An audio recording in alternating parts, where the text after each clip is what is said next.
walking alone, the streets are empty. The only thing I can see is my own silhouette. I'm getting stronger, step by step. The clock is ticking, but there's no time for regrets. I've been flying from town to town, from London to Taiwan. I've been all around the globe, trying to protect your soul. We are heroes tonight. We will fly above the sky. We are heroes tonight. Yeah. We are heroes tonight. We will fly above the sky. We are heroes tonight.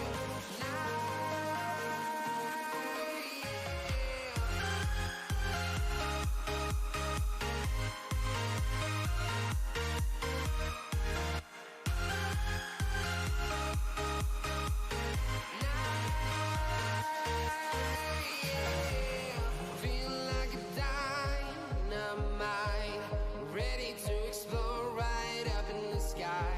I need you to listen, I need you to hear, and don't show any fear. I've been flying from town to town, from London to Taiwan. I've been all around the globe, trying to protect your soul. We are heroes tonight. We will fly above the sky. We are heroes tonight. Yeah. We are heroes tonight. We will fly above the sky. We are heroes tonight.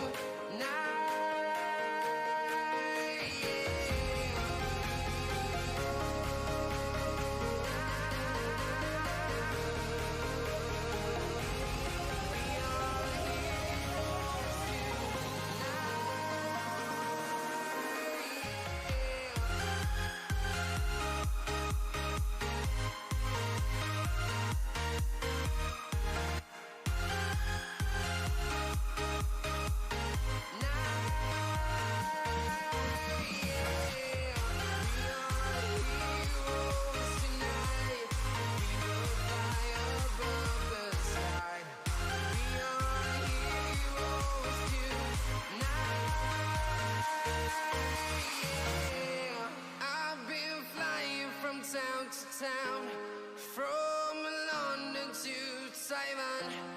I've been all around the globe, trying to protect your soul.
Good evening, ladies and gentlemen. My name is Jay, and you are very welcome to this lovely Sunday. I'm sure to say Sunday, Monday.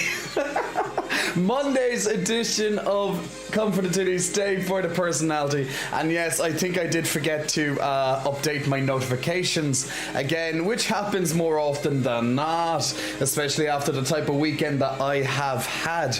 How is everybody keeping? I hope you're all keeping absolutely fantastic on your end, because it's been quite an exciting few days for myself, to say the least. But I am fully recovered and I'm ready back in this hot seat, of course, with your lovely selves. So I hope you're all keeping absolutely fantastic and you had a wonderful St. Patrick's weekend, if you did celebrate it, of course, or however you chose to celebrate or enjoy your weekend. How is everybody in my lovely chats at the moment?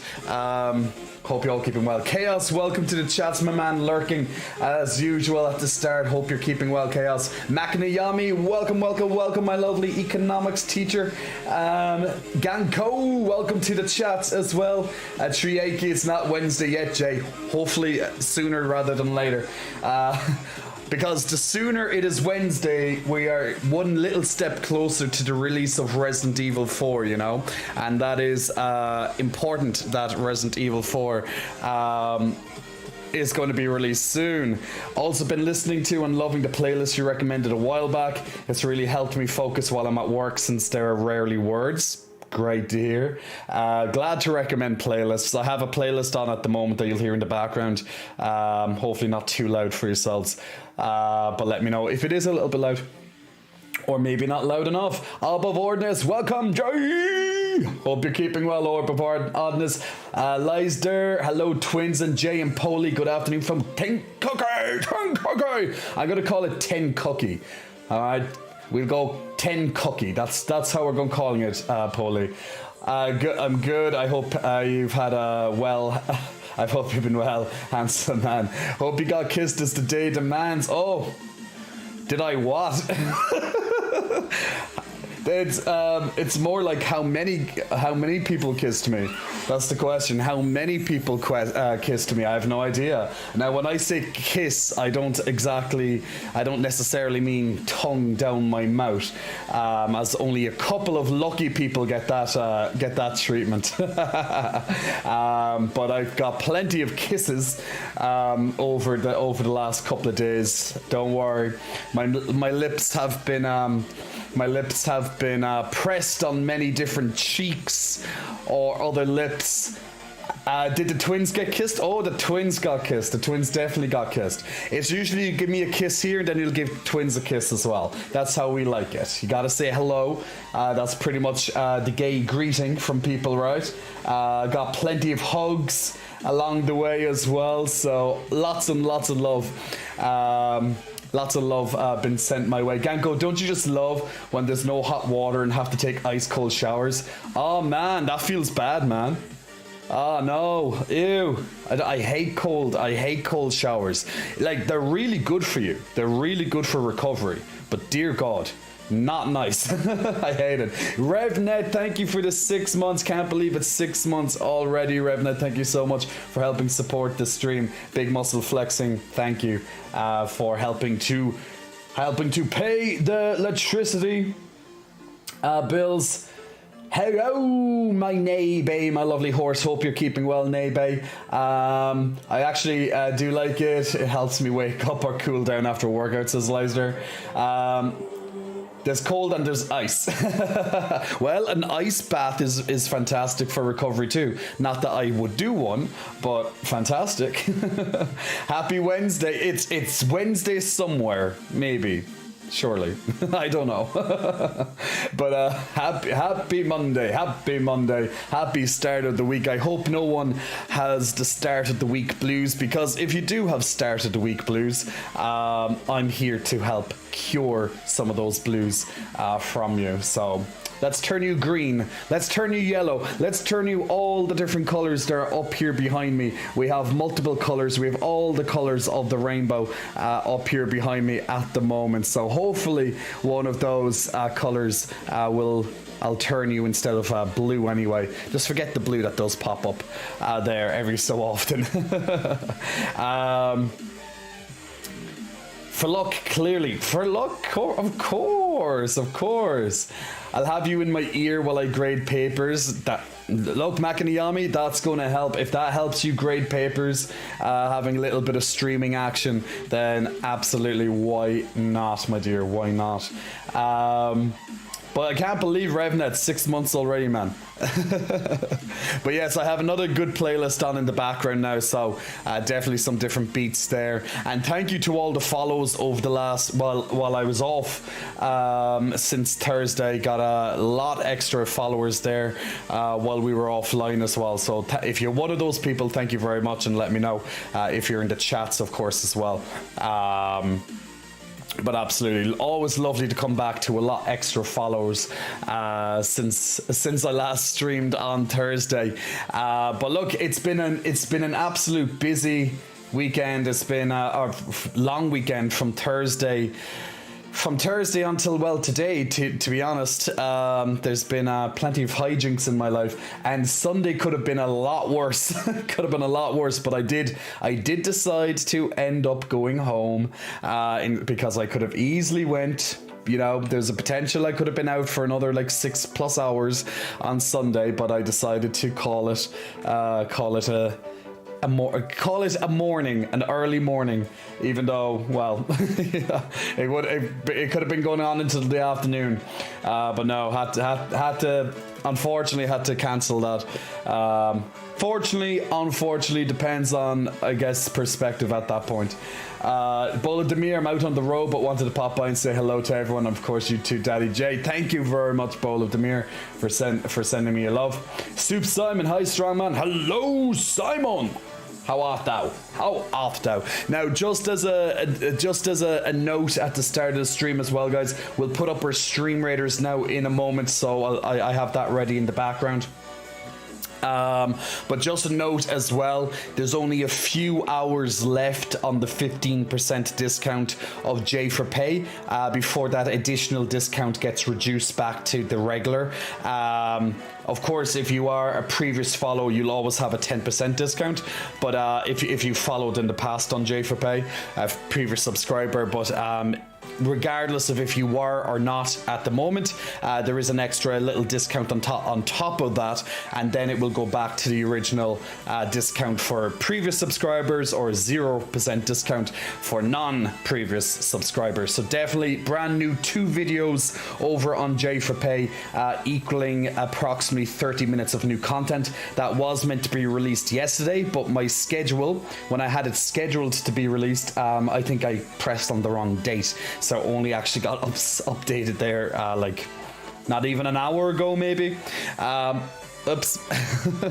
But it happens. But just as a little note on that. Now, before we go into any more chats, we're going to start up the Stream Raiders. Now, the Stream Raiders has a brand new event active on it at the moment. So if you do want to check out the brand new event with us, I'm going to put that up on your screens for a moment, so we can read through that new event at the same time. Okay, so just bear with me a second while I get that up fresh on your screenies.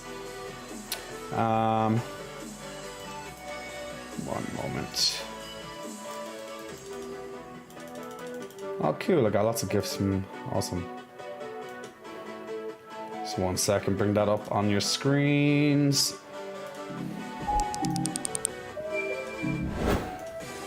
So here's a brand new event over on Stream Raiders. Now, in future, I will have on my green screen, but this is a brand new event. So we'll just start up the event first and foremost, just so the countdown can begin, so we can get straight into it. So if you're interested in joining in on the new event on Stream Raiders tonight, guys, click on that lovely link that's there. Now, there's a brand new event. It's called Code Raid, and it's for 1 month as per usual. It started unfortunately started just as we took my little long weekend off. So we're down a little bit in that, but it's actually working a little bit different from normal. So the camouflage and his super soldier reptiles have installed mind-controlled devices in every major city of Streamlandia.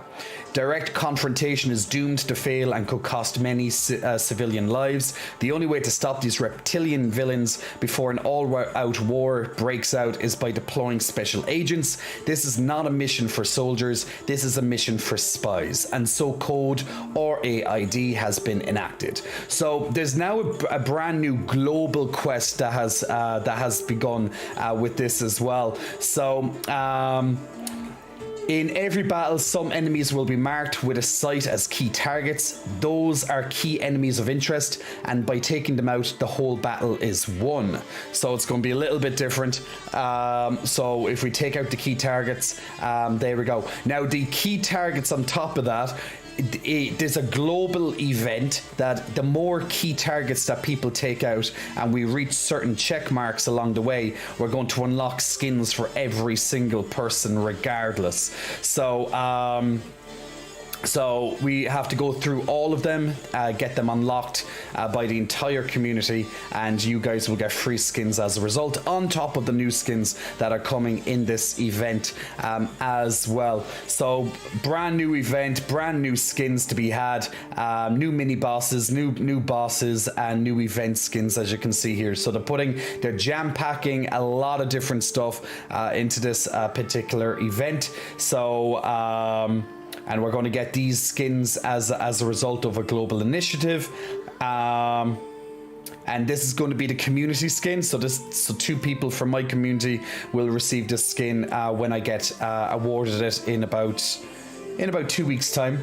So I'll pick 2 people to receive this, and we'll go from there. So if you do want more information on this event on Stream Raiders, you can check it out in your own time. But until then, we have the first battle already begun, so feel free to join in. Now, once again, if we kill off these key targets, like you see the target sign above it, the whole battle is won instantly. So at least that's nice that even if we're losing, as long as we kill the marked guys, we will still actually win. So since it is a brand new event, that means there's brand new quests at the same time as well. So definitely, if you're a new player to Stream Raiders, then definitely check out the new quests and start earning your way towards all the extra goodies that you might get by doing these quest objectives.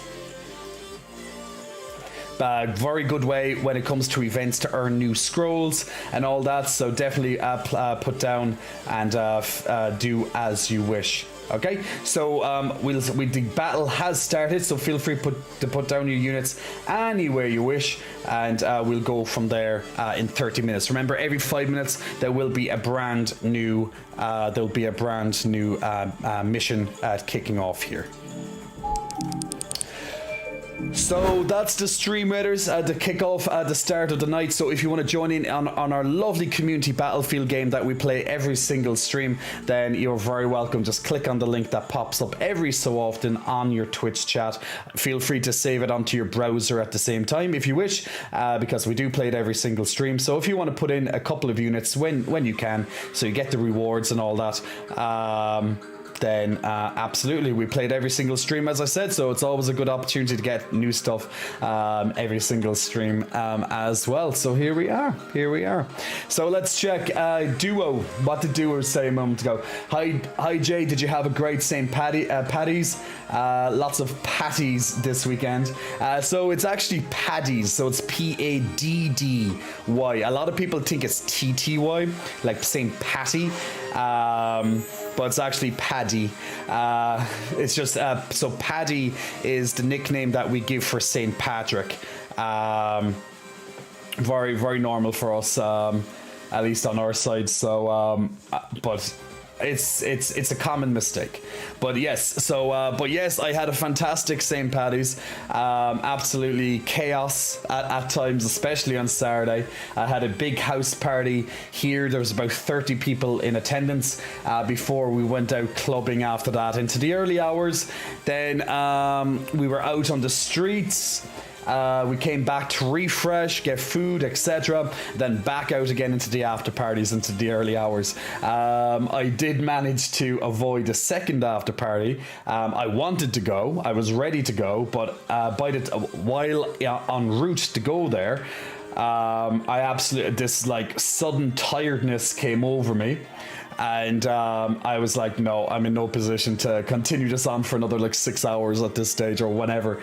So I said, there we go. We're just going to end it.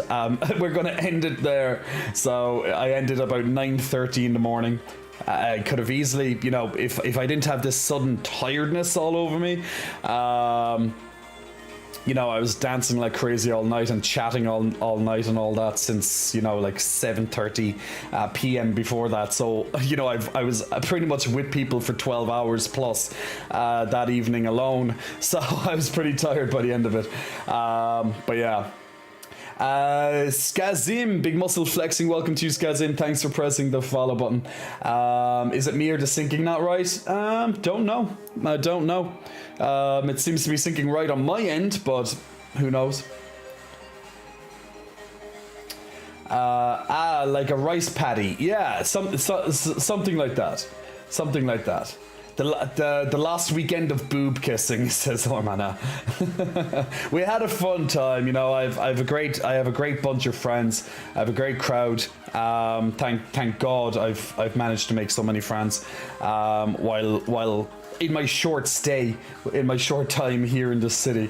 But look, you know, if you can send a message out and then like 30 people show up, you know, just to join in and then travel in, you know, come along for the rest of the night with you, that's a nice thing to have, you know. Can't say I'm not thankful. That was the sudden tire. What? That was the sudden tired. Is his name? Well, well. If you checked my Instagram, I didn't sleep alone. If that's what you mean. But yeah, you mean the Fat 19K, hello to you, and also to Rudas Robbie, welcome as well to the stream. Hope you guys are keeping well. But yeah, St. Patrick's weekend was fun, guys. In all fairness, I had a blast. You know, a part of me wishes that I could have kept going just a little bit longer, but yeah, I had to call it about 9:30 in the morning. But there you go. Jay, how scandalous! Clutches of pearls. Well, guys, it wouldn't be the first time I said that I have my loves, you know, and I have my loves, and my loves are my loves, you know. Jan Yarbin, thank you for the hello in Jan Yarbin. Hope I pronounced that correctly. Sanctum, big muscle flexing. Welcome to you. Thanks for pressing the follow button. Now, so I can't wait until Friday this week, guys, because Resident Evil 4 is coming out and I can't wait to goddamn play it. Now, we did play the demo recently and that was definitely an experience, so I can't wait to see what the full game is like. I've listened to a couple of reviews, so you know, I can't wait to see it. Lots of people pretty much giving it 10 out of 10s or 9 out of 10s. People calling it masterpiece, or you know, this is exactly how a remake should be, you know, all that type of praise pretty much. Also while pointing out, like, a game can still be a 10 out of 10 masterpiece even with flaws, because every masterpiece has flaws. You know, there's no such thing as perfect. When it comes to it, there's always an issue. For whatever reason, someone will always find an issue, whether it's you know, glitches or something with voice acting or something with, you know, sometimes effects, or the background might not you know, always live up to it or something anyway. But pretty much You say flaws, we say charms. Me and my Lucky Charms. Yeah. Chamber of Secrets 2, Return of the Basilisk. Well, maybe there might have been basilisks involved, and there might have been chambers involved as well. You don't. It's just how it is. Or maybe not. Maybe there was nothing. Maybe there was nothing like that. Who knows? But guys, we will be a little bit later on in the stream. We will be finishing off our narrative role-playing game of The Pale Beyond as well. So we're going to get that finished.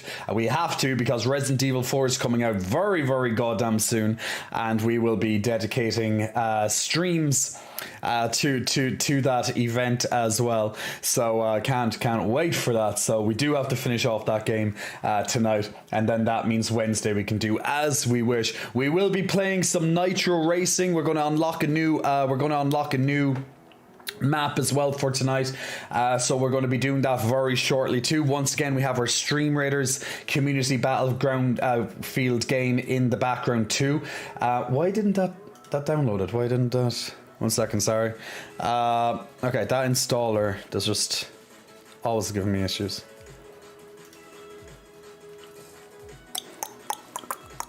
But yeah, I was beaming over the weekend, Chorus, and welcome. But I was beaming over the weekend. I was in a very, very good mood. I was glowing. I was happy. My house party was a great success. The night out was a great success. Unfortunately, I didn't get to spend much time with my DJ friend, because by the time he got into the club, it was shortly before he went on stage. So when he got on stage, I did run up eventually and was like waving stuff from the sidelines. And he saw me, so he came over, gave me a quick kiss and a hug, and then had to run back, of course, because, he had to go back into the DJ booth. So that's the only thing that I wish I had a bit more time of. So he texted me when he entered the club to say that he arrived, but my signal on my phone wasn't, it just wasn't good enough at that point. So I didn't see it for about 2 hours later, and he was already in the middle of performing at that stage. But outside of that, that was the only thing pretty much that I wished I had a bit more time of. But outside of that, absolutely fantastic weekend. Any news on the War Beast? Yeah, so the War Beast has been accepted. So they're going to be adding it into the game. I don't believe it's there yet. Let me just double check, because I'm on my Stream Raiders now. So let me just check. No, it's not added in yet. But the draft that they gave me, it was all done, so they just have to implement it. So I'd imagine it's going to be in the game within the next maybe stream or two. So the War Beast unicorn, a unique skin for community, will be added in. Now obviously, if other people like it, they can purchase it even if you're not in the community. You can purchase skins of anybody, but of course you'll support the streamer either way. But yeah, hopefully that unicorn War Beast skin will be in the game there in the next stream or two. So basically this week, as I said, they had the prototype available. We done a poll on Discord a few days ago. I think it was last Wednesday or something like that. Tuesday, Wednesday. Left it off for 24 hours. And then I sent off to Emily, who's the stream partnership person that I have a contact with. And she then sent that on to the developers to get it implemented. So very soon. Since then, they've been focusing on getting the brand new event up, so that's up now. So now they can focus again on probably implementing, the skins and stuff. Sorlan, thank you so much for the 28 months, Sorlan. Thank you so much for helping support the stream and helping to pay the electricity bills. Much appreciated on that one, my friend. we're tipping nicely towards the subscriber goal. We have passed the follower goal, even though it's moved a little bit right now. But yeah, we have surpassed the follower goal, so still itching away towards the subscriber goal, which pays for everything. So always good to get closer and closer to that. But yeah, so guys, we're going to move into some Nitro racing. What's you know what's funny? Diablo 4 open beta comes out the same day as Resident Evil 4 does. Well, that's a very bad time for open beta. Now, isn't the open beta only for people who purchased the game already, like pre-purchased the game? Correct me if I'm wrong on that one.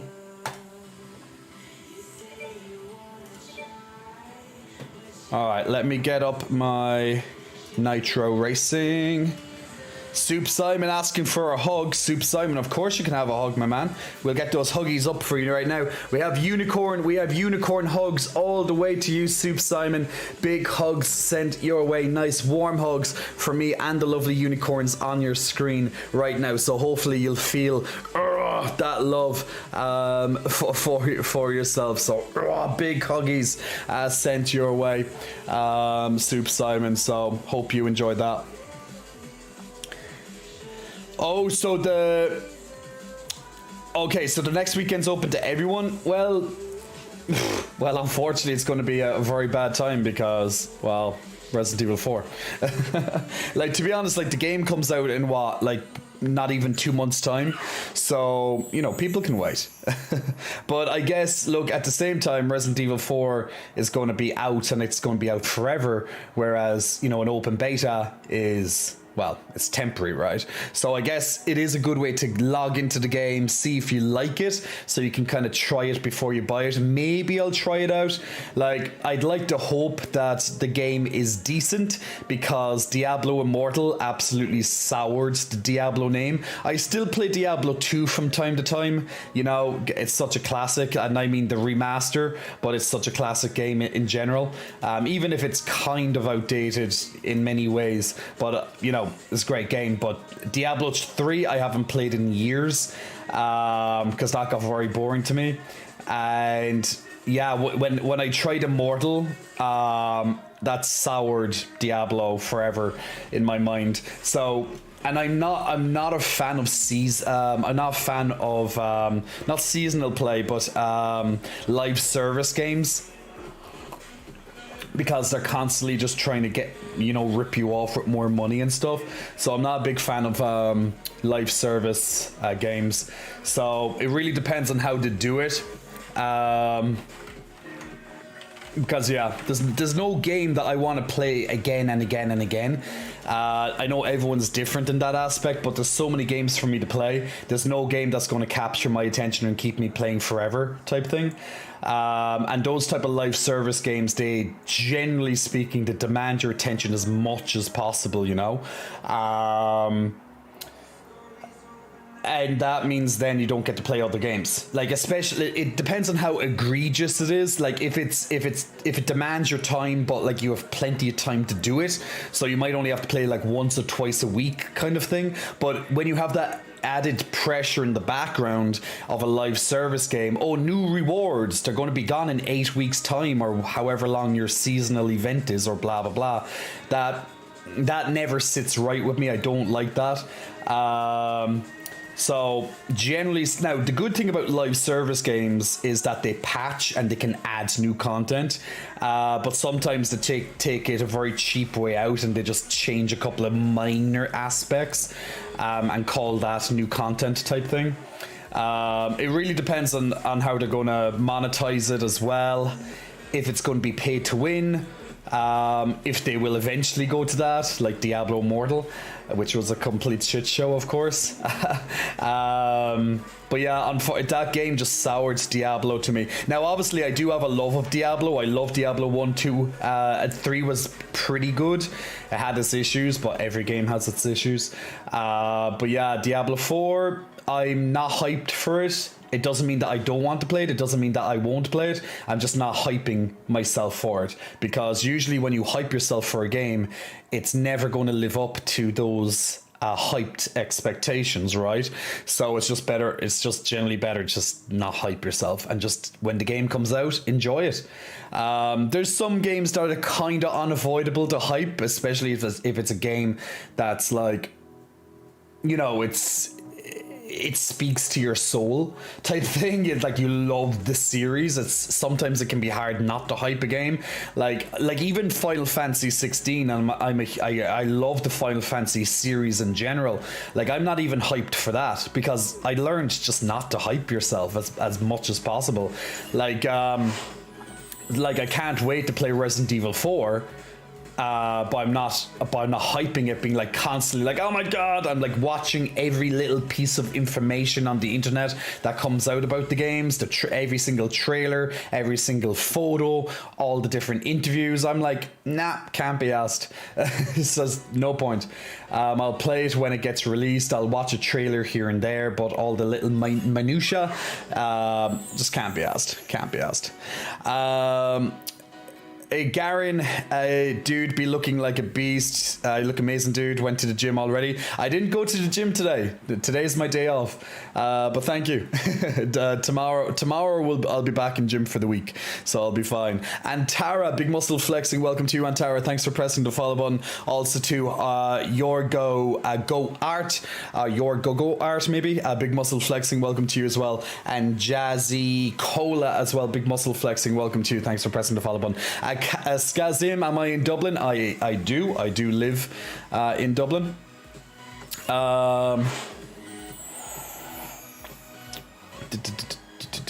Diablo 4 is okay so far, but I'm the type that plays all the 4 acts and I'm done. That's how a lot of people do it. Like, play the story, play the campaign, and then you're done. I don't know how the game is. I honestly have not been looking at reviews. As I said, I'm not hyping it at all, because I just hate live service games in general. So, we'll see. Diablo 4 beta for Sunday stream? Ugh, maybe. We'll see. I just want to play Resident Evil. See, that's how not hyped I am for Diablo 4. I just want to play Resident Evil. Because I can, but I'm not going to play it when I'm offline. So that game is to be streamed. Can go pay to win. I don't know if there's any pay to win on it. I don't know. See, I wanted to play Diablo Immortal because it seemed like a decent Tolic game setup above Ordness, until you found out how egregious it is. Hundreds of thousands just to get your maximum character. And I mean hundreds of thousands of real money. Yeah, no thank you. Brandon Hughes, how would you rate Hogwarts Legacy? Did it meet your expectations, or was it meh? Well, I didn't have any expectations for it in the first place, so I guess it exceeded my non-expectations. It was a good game. I enjoyed it. The graphics were beautiful. The voice acting in general, for the most part, was amazing. The combat flowed really well. I rarely had any glitches or bugs happen. There was a few, but nothing that I'd worry too much about. There was plenty of exploration, reasons for you to go out into the open world. But like, although I finished the main storyline, I haven't gone back to doing all of the side quests. I'm not in any hurry to do it either. Not that I didn't enjoy it, but I just don't want to do it at the moment. But in general, I would say that it is a very good game, particularly for studio's first, for their first game as well, which is even more incredible. How they surpassed. They surpassed everyone's expectations, I think, on how well they do. But in general, it was a really good game. Combat was solid for the most part. It got a bit repetitive at times because you fight a lot of the same creatures, more or less. Sometimes small little changes, but it gets kind of repetitive. But it keeps you well entertained. Collector Tale Diablo Immortal. Oh, that is something I haven't heard about in months. Well, and hopefully you'll never hear about it again. Collector Tale. I'm still trying to finish Hogwarts Legacy, says Course. To me, the Blizzard has lost the trust. Oh, Blizzard has lost all trust as a company. After that debacle, yeah, and some other stuff. But that doesn't mean I don't like some of their games. I love their game series in general. But yeah, Garnet, Zelda series is mine. Well, look, you know, Tears of the Kingdom's coming out very soon as well. So I haven't actually got around to playing, finishing Breath of the Wild. I really need to sit down and play that sometime. I just never get. Anytime I have this. I have a limit to how much open world games I want to play or subject myself to, and there's too many of them, and they take up a hell of a lot of time, which can be a very good thing because it's worth your money. Instead of spending like €70 for like a 5-hour experience, that type of thing, like you could play it for like 100 hours or something, you know, so you're getting your money's worth. But with open world games, they're generally just. Yeah, they just generally demand too much of your attention, so it's just something I try to avoid playing too much of. Every so often I'll pick up a new one and I'll play it, but I just haven't got around to playing Breath of the Wild. I know I've heard it's amazing, and I'm only a little bit into it, but when I pick it up again, I'm going to have to literally relearn whatever the hell I was doing the last time.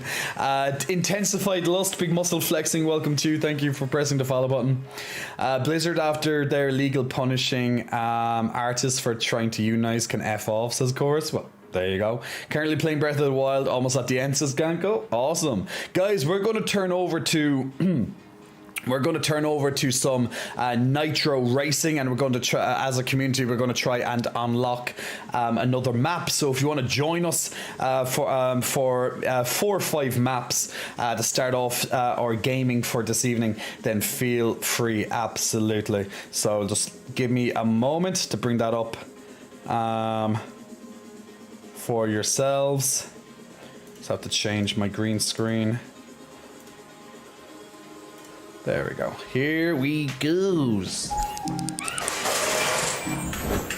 So yeah,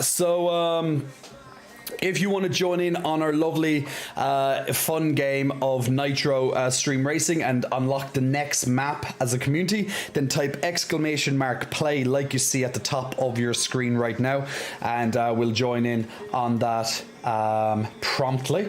So feel free to type in !play into your Twitch chat, and you can join in on that. Now, bearing in mind, we also have our Stream Raiders in the background as well. That's going to be beginning in 2 minutes time, so you still have time to get in your units for the next battle of Stream Raiders. We'll probably end up doing that first anyway, but so our mission is we have to have one of us on Team Blue past the finish line first to count as a win.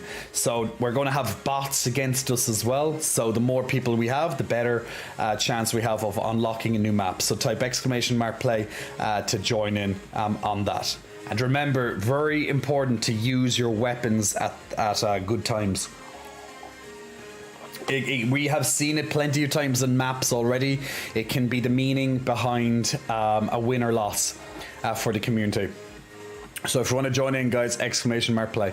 Ganko, though, I swear some of these puzzles make my brain hurt until I realize how simple it was after getting it. Well, look, Zelda is known for plenty of puzzles in its games, right? So I'm sure Tears of the Kingdom is going to be no different when that comes out. Hey, Thick Daddy Blue. Hope you're keeping well, my man. So yeah, it's glad to be back. I'm glad to be back to normal. To be honest. But it was fun. It was fun while it lasted. The last 4 days of my life. The last 4, and I don't mean the last 4 days as if I'm going to die. I mean the last 4 days that I have lived. It's been some great memories and enhanced friendships and bonds have been made. So new bonds have been formed. So I'm in a very good mood.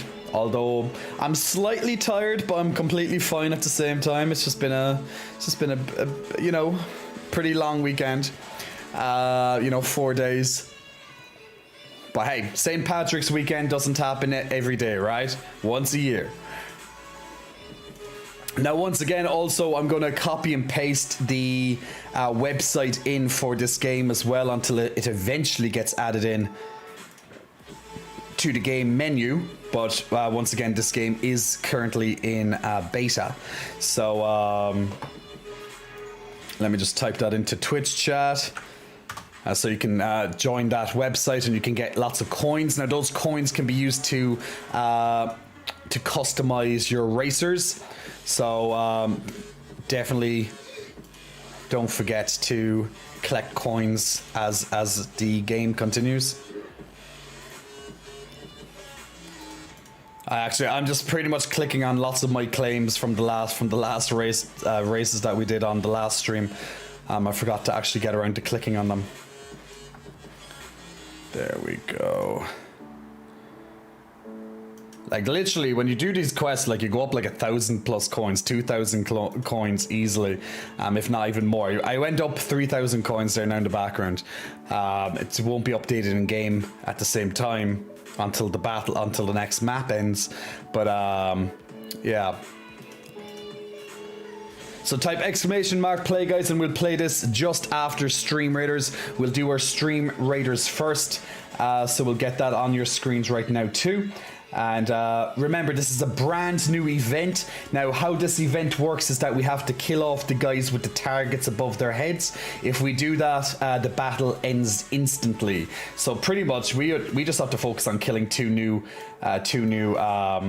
units. Now this is a reptilian assault, so we're fighting reptiles in these battles. So once this guy dies, it should end instantly.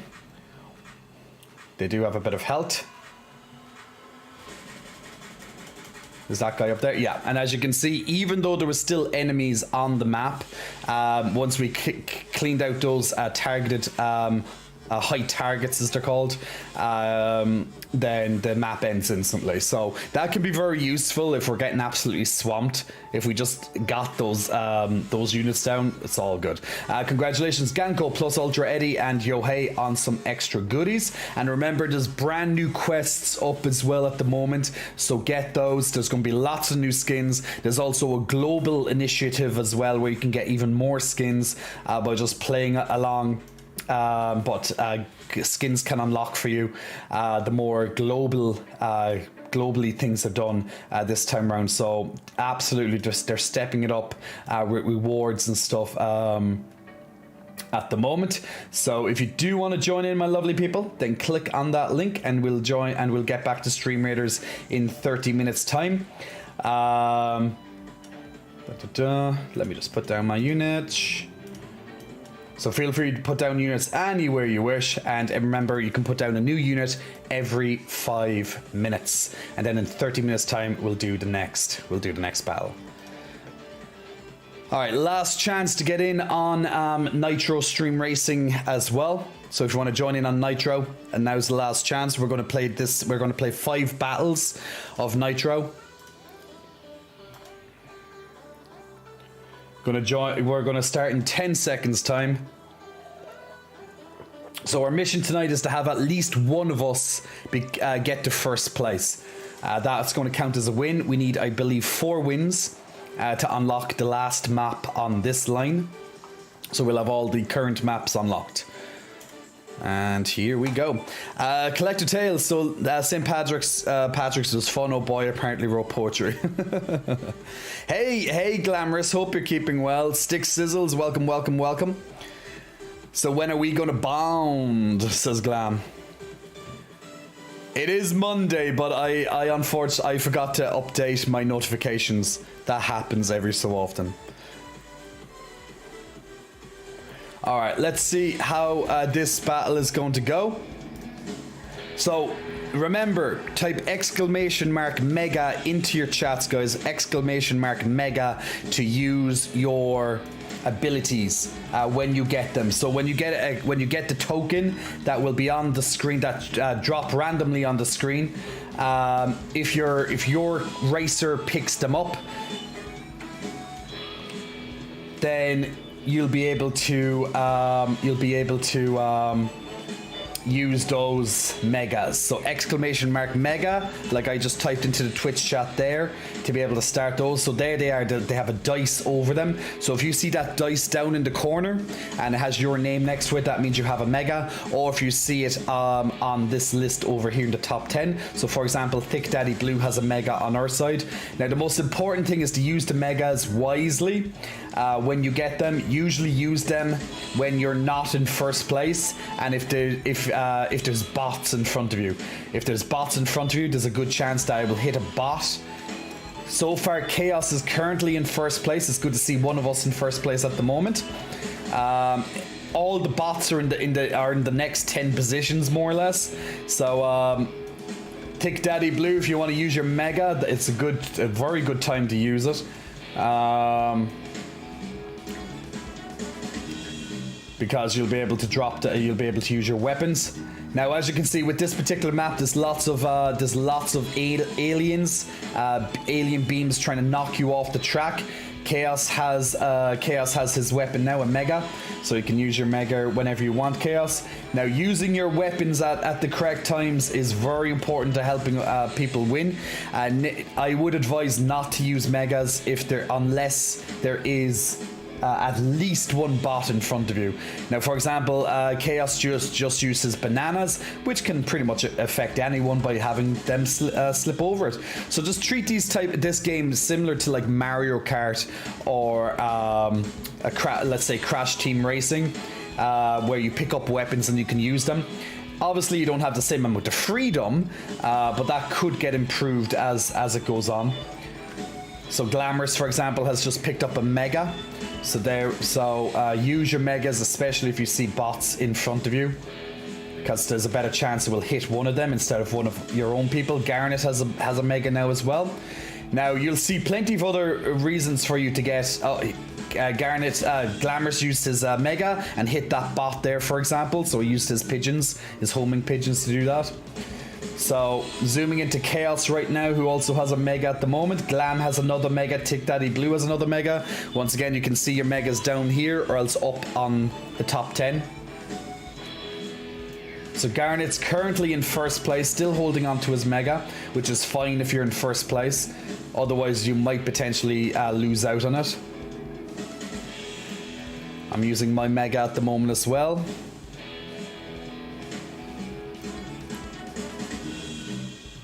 Now, there's going to be plenty of reasons for you to crash or fall or fall out of first place. Chorus just used his banana storm, so plenty of bananas. Unfortunately, Chorus got hit by his own banana, but look, it can happen. He's going straight into the banana and he's going in, slipping on another banana. So that's what can happen when you use your megas, guys. So there's plenty of bots in the top 10 at the moment. We just have to make sure that no bot gets past that finish line first. We're coming into the last map, into the last lap now. Thick Daddy Blue in first place at the moment, just slightly behind, in head of Professor Nitro. Now he just got hit by a pigeon bomb, and Professor Nitro takes the lead. So we're in the final lap. Most people are in the final lap right now. We need at least one of us to be in first position for it to count as a win. So if you're not in first position, use those megas even more often. So having exclamation mark mega, for example, even copy and paste it into your map, into your Twitch chat, is always good.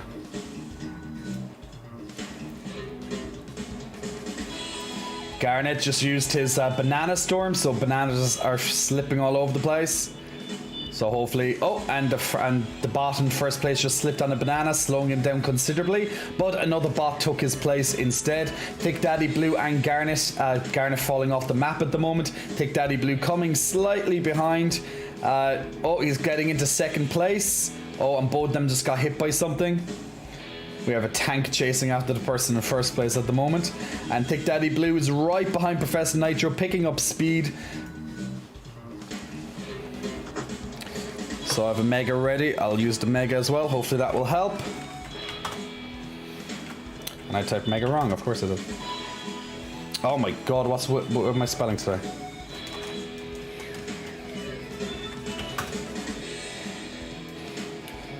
And Tick Daddy Blue almost in first place. Can he make it? Oh yes, Tick Daddy Blue in first place. And then followed by the two bots in second and third place behind him. Glamorous coming shortly after that in fourth place, it looks like at the moment. But yes, we did clinch even that first place position just about towards the end there. So very lucky for us. So that will count as a win for the Blues. So that means that win will count towards unlocking the next map. So you'll still gain coins that you can use in the cash shop to upgrade your units and change them around. So depending on where you finished in that race. So let's check how many more we need to do. We need 3 more wins to unlock the last map. So let's join in another map, and if you want to join in this time as well, guys, type !play, and we'll play that next one in about 1 minute's time. So we need 3 more wins, and we'll unlock the last map. Now remember, once again, typing !mega into your chat will allow you to use your weapons that you pick up. Now the weapon is randomized to my knowledge, but the general rule of thumb is don't use a weapon unless you're not in first place, and if there's no bots ahead of you.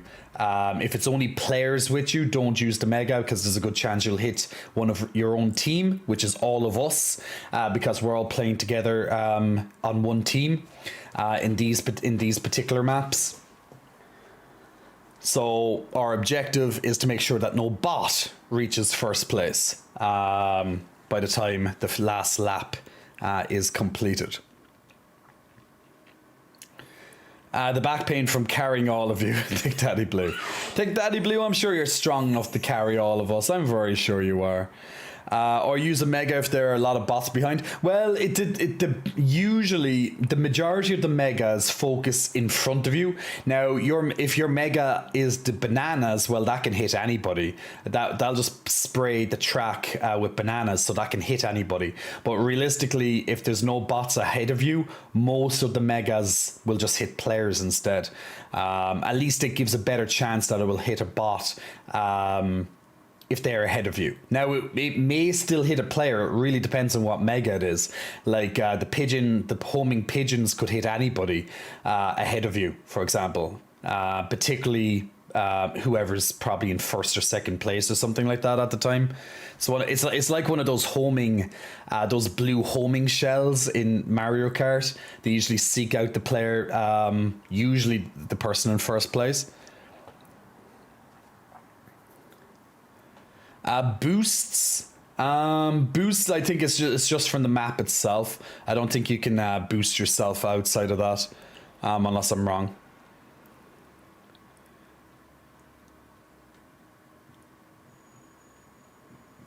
Mac Twitches, big muscle flexing, welcome to you. Thanks for pressing the follow button. Much appreciated for that. And slightly off screen there. So in about 10 seconds, guys, we're going to play the next round of Nitro Racing. So type !play if you want to join in on this round. And once again, we need one of us to pass the finish line first before the bots do.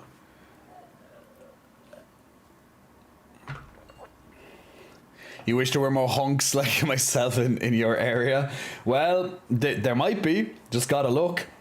Unfortunately, you know, they might not be on apps and things like that. Like you'd rarely see me on an app, for example, unless it's like Instagram or something. But you know, if you're looking for like dating apps, like I rarely use those things. And a lot, yeah, you know, unfortunately, you'll have to just find guys other ways if it's not app related. All right, let's start this countdown. And we'll begin the next round. Oh, like it's not about never needing it or anything like that. Like it's great from like it's you can use these apps for anything, you know. Like especially when I moved to this city for the first time, I used the app a lot. Now I've made a huge amount of friends here, and I'm less. Why is the map? That camera just went crazy there. Now I'm less inclined to need it or use it because I have lots of friends made. So usually, if I'm making new friends here and stuff, I usually meet them on nights out or friends of friends and going to birthdays and other events. I'll meet people that way. I don't really need to rely on apps anymore to meet people. So I just have less reliance on it. I'm not in a huge need of making new friends as such. I'll make them the good old natural way, or I guess normal, if that's even a term you can use nowadays for it. Alright, so currently you're Thick Daddy Blue in first place again. He also has a mega on him at the moment, so you can use that when you wish. But of course, once again, guys, the best time to use megas is when you are not in first place and when there's bots ahead of you. So Chorus, for example, has a mega now as well, so he can use that whenever he feels is necessary. Always good to use them when you pick them up or shortly after. Once again, it really depends on where you are position-wise. Now, if there's only current players ahead of you, not bots, so Team Blue ahead of you, which you can see here on the top 10, it's best to wait to use your mega at the same time. So, for example, I have a mega now at the moment, so I'm going to just use my mega straight away. And that's going to hopefully hit one of the bots, but you never know. Might have hit Garnet, I'm not too sure there. But the more bots ahead of you, the better chance it's going to hit one of them instead of our own players. So we have Ganko and Chorus with some at the moment. All the bots, most of the bots, thankfully, are out of the top 10 at the moment. This is a very short map as well, so it can end very quickly. Currently Speedy, which is a bot, is in first place. I don't know. Oh, Thick Daddy Blue. Oh, Thick Daddy Blue just clinching it from Speedy, like 1 second ahead of Speedy. Thick Daddy Blue getting the second win for the team. Garnet in third place. Myself coming in fourth, unless Spasm overtakes me. Oh no, just got there. You're welcome for the save.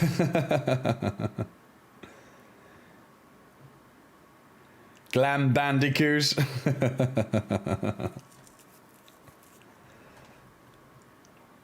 Clutch by me. So here's your coins dished out again at the end. Remember, guys, type in the website if you want to get your quests done, so you get extra coins. Now, if you don't have that website, which is in the game itself, I'll just type it into your Twitch chat just to make it easier for you. You can keep that on a different map. Now, once again, remember, we have our Stream Raiders in the background as well. So remember, every 5 minutes you can place down a new unit and help us out. Brand new event on Stream Raiders. We play it every single stream, every 30 minutes or so. So that's another win to us. So Thick Daddy Blue came in first place twice. We're going to play another new map. We just need 2 more wins and we unlock the final map in this beta. So and thankfully they'll remain unlocked even after beta. So there are plenty more maps that they're going to create. So that means a lot more variety. So we like to play this every so often as another community game. It's always nice to have it. And here be ads, says Garnet. Well, there's a few ways to get rid of ads. One is to have well, Garnet can't hear just now if he's on ads, but one is to subscribe or get a free, or if you have Amazon Prime, you connect that to your Twitch account and you'll get a free subscription that way. Gets rid of ads for a month, so it's never a bad thing. Plus it supports me. But yeah, ads can be annoying, guys. Ads can come in at the most annoying time. One for the team, one for the camera, says Thick Daddy Blue. One for the team, one for the camera. Remember, guys, type !play to join in on the next map. I can't be the only one to be in it. And we need 2 more wins. We need 2 more wins. the cap off this brand this next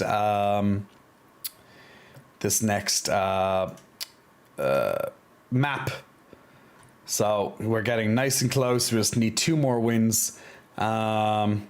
Both of those wins were clutch right in the final moment. So as long as one of us gets past the finish line ahead of the bots, that's the most important thing. Fair, I don't mind ads though, as it adds to your revenue. Well, yeah, like it does add to my revenue. That's fair. But the revenue from a subscription is higher than higher than ads itself. But yes, they do. I get 55% of the ad revenue, which is not bad. It means an extra couple of hundred to me every month, typically. Like, that's how much ads are worth. They're a few hundred. Obviously, the bigger you are as a streamer and the more people watching and the more people who either watch the ads every hour, it's like 3 minutes an hour, I think, is how many ads you get.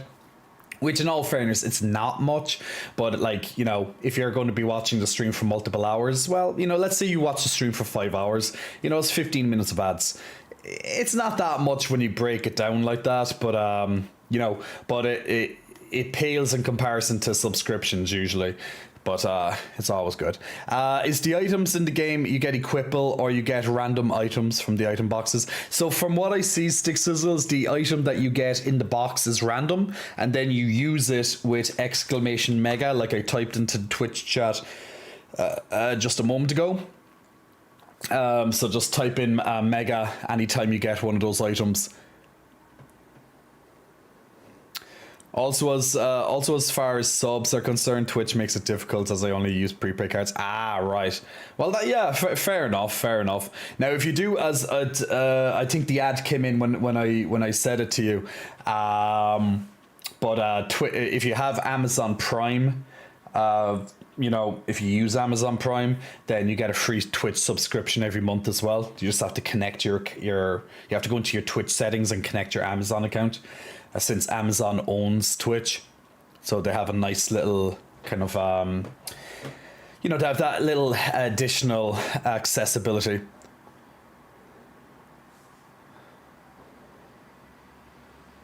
Cause sometimes I always get lightning there and thought you get items in the store zone. I think you can set which item you prefer in the store, but I think you can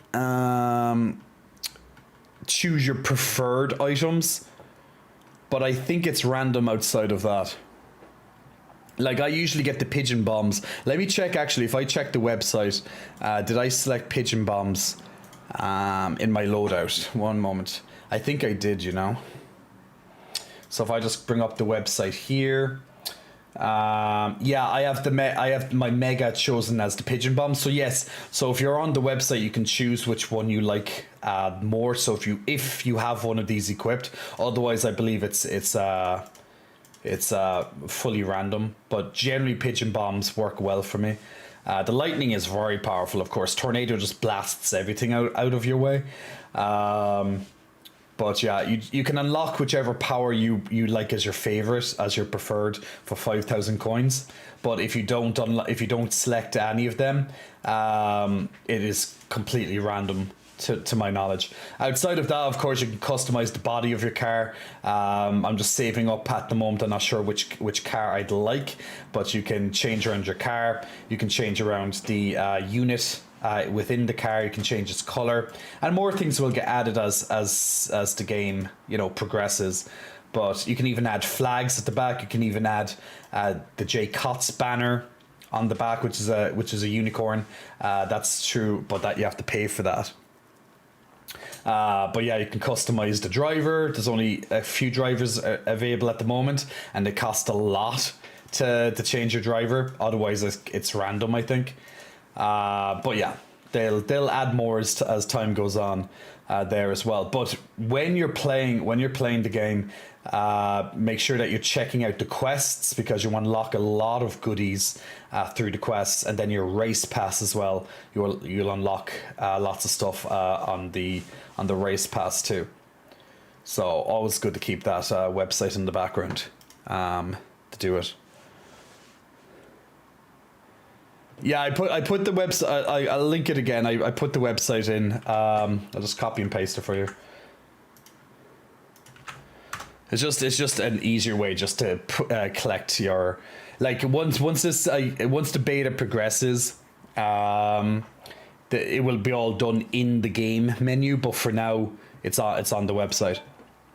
All right, let's do the countdown. Let's begin this next battle. And once again, remember our Stream Raiders in the battle is in the our Stream Raiders in the background as well.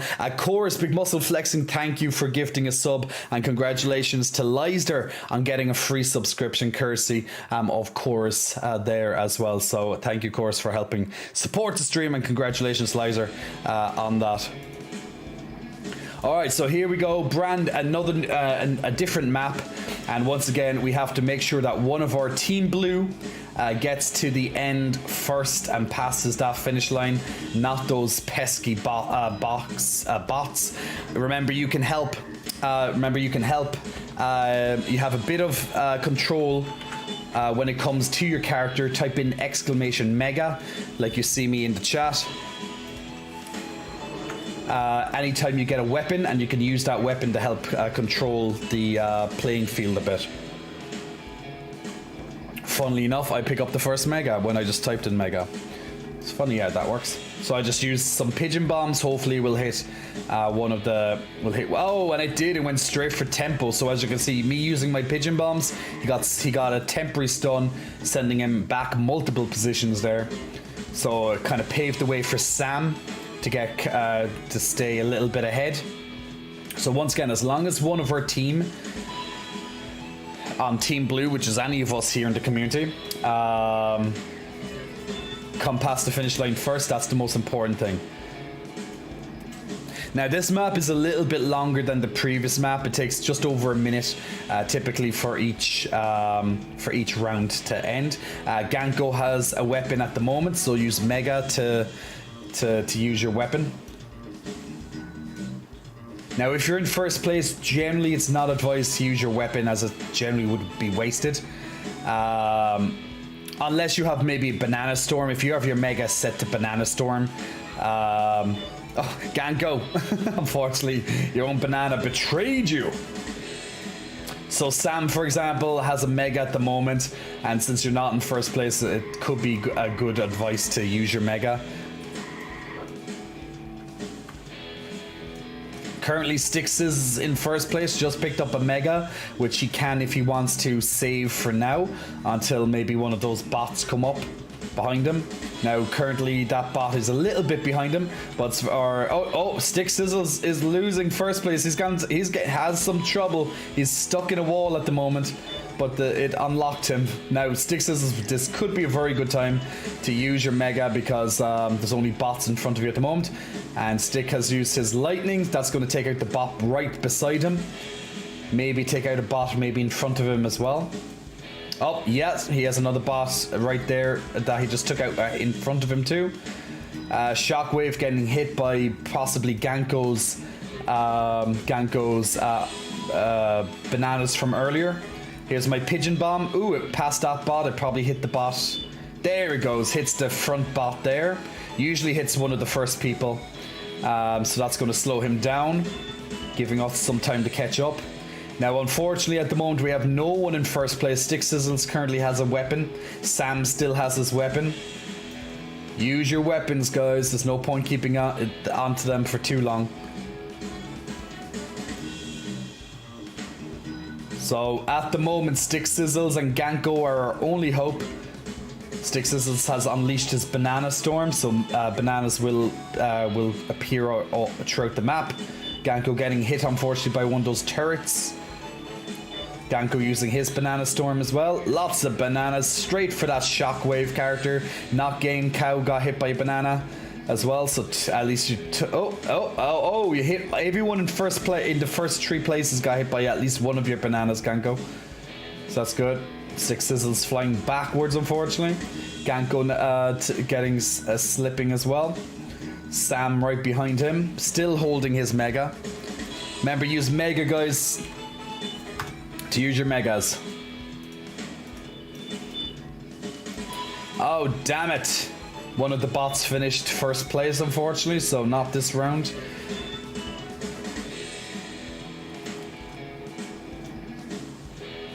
Now remember, you can customize which mega is your preferred mega on the website. If you don't want one customized, then don't select one. If you just want it truly random. Actually, the bots finished all in the top 3 spaces. So hard luck to any of us on that one. Don't judge me. I love bananas, says Ganko. We can see that, Ganko. We can see that. Alright, let's do Dino Desert for the next one. So unfortunately we didn't get a win for the team, so we still need more. Jay, I showed the screen of my cell phone to my mom. She asked, that's Jay, he looks like a Viking. It's not the first time I got called a Viking. I get called a Viking very regularly, actually. But look, I do have some Viking features, I suppose. So, you know, it's the color of my hair as well. Like, you have the ginger in some parts of my hair, even the light brown, the dark brown, you know, and then just the length and all that can happen. The one time I don't join, shaking my head, says Thick Daddy Blue. Thick Daddy Blue, you have to come save us. You have to come save us. Let's check our Stream Raiders. The next Stream Raiders is in 1 minute, guys. So last chance to get in a unit before the next battle commences on Stream Raiders. So you still have some time on that. We'll do that next round first. But remember, type !play if you want to join in on the next battle. We want the main thing we want to do is unlock the brand new map. Before we go on to my own gameplay and finish off the Pale Beyond tonight. Let me in. Sketch artist. Well, sketch artist, if you want to join in, type play, my man. Everybody counts.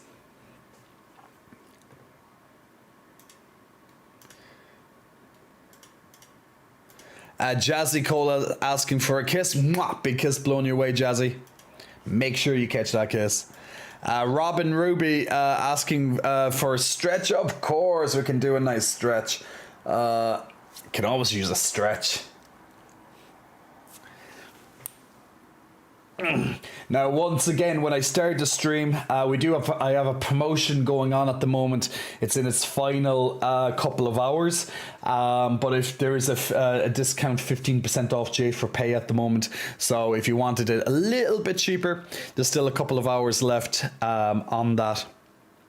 Brand new, two new videos uploaded in the last few days. One just uploaded today and one a few days before that. 30 minutes of new content just there alone. So if you haven't seen those yet, there's 2 very different types of content there added in the last few days. So feel free to check that out. Otherwise, it will go back to the usual 0% discount for new people and 10% discount for people who've been subscribed in the past, as per usual, because we always keep a loyalty discount attached when we do that. All right, here we go. Let's do this round of Stream Raiders, and then we're going to jump. We'll jump over to the Nitro racing after that. So with the Stream Raiders, it's a brand new map. Oh, very nice bomb there. Actually, just that could be that could have been a win right there and then, and ended a few seconds earlier. Oh, but this Lizard Thief's actually more powerful than we thought. But there he goes. Boom! Lovely big hit there and took him out. Now, with the difference in these maps is that the targeted, if we take out the targeted units, the battle ends immediately. And then it gets added to a global total, where new skins unlock as the entire global community unlocks them. So there's a chance to get lots of new skins. Congratulations to those 2 people there as well on some extra goodies out of the chest. And we'll jump into the next round. So brand new event just started that we're playing at least. And we have some reptile invasions, my lovely people. Let's see if there's any marked targets. There's only one marked target in this entire map, is there? So if we take out that marked target, the entire battle ends. So never a bad thing to, I guess, focus on putting units wherever you see the marked targets, if possible. Because why not? Try and take them out as quick as possible, right? So if you want to join in, guys, just click on the link that gets put on the screen every so often, and you can join in on the next battle of Stream Raiders. So that's ready there. And last 20 seconds, guys, before we do the next round of Nitro Racing. So if you haven't typed !play like you see right above me here, then do so, and you'll add your unit into the next race. Hey, Jinsek. Hello there, fellow humans, unicorns, and everyone in between or out between. Hey, Jinsek, hope you're having a good Monday. Garnet, okay, I'm heading there now to see if my prepaid works. I should check it out. I don't know if it does or not, but hey, look, at least you try. So that's always appreciated, my man. Mr. Carlson, love it here and love the things you do. Hugs, enter Fanon. It's been a while since I've seen you, my man. But thank you so much for the 11 months subscription. Thank you for helping to pay the electricity bills. It's always lovely to see. Hope you're keeping well, my man. All right, let's start the next round. Now, remember, once again, we need to try and have one of us pass the finish line first, instead of those pesky computer bots. And remember, use your lovely megas, exclamation mega, like you see me typing in the chat there, whenever you have a mega on your screen. Best time to use them is when you're not in first place, or anytime you see lots of bots in front of you in particular, unless you have Banana Storm set as your preferred mega, which you can do on the website, because that just hits everything and anything potentially. Could even hit you. So I'm currently in first place at the moment, so at least we have one person on our team in first place. So for example, if you see one of us in first place, generally not a good time to use a mega, because if you get a pigeon bomb, that could be bad news for whoever's in first place, because it usually goes after the people in first, second or third. So Ganko's currently in second place. He currently has a mega. So do I as well, so we can wait until any bots come, because I know that my mega is a pigeon storm. So the moment I see a bot ahead of me, coming into third place, or if they take first place off me, I can use that pigeon bomb right away to claim it back. So we have Godzilla coming up right behind us. Ganko using his banana storm. Oh no, I slipped on the bananas, Ganko. And Godzilla's about to take past me, but I'm gonna show you the power of megas. Time to get hit, my lovely Godzilla. And Godzilla's currently spinning around and around, and I get hit by another banana. See, what I like about the pigeon bombs, sometimes you have very good control with it. You know usually who it's going to hit. Bottom, said Scarjartis. Yes, you are. I have another mega on my list, so I'm waiting for that Godzilla to try pass me again. And I'm going to knock him out if he does that. We also have Roboto also right behind me too. Thick Daddy Blue currently in 5th place, catching up nicely. So remember, as long as one of us reach first, one of our blue team, we have no fear. We still have lots of bots in the top 6 at the moment. The rest of us are out of that. To be hit by a banana nowadays. Oh, Godzilla. Oh, no, you don't, my friend. Get back out of first place. There he goes. Oh, and now I go flying off the map. Lovely, Jay. Lovely. Let's use my other mega. Get that Roberto down. So if we can get any of us up into... Like, I'm the only person in the top few at the moment. We do need some backup, because those bots are going to be knocking me around the place. And not in a fun way. You know, a gangbang isn't always fun. Thick Daddy Blue's the only person getting close to me at the moment. Stick Sizzle's on his way right next to Thick Daddy Blue as well. Thick Daddy Blue has a weapon, so that could definitely alleviate a lot of tension from... Oh, and I go flying off the map. Lovely, Jay, lovely. There we go. Bots creeped into second and third place there, but I can't do anything about it. But now I picked up a weapon, so I can use my megas. Good. Nice pigeon bomb, whoever that other pigeon bomb was. Didn't see who it was. Thick Daddy Blue Garnet currently has weapons on my screen. I have another one. Gonna use that pigeon bomb. Hit that goddamn stupid bot. Get me some space. So using your weapons correctly it really can help influence first and second place. Uh-oh. Both of us are slipping on these. It's myself against the bots. Come on, Thick Daddy Blue, back up. Get me some backup up here. Thick Daddy Blue, here he comes. Myself and Thick Daddy Blue in first and second place. Sketch Artist coming into second place. Okay, we're all up here in the tops now, so we have a bit more ammunition to help us against those bots. Sketch Artist can use his mega. Pigeon bombs. Hopefully that didn't hit me. Oh, it did. Damn it. Thick Daddy Blue has something he can use. Good job. Thick Daddy Blue currently in second place, so don't use your mega until you're out of second place. Thick Daddy Blue, if you fall back a little bit, now for example, would be a good time. Sketch Artist as well. Stick Sizzles. Oh, fuck, I'm getting blown off the map.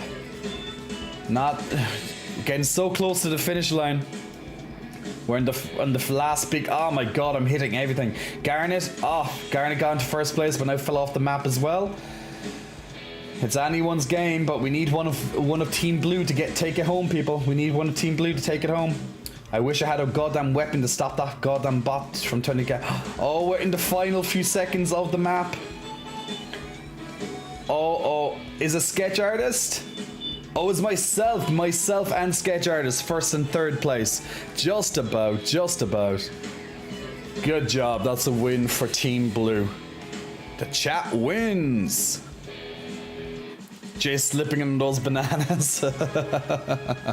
Well, we got there toward in the last lap. We definitely picked it up on our own side, but Team Blue was pretty much outmatched there for the majority of it, but at least we took it back at the end.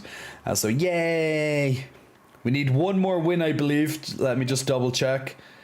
Okay, we need one more win to unlock the brand new map, guys. So if you want to help us in that, we're going to go back to the UFO crash sighting. Type !play if you want to join in. Hopefully we'll take one final win to unlock that map now.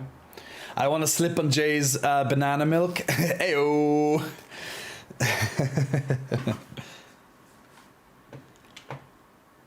I gave up. My fave game is marbles. At least I win there. So Glamorous, you only like marbles because you win there. Well, look, all you have to do is just use those weapons when you can, and hopefully a little bit of RNG goes your way. But the good thing about this game versus marbles, at least you have some control, and I'm sure they'll find ways to make it a bit better as the beta goes on. But at least you can use weapons in this, and you have full control over when you use a weapon. So that once again, these can definitely determine the if we win or not.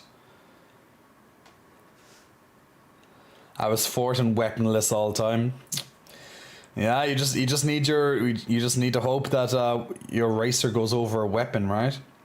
And once again, remember our Stream Raiders is currently counting down in the background. 20 minutes until the next battle. Remember, every 5 minutes you can place down a new unit if you so wish. And remember, if we kill off the marked target, which is this guy right over here, this lizard thief, then the battle instantly ends. For us, so which is obviously what you want. So trying to kill him off first is always a good shout. That's the main gimmick of this event, it seems like. Such bad luck. Peed over by furious dinosaurs. Well, we'll see. We'll see now. Can we win? Can we win this final? Will this be the final round for us that we need to win to unlock the last map? We shall see. We shall see. So this one's all about the UFOs. So UFOs have been sighted, and and there's plenty of lasers waiting for us ahead. So let's see, can we dodge the lasers? There's tanks, there's turrets, lots of ways for us to get hit off the map, including the bots as well, of course. So let's see. Once again, as long as one of Team Blue gets first place, that's the most important thing. Bashing down the barrier, Garnet is in first place at the moment. Come on through, Glam Bandicoot. So Garnet and Stick Sizzles rounding out the top 5 or 6. So we have to get some of those bots out of those top positions and keep them out of there as well. Now the weapons will start to spawn any moment. Oh, they've already started to spawn. I see one on the road over there. Stick Sizzles currently in second place. Garnet and Ganko rounding out there. Duo slightly behind them. Obviously, we're only in the first lap, so it will all change. But keeping people in the top positions is, you know, always preferable. Isn't Kimchi the name of a drag queen? True, it is. Now, I don't know, was that name intentional for that or not? Don't know. Now, as time goes on, more and more weapons spawn. The weapons are very limited at the moment. But once you pick one up, check right below me here to see do you have one, or else check the top 10 positions here. And if you see the icon next to your name, that means you have a weapon. So type Mega to use that weapon. So currently, Garnet and Glamorous is in second and third place. Here's a good chance to pick up some weapons. Garnet picked up a weapon this time. Glamorous. Oh, Glamorous just missed out on that weapon. But remember, it's always good to use a weapon if you're not in first place, or if there's only friendly players ahead of you. Never use a weapon in those circumstances, unless you have banana. If you know it's a banana weapon, then use it. The only way you know that is if you've set it on the website. So Glamorous and Garnet both have weapons now, but best to use them when a bot is close to you. Usually the best time to use it, at least. Sketch Artist has picked up a weapon as well, and Ganko. Plenty of bots that you can do damage to along the way. Garnet and Glamorous in first and second place respectively. Most players have megas at the moment, so that's good. So plenty of bots have megas as well, so they'll be using them. Bananas raining all over. Glamorous, you used your weapon at the wrong time. Don't use your weapon if you see a player in front of you. Only bots, because you just hit Garnet. It was a waste of a weapon. See how Garnet's waiting with his weapon at the moment for the last like 30 seconds plus. Otherwise, it's just going to hit you most likely, you know. Unless it's the Banana Storm, that can hit anybody. But most weapons usually they go in front of you, so you know. I know delays can happen. I know.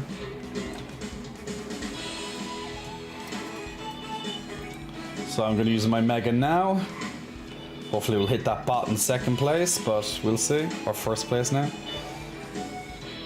No, I hit Glamorous, unfortunately. So it's pretty much the top 3 is Freeze Dried the bot, followed by 2 of our Team 1. Team Blue. Duo is our next hope with Stick Sizzles. Stick Sizzles has a weapon at the moment, so remember, use your weapon.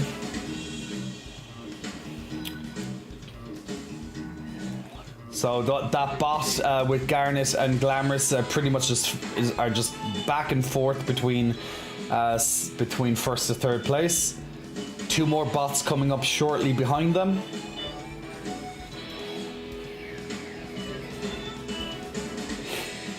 Nice lightning hitting that bot nicely. Unfortunately, the pigeon, unfortunately, is going to go and hit one of our first places. So we have Garnet and Glam still in first and second place with a huge string of bots behind them, taking up the next ones. Duo currently has a weapon as well, Stick Sizzles. So use those when you want, guys. Let's check back to Garnet and Glamorous. Hopefully it will be one of you to finish off. We're very close to the finish line. So if you can just last about 10 or so more seconds before those bots come up. That bot is very shortly behind you, but you're nicely ahead. Oh, getting hit by pigeons.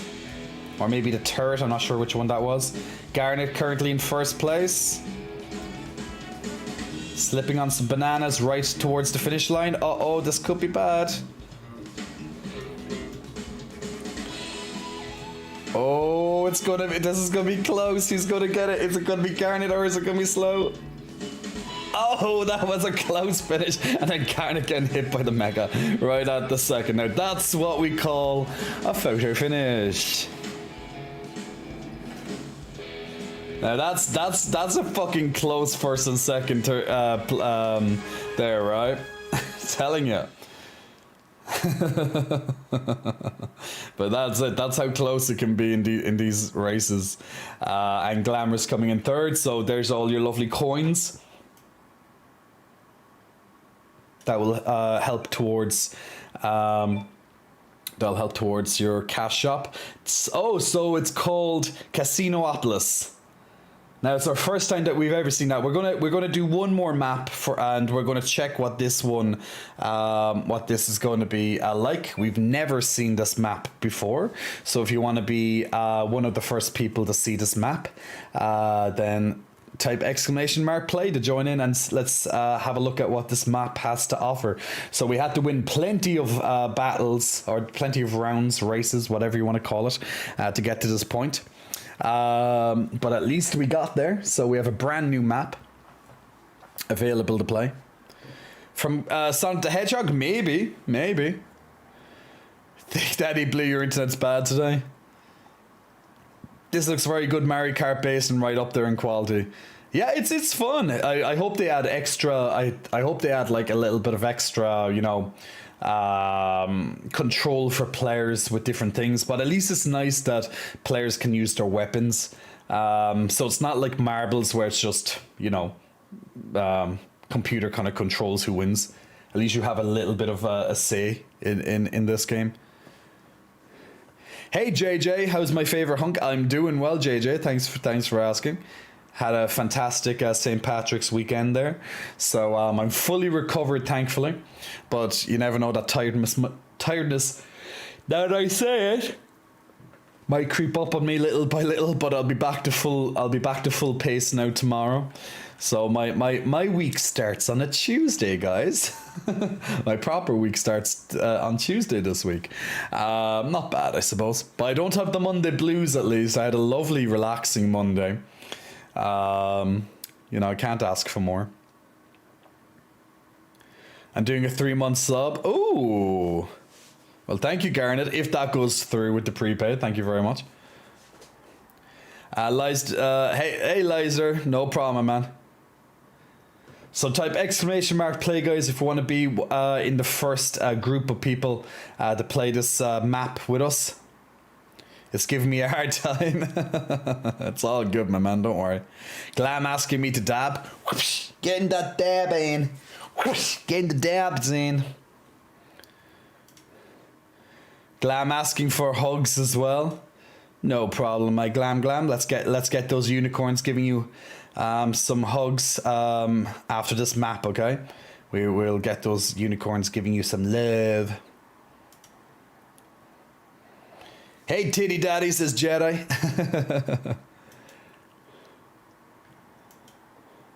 Okay, last couple of seconds before we play this brand new map, which we just unlocked after getting 4 wins there. We won 4 out of 5 rounds or matches, so not bad at all, my lovely people. I'll take a random flex. I'll do that after this round. Hopefully it'll be a win on the first time. Hey Nox, welcome to the stream, my man. Hope you're keeping well. Wish you were giving me a hard time with that unicorn horn of yours. By the way, did you guys see? I have to show you this. I don't know. I don't know if you've seen it on my Instagram or the retweet that I put on Twitter today. But this is amazing. This was sent by one of our lovely community members. Over on Discord, but I put it up on my Twitch and I put it up into my stories on Instagram as well. But this is his drawing of me. Absolutely love it. But what I find amazing in particular is the unicorn hat that he gave me. I think that's so cool. And actually even captures very well my logo as well in terms of the coloring and stuff. Almost pitch perfect on that. But I think it's a really cool, fun drawing of myself. Do you know what? I want one of these. I want to wear this. That's the thing. I want to wear this. So I'm gonna have to figure out a way to. I don't even know what this is called. Like, what type of hat is this called? Like, I've seen these kind of hats before, somewhat. I've seen like Pikachus and stuff like similar, like with these long pieces at the side. Does anyone know the name of those type of hats? Is a beanie hat, unicorn beanie hat? Is that what they're called? Beanie. But yeah, I think this is a really cool. I'd love the unicorn onesie. I think this would be really cool as a hat. I would so make merch out of this hat. Because I think people would buy it as well, because who doesn't want a fucking unicorn hat? You know what I'm saying? So yeah, definitely would like this. But this, if you haven't seen this and you want to see more of this, it's on our Discord on the art section. So Covet Hiss, one of our lovely followers, had made this. It's also on my Twitter as well and on my Instagram stories. But I just thought it was fantastic. I thought it was fantastic drawing, so well done to Covet on gracing us with that gorgeous drawing. I had a squid beanie, looked like Dr. Zoidberg from Futurama. These type of things. Okay, story. Okay, this is kind of similar. So okay, but I'll make mine better, of course. But I'll make mine better. But there you go. Plus soft fuzzy unicorn adult hat. Choose color. Still pretty cool. All right, here we go. Let's start the next match. First time seeing this particular race. So this will be the last race for this evening as well. So our mission was to get into first place. It was to win, so we could see this. Did my game freeze or I think my game froze. Well, that's a great introduction. Is it running on your screen or is it just my screen which is frozen? Hello, screen. Hello. Yeah, I think my game froze, guys. Not a great opening to the first map. First look of this map, right? I think I'll have to restart the game. One momento.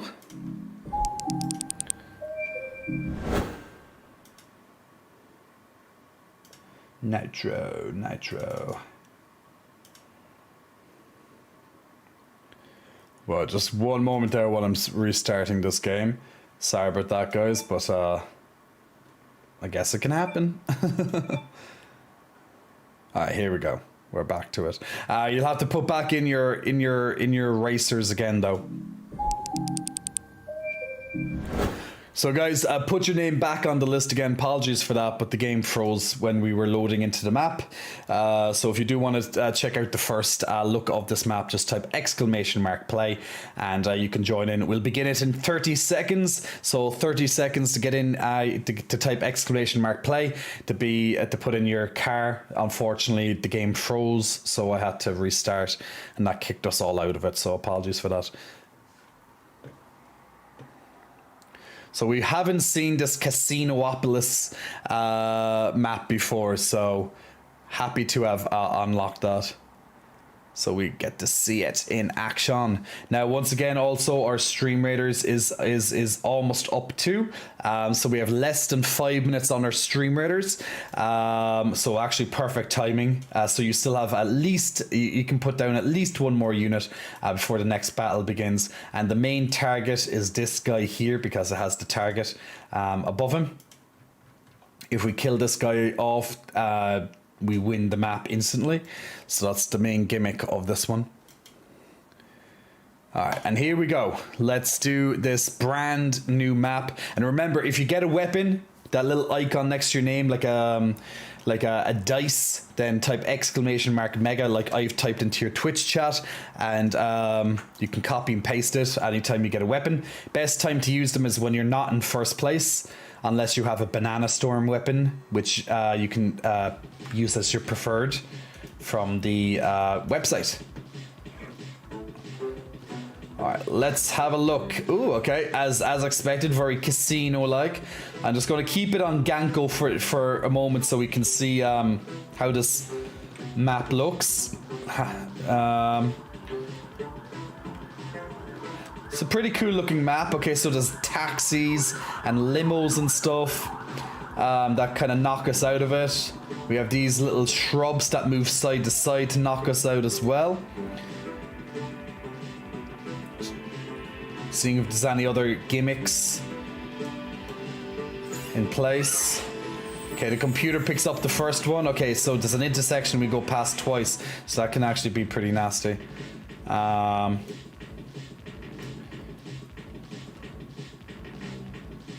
Let's see, and there's a couple more. There's another taxi. I don't know, there seems to be something flying through the air. I don't know if it comes down and picks us up or what is it. So just a couple of intersections, so that means you can get hit a few times, twice, from people coming the opposite way. Another slow looking, drunk looking limo. So far it just seems to be some shrubs that move side to side and then limos. I was kind of hoping maybe to be like falling dice or something, and you know, some other kind of casino related obstacles. All right, so let's see how we're okay. So we're on lap 2 right now. Ganko has a weapon and he just used it as well. Garnet has a weapon and Stick Sizzles has a weapon ready and waiting. Glamorous currently in first place. Got hit by a pigeon bomb, unfortunately. Not sure was that from a bot or not. Glamorous just picked up a weapon there. Ganko in third place, losing third place now. Stick Sizzles currently moving down nicely. Has a weapon as well, can use at any point. Glamorous using his pigeon bombs on nothing. It's just going to hit someone behind.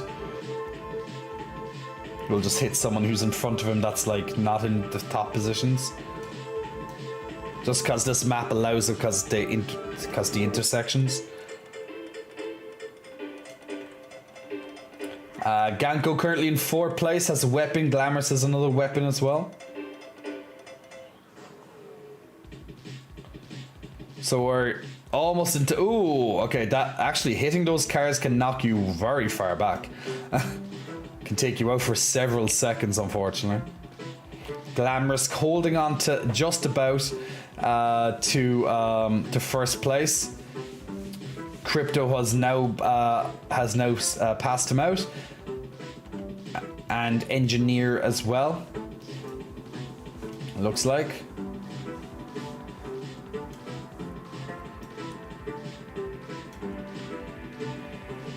Sketch Artist currently has a weapon on hand. Nox is the only person in the top 6 outside of Glam on our team. Glam and Nox are our major hopes at the moment for finishing off the map with a Ganko getting sent to another map. Yeah. Here comes the bots right behind Glamorous at the moment. So So they have two of them, followed by Nox. Nox is side by side with Glamorous. So at least we have two people on our team. In the top two, Karma is taking that first place in any moment now. There he goes. Oh, then he gets hit.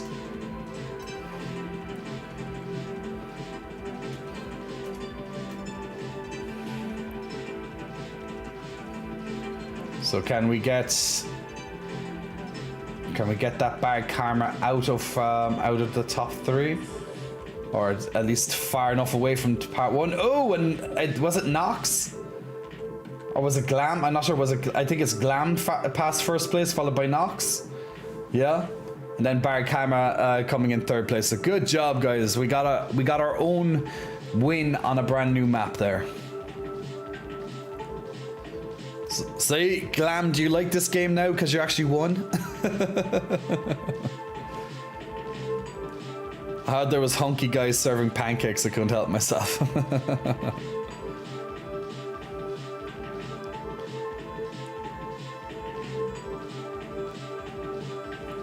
Hey, Plus Ultra Ready. Yeah, I survived the parting. Kayom, Big Muscle Flexing. Welcome to you, Kayom. Thanks for pressing the follow button. Much appreciated. Best game ever, says Glam. And then if he loses, worst game ever. So there we go. Congratulations, Glam and Nox on the biggest coins there. And on the way down, followed by Chaos after that, and leading down the list then. Now remember, you can go onto the website to claim extra coins as well, because you might have gained coins from winning or other conditions, and you can gain thousands of coins this way as well. So keep an eye on the website. Eventually this is going to be added into the game for convenience, oh, there we go.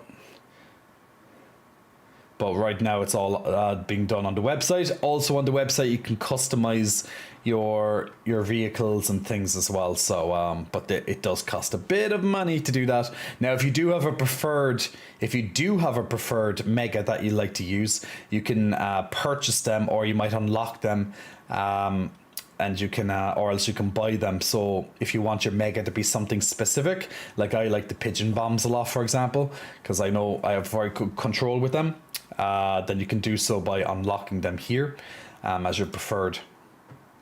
And also you can then customize your driver, body, flags, etc. And more will be released in the future as well. Oh yeah, if Glamorous, oh, that's the wrong one. If Glamorous loses, it's rigged. We all know that's how it works. In spite of losing or winning, it's still a good little game. Fair enough. Fair enough. It'll be interesting to see now what they'll add in on the next beta build. But hopefully more maps, more customization options. Like the game has promise, you know, for lots of different maps and stuff.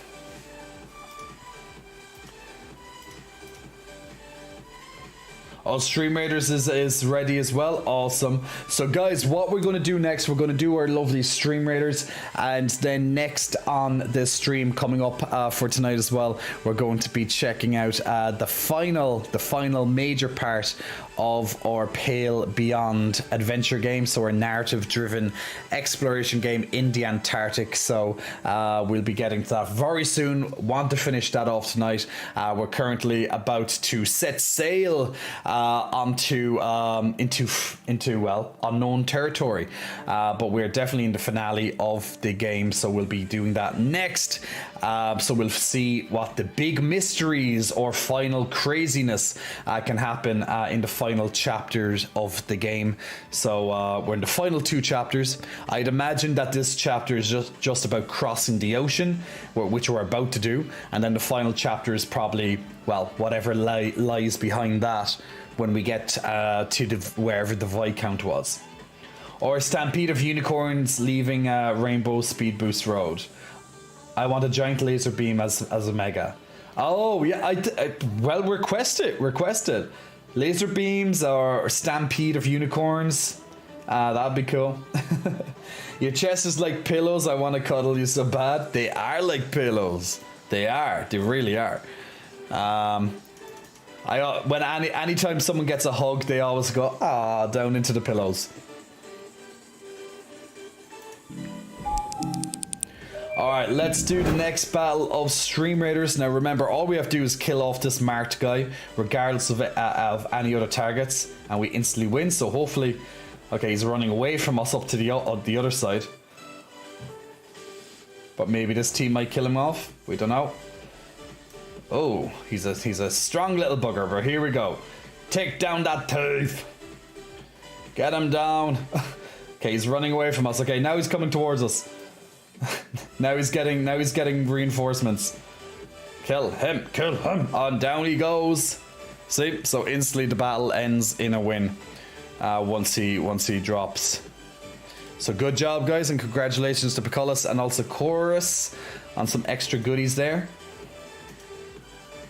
And remember, since it's a brand new event, that means we get lots of extra goodies all the time.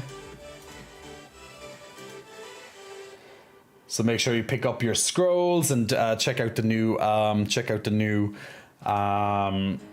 quests and stuff as well.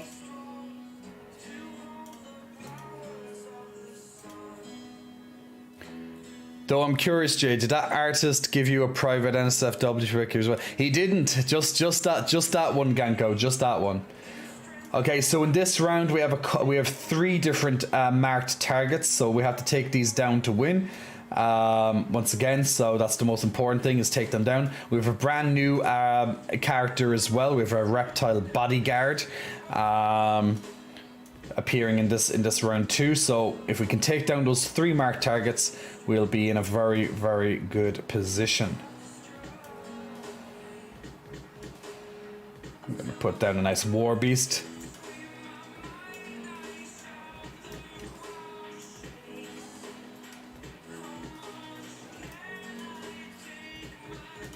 Alright, so if you want to join in on the next battle of Stream Raiders, guys, click on that lovely link and you can put down units ASAP. Remember, every 5 minutes you can place down a brand new unit.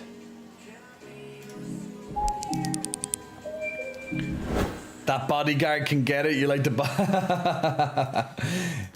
Ganko likes some pixel art reptilian bodyguard, it seems. We know what you're into now, Ganko. We know what you like. Now remember, guys, the streaming schedule is slightly different this week. So the streaming schedule for this week is Wednesday and Friday, starting off, okay? Friday, because that's the release date of Resident Evil 4. Now, honestly, maybe I could do... Yeah, Friday would be probably best, yeah. So, we'll be playing on Friday this week. Not that common that we stream on a Friday, but we will be streaming on Friday this week so we can pick up the new Resident Evil game and check that out on stream. So, if you are looking forward to Resident Evil 4 release, we will be playing that later in the week. But for now, we will be picking up from where we left off. I'm just loading it up in the background. We're going to have a look at The Pale Beyond, the final chapter of The Pale Beyond. So if you want to continue, if you want to join us in the final, well, I don't know, hour, 2 hours, maybe 3 hours of gameplay left in the story narrative. Let's see what craziness, or will Cthulhu show himself? Will people be going extra mad? Who knows? We shall see. That's all I can say. We shall see. So we are currently on week 39.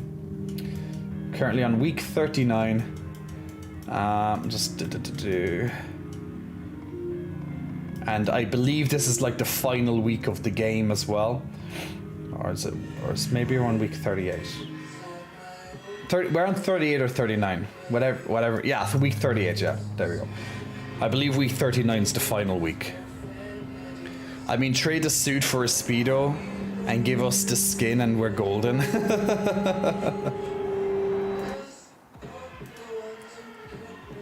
Alright, just 1 second there now. Let's go changing the game to the Pale Beyond. Now, what we'll do also for the Resident Evil launch, we'll stream on multiple platforms again. There's no point in streaming. There's no point in streaming on multiple platforms with this narrative game because people might know where we are at. So, okay. So 1 second there now, my lovely people, and we'll start off this next. Oh yeah, I remember also, Glamorous, you wanted hugs, so get those big hugs in. Giving all those lovely big unicorn hugs to you. Lots of warmth being sent from me to you across the planet to you over in Argentina at the moment. So there's some lovely warmth hugs being sent from me and the unicorns your way, Glam. And also, Enter for None is wanted me to do some flexes as well, so he uses channel points for some random flex, so we'll get a random flex on the way. Garnet, the stream froze and I can't seem to get the card to work. No problem, Garnet, don't worry too much about it. You mean we're not on Kick? Oh no, we're not on Kick right now, no.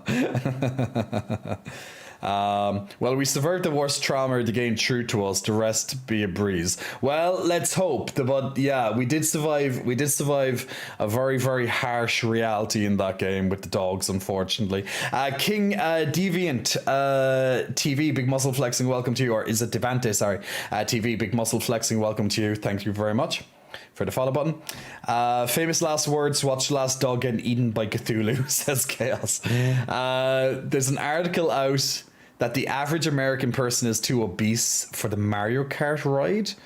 I don't even know what the Mario Kart ride is. I'm assuming it's some... Is that like those... Is it like those cars, like the carts that you have in like arcades where you sit down into the car and you can play Mario Kart? Or is it actually like a theme park where you ride around in a cart type thing? I'm not sure. Do you have some Vietnam flashbacks of the dogs during your 3-day bender? I didn't, thankfully. No dogs entered my nightmares or dreams since that stream. But like I say, huge fan of the armpits, says Garnet. Soyun Papa Frita, you do a great stream. Thank you, Soyun Papa Frita. Much appreciated.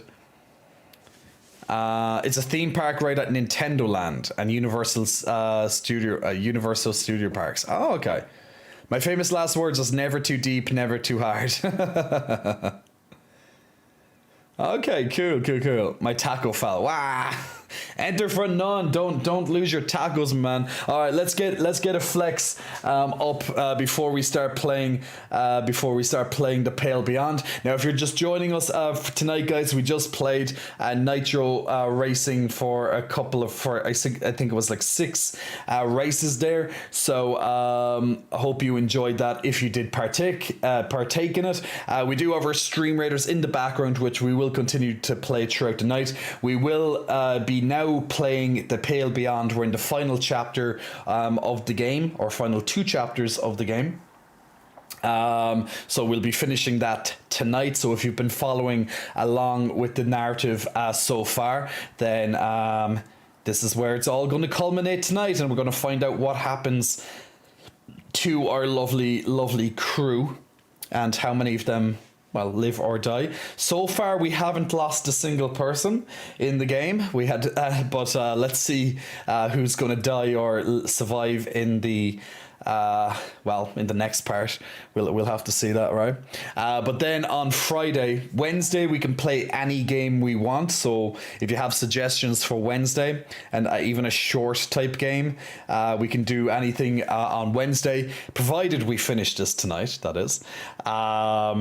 And then on Friday, we will be playing the brand new Resident Evil 4 remake. So that's going to take up the entire stream on Friday, as you can probably imagine. So we'll be playing plenty of that.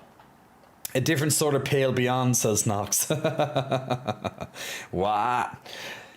So I love having devices as I'm running on my phone and one on the PC, so ads don't get me. Garnet, you know how to do that. You know how to do it. Watch the 38 Weeks was just a prologue, so the real heartbreaking story. Just curious, but will Point and Laugh get different looks? They just, so they're more or less the same look. The only difference is that one is closer than the other. But hopefully, whenever we unlock more emotes in the future, I'll be able to add plenty more. I do have plenty of ideas, but unfortunately, we don't have the unlock option for that yet. Yep, almost there, Glam. A few more days. 4 more days for the Resident Evil remake. So Friday is fast approaching. Can't wait. And here we are. Give me 1 second there, guys. I'm going getting a quick yogurt. And then we'll pick up. Now, if you haven't seen this before, I'll catch you up to the best of my ability with any game mechanics that might be needed to explain. But other than that, sit back and enjoy the narrative adventure as we are entering the final 2 weeks of the game, from what I know of, because this is the final 2 chapters. I don't think it goes on any longer than this, but well, I could be wrong. I could be wrong. So give me 1 second there and I'll be right back.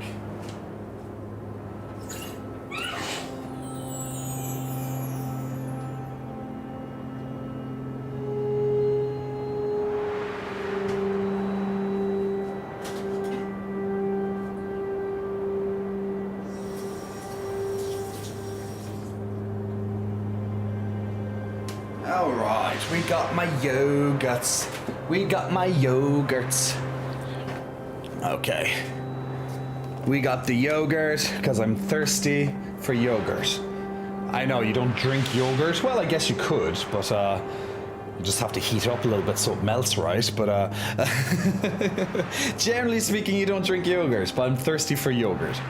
I guess the word will be hungry, but yeah. Triaf, Big Muscle Flexing, welcome to you, Triaf. Thanks for pressing the follow buttons. Now, by the way, before we start playing, if you haven't, now I have to appreciate once again, if you have not seen this amazing drawing that's currently on my Twitter, if you haven't seen it, this was made, it's also on our art section on Discord, made by Covetous. This is the his version of myself in Big Barra Buffy mode, Daddy J, where sporting a lovely unicorn beanie hat. So if you haven't seen this before, absolutely amazing piece. But it's on my Twitter, it's on our Discord, and I have it on my Instagram stories. But that will disappear eventually.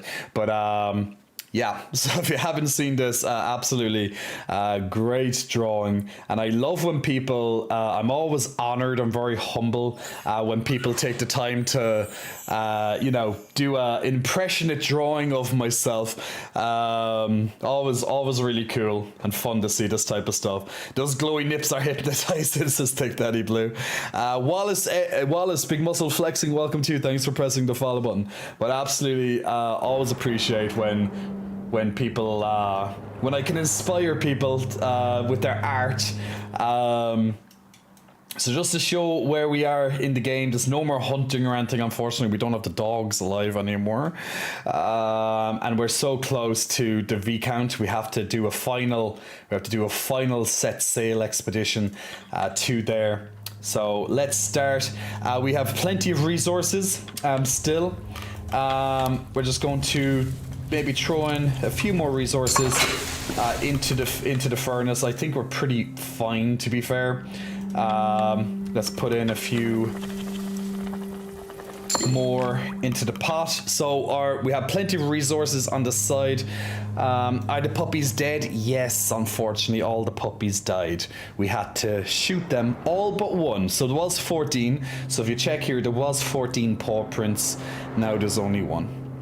We had to kill all the dogs, unfortunately. Besides one. We gave mercy to one. Now, what we didn't do is eat them. Now, we had the option to harvest their meat, but I just thought that was just a bit too cruel. So we didn't.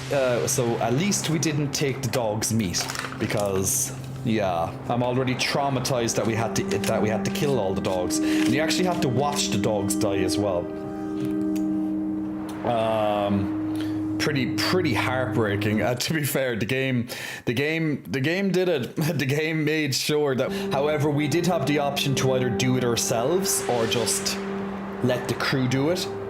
But I tried to make sure that as the captain, I had to take, control. And unfortunately, when you do that option, you literally see the dog right in front of your face, big puppy dog eyes, your gun staring down the barrel of the shotgun. Yeah, not so nice. Not so nice. It was pretty rough moment of the stream. But you can watch the video to that on the Discord. It is saved on Discord if you want to watch it. But there we go. So we are in the final act of the acts of the game, guys. So let's get to it and let's see what happens in the final parts of the game. Shaw, almost ready to set out. How are the boats looking, Grimly? That's good to hear. These boats best be ready. We'll say that's good to hear. I'll be a relief to get off this ice. Still need to assign the crew to their stations. Plan carefully, Shaw. Don't know what we'll face out there. Everyone needs to pull their weight. Anything else, Captain? Will I say I believe in apologies in order, or will I just say thank you both for everything? Maybe I should say I believe in apologies in order. Oh, they actually liked it. Okay, I actually thought they'd be pissed off, but actually they liked it. It's alright, Shaw. You couldn't have known that the dog would tear it up. It was a bit funny. Anything else, Captain? I'll see you once we make land. Alright, so that was just pretty standard. Last chance to get there. Some guys like it rough, I guess. True. I guess so. Alright. Let's move on with the story. Okay, so we have 3 boats. Now, just in case you're wondering, why did we have to kill the dogs? Because the boats would not be enough to support the dogs. It's simple as that. Because these are lifeboats. We did not have the space on the lifeboats for the dogs. We had 4 lifeboats. One was taken by the previous captain, if you guys can remember that. So if you guys can remember the first captain we had of the ship, which is this guy over here, Captain Rufus Hunt. He went missing in the early parts of the game, along with 3 other members here, Killian, Emilia, and Joseph. So they disappeared, and they took one of the lifeboats and some rations along with them, a bit of supplies. And we don't know, are they dead? Did they go maybe try and get us some help? Did they maybe, set sail for the Viscount alone? Which is kind of, a bit strange if they did, but they didn't really, the captain didn't really want to be on the mission for whatever reason. So who knows? But we'll see. We'll see if we'll ever bump into them again, or they just have a very small part in the game. I wonder if missing characters are random each run. Have no idea. We'll see though, I'm sure. Okay, let me just move the microphone out of the camera view. Okay. Templeton, Hammond, Kurt, Cordell, Nutley, and Kasha all board the largest lifeboat. Grimly and Junior man the other 2 vessels. The remaining crew must be decided. All living crew must be allocated to the lifeboats before you can set sail. You have 16 left to assign. I'd imagine, so pretty much we can now assign who goes onto each boat. I'd imagine maybe it'd be a good idea to kind of split them up, a few sailors, 1 or 2 scouts on each boat, that type of thing. So there's at least one of each speciality on each boat. Something like that. I guess that would maybe give it a good chance to survive, because I'd imagine if we do this wrong, one of the boats will sink. So we could lose a lot of people very easily. We can lose, like, if we lose one boat, that's 9 people. I know that's kind of behind me at the moment, but I'll just put myself in the middle here. So if we lose one of these boats, it's like 9 people instantly gone, including one main character on each. We have 7 of the main characters on one boat at the moment. So that's all the specialists. So this will be all of these people more or less here. Nearly all of them are all on this boat. So we have to assign the scientists, the engineers, scouts, and sailors. I'd imagine, wasn't there a thing about Kurt resting or he dies? Well, in terms of navigation anyway, we have no control on that. Now that might come into effect during this part, but we have no choice but to have him on the first lifeboat with ourselves, I'd imagine. So let's go to lifeboat 2. So I'm thinking we have to assign 8 people, it looks like. So I'm thinking maybe 1 scientist, 1 engineer, 1 scout, and 1, 2, 3, 4, 5, 6, 7. Maybe put 2 sailors, just for now. I just want to kind of do it on each. I just kind of want to do it on each boat, just so you know they're kind of even. So 1, 2, 1, 1, 1. Let's see how many we have left. So we have 6 people left to assign. Maybe put 1 of the scouts, because Kurt can't do it, so maybe put 1 of the scouts in the big boat with us.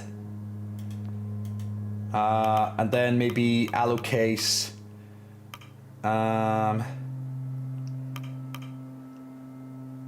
maybe allocate... Okay, we're 3... let's put 1 more sailor into each boat. We'll put a sailor and a scientist into this boat. Then we'll put a sailor into this one. Do we have any other specialist? No, we don't.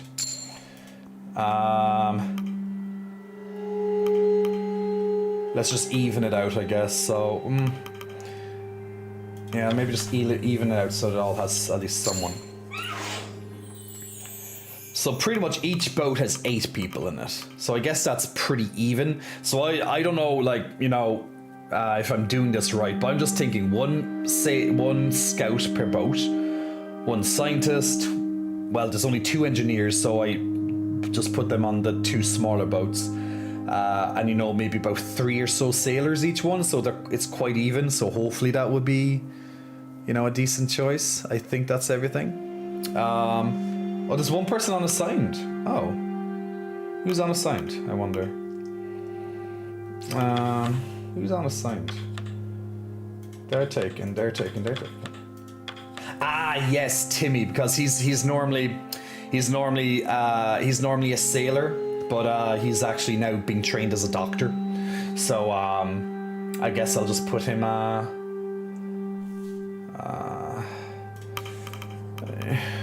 maybe I'll just put him on yeah, maybe since he's now a doctor and technically not a sailor, maybe I'll just put him on the big boat. You know, so it's at least even, more or less, you know. Yeah, I would have said sail without him. I know, I completely forgot about him. Everyone's assigned, right? I don't think there's anyone else not left assigned. They're all assigned. They're all assigned. They're all assigned. They're all assigned. They're all assigned. Yeah, everyone's assigned. It still says 1 out of 25. Oh, I guess that's me, right? I haven't assigned myself because I guess I'm the captain. I think I'm the last person because I don't see anyone else. I don't see anyone else that can be assigned.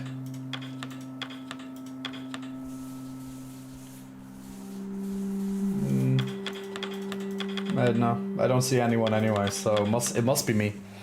8, 18, 20, 25. Yeah, look, there's 9 plus 8 plus another 8, that's 25. So yeah, all 25 are on board. Don't know what the 1 is about. Maybe it's a bug, a visual bug, maybe? I don't know. Asgard Cool Cat, Big Muscle Flexing, welcome to you. Thanks for pressing the follow button. Let's see. Let's set sail. We have no other choice, really. Unless we want to rearrange someone, but don't think there's... We'll see how that goes. Hopefully... Makes me curious about those extra blank spaces if there's potential DLC characters. I don't know. I don't know. Maybe it's just... Maybe it just gives you that choice if you want more people on a boat than another. You know? Because there's definitely not enough characters for... to fit on. From what I saw, so... Is Stanbury signed? Stanbury's gonna be with Cordell in the main boat.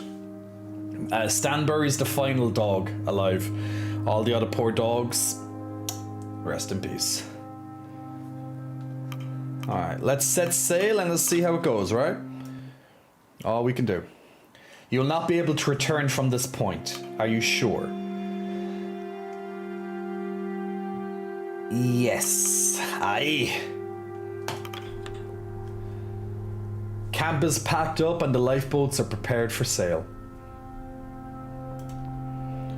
Everything is ready, Captain. All that is left for you to give the order. Let's get off this blasted ice. I'll see you all on the other side. This isn't going to be easy. Keep alert. We're at the mercy of the ice and the ocean. We might not all make it. You should be prepared for that. This will be the toughest challenge we've faced. I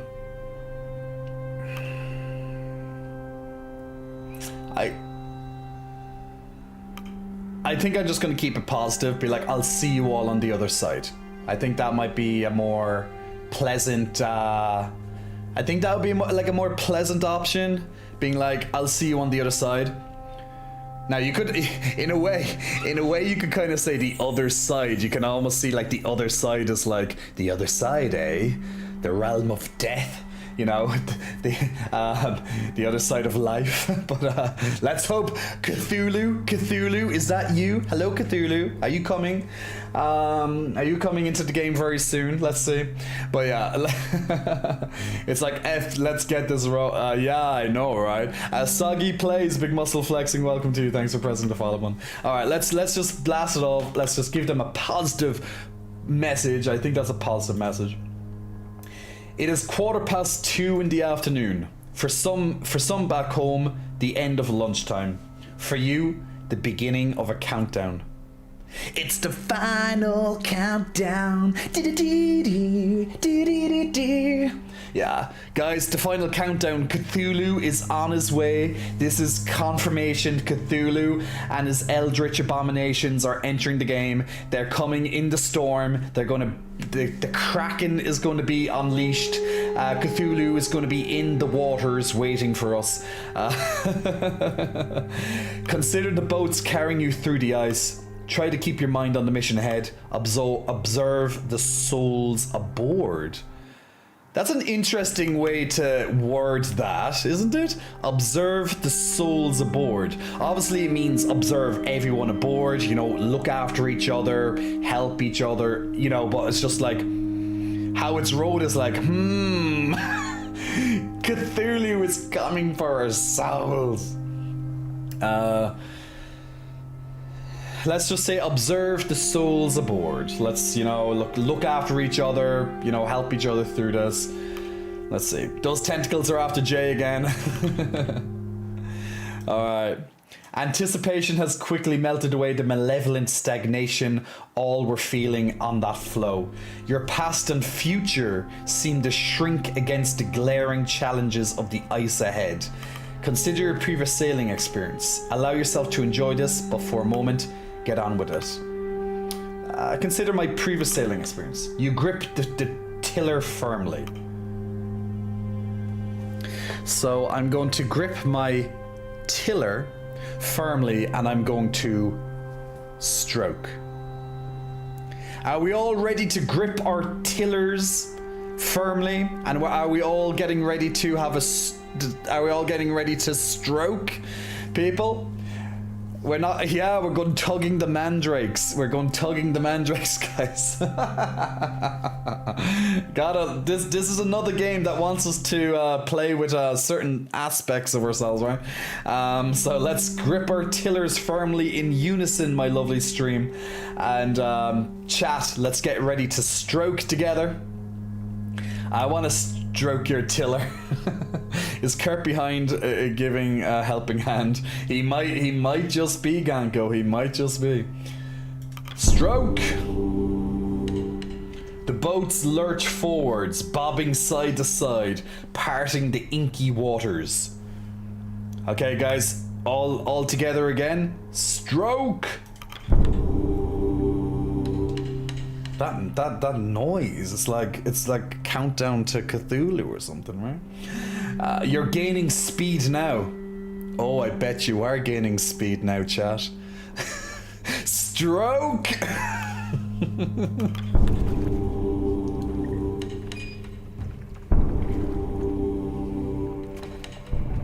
A cadence is reached by all those rowing. The oars lift in unison. Don't stop even if I have to stroke on your tiller. Uncomfortable for most, the crew has arranged the equipment as best they can to lift their sitting position to account for the raised edges of the boat.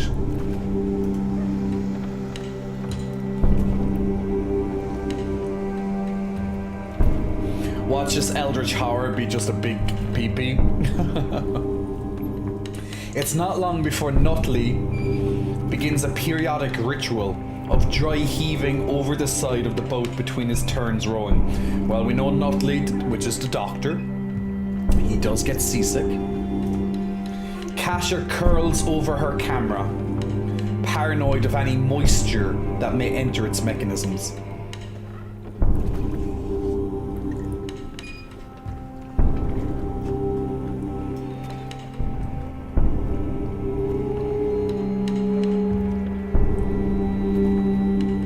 Our boats, boys. But before we continue, we're going to do our Battle of Stream Raiders.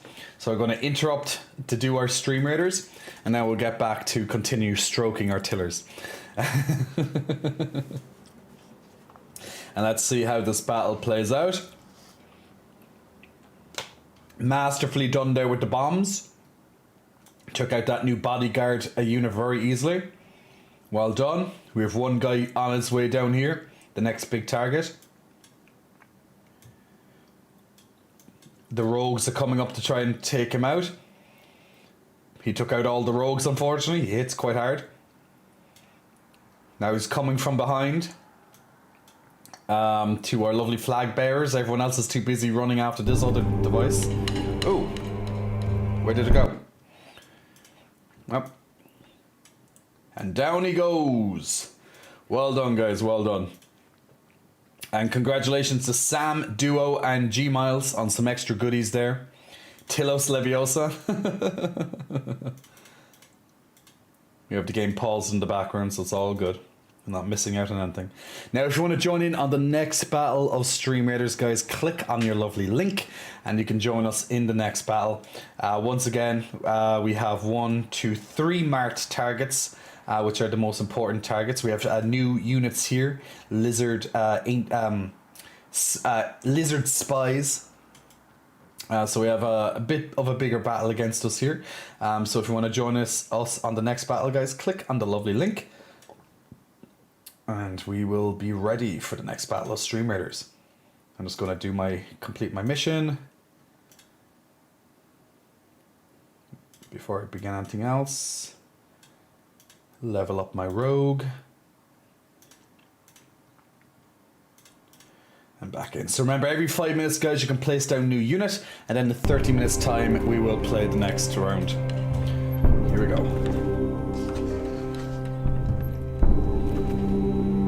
The fog finally clears to reveal the ice around.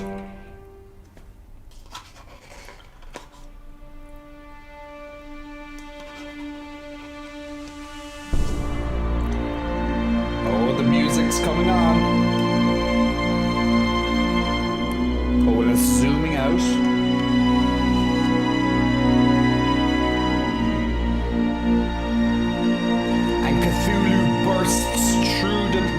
ice.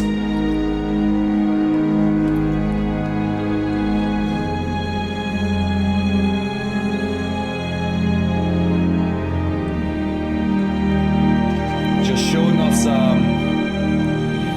it's going to show us how big Cthulhu's going to take up the screen, isn't it? Or it's showing us how small we are in the grand scheme of things. Now, we're not in the open waters yet, at least, so...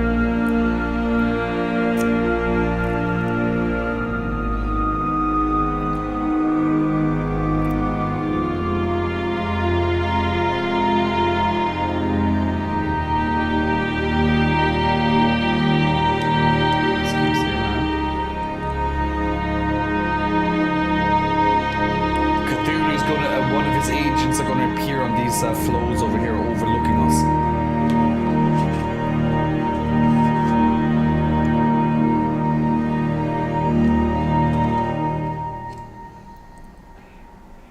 Nice shot, to be fair, right? Lovely shot. Terrifying, but profoundly beautiful all at once. We have been at the mercy of its dick the whole time. The ice line by the boat does kind of look like teeth.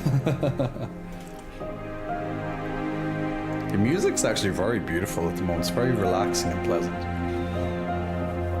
Duo, don't worry, my man. It's all good. The ice line by the boat does look like teeth. Zoom out to see veiny of the Eller Tower. Like how there's a clear path. Oh, continue to sail ahead. Yeah, I bet it's not going to be... oh. This looks very pale beyond, right? Like how the very icy look, right? It's very... yeah, it's a lot more paler now. By evening, you've nearly escaped the ice. The empty ocean is almost visible on the horizon. The music reminds you of a mix between Skyrim and Tales of Zestiria. The boats lurch. The smell is horrendous. Why is the smell horrendous? Is it from people or... what's this stuff in the water? Is that dead fish? Are these dead fish? Why is there dead fish all everywhere? Is it because it's so cold? That they are fish, right? They look like kind of fish. Or is that something else? Why is there dead fish everywhere? The smell is horrendous, though seemingly enticing to a large gathering of snow petrels, which are the birds above us. They shoot down from the sky at their leisure, scooping up a meal at a time. Early pollution showing us the future. They're mackerel, ice fish, I think. Maybe they're not dead, maybe they're alive, it's just how it, you know, just they're just maybe not fully animated or something. There's just lots of mackerel here for some reason. How do you know that? My father used to take me fishing whenever he could. Hammond stops rowing momentarily. Are you sure about that, kid? Because you've been puking for the last year straight, at least. The doctor goes red and tries to prove he can hold it in. Kasia furrows her brow, readying the camera. What do you think it means? It doesn't mean anything. A cold current, most likely, where the ice meets the ocean. Grimly calls from his boat. It is a bad omen. The living aren't supposed to be out here. Dun dun dun. Hey Doodle Happy Davis, you haven't missed anything, my man. We've set sail, we've assigned people to 3 different ships, and we're currently on our way out to the open waters. We're entering the final act of the game. Hopefully no one dies on this from the boats collapsing, but we will see. I tried to plan it smartly, but we will see. How he'd be alive if he'd be puking for a year straight. Well, it's not literal Booster Balloon Gold. It just means that he has seasickness and he gets sick a lot, you know. A Dark Abyss 3D, big muscle flexing. Welcome to you, Dark Abyss. Thanks for pressing the follow button. Also to Electra, big muscle flexing. Welcome to you as well, Electra. Altamia, thanks very much for pressing the follow button. Hey, Lucio, hope you're keeping well. Temple grumbles to himself. Something about superstition. With the birds overhead, it is nigh impossible to avoid their droppings. At least it's warmer than the snow. Nice. Very nice. I do like getting shat upon as well, because it's warmer than the snow. One finds its way into the doctor's hair. A fresh gastral purge follows suit. Kasia looks at you, uncomfortable, shielding the camera. What do you think, Captain? I'm preoccupied with sailing and being shat on, in case you hadn't noticed. I'm sure there's an explanation, whether we understand it or not. Sailors have made a career of defying where people shouldn't be able to go. Grimley's no different, I'm no different. It is interesting, like, why is there dead mackerel everywhere? Like, well, I think they're dead anyway, they don't look alive. And they keep saying, like, humans should not be out here. Well, this is the Antarctica, like 100 years ago or whatever. So, you know, it's not exactly common that, you know, humans are meant to be out here, I guess. No brown hanky daddy, no. Isn't it considered lucky if a bird shits on you? Yeah, I guess so. I don't know how true that is, though. Kasia, photographer shouldn't be seen, not should be seen, not heard.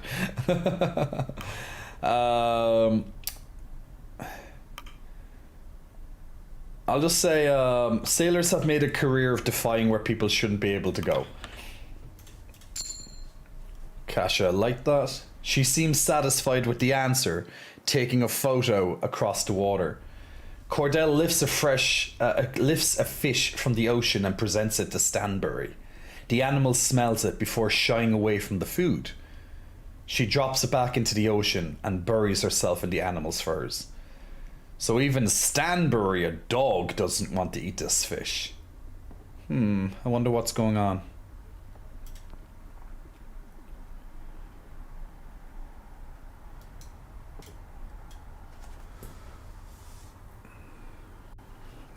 I wouldn't want that fish either, poisoned. But how would they be poisoned, I wonder? Like, what's the explanation of this? It's hard to say. Uh-oh, okay, we're getting out into the open ocean, and now the storms are coming. Cthulhu area, Cthulhu confirmed, guys. The tentacles are going to rise from the ocean now that we're out in the ocean, and of course it's going to be a big storm because this is the chance to kill all of us. After hours of rowing, you finally reach the open ocean. It's impossible to avoid the stinging sprays of the sea as they invade the boats periodically. Everyone is left bailing with whatever they can find, hats, mugs, even bare hands lift out the water. So there's water being put into all the boats and they're trying to get rid of that excess water that's in the boats at the moment. The crew begin to curse into the night at each other and at the events gone past. It's the only means of protest that doesn't interrupt attempts to remain warm. So join in the incessant blasphemy, refuse to take part but allow the others. Tell the crew that there's no such place for language, even out here. Well, what's the point in doing that?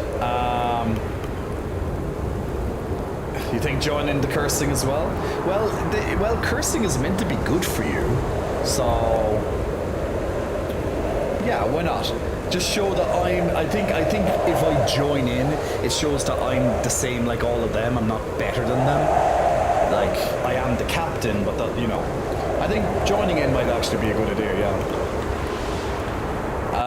You add to the chorus of curses, even getting more creative and loud as the swells continue.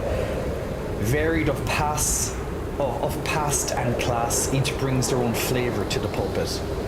They soon mix and fold like the currents beneath them, and before long even the likes of Templeton and Nutley permit their share of graphic slurs, the latter briefly forgetting their seasickness. But we are better than them, says Duo. let's not go there at this late into the game, okay? Uh-oh, here comes Cthulhu. Why is it zooming out? Whirlpool, Cthulhu. Okay, dark clouds, into the storm. Listen to the music. Cthulhu. Oh!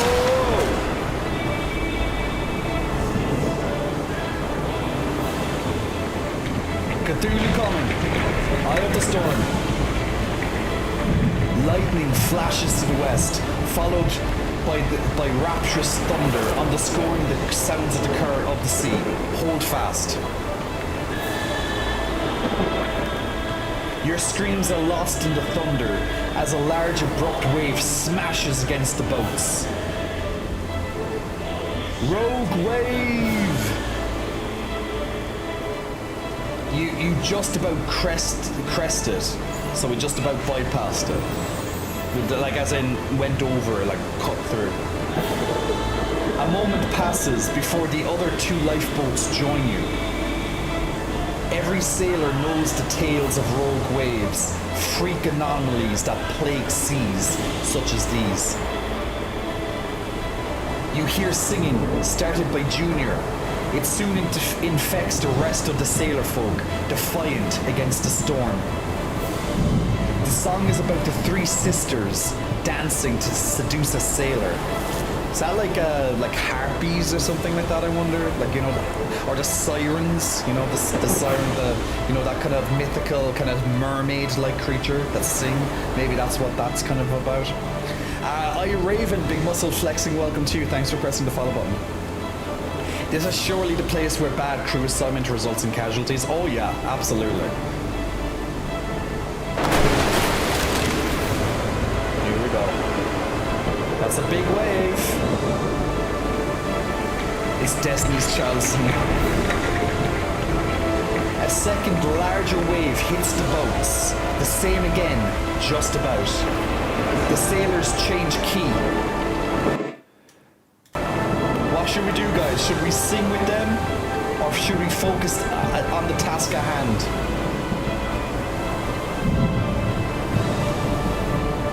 Maybe if we sing with them, it empowers them, you know? If we make the wrong decisions, guys, this could be the end of us. They're throwing everything at us this time, I'm sure. Sing a Cthulhu, sing. Are we going to do an aerial?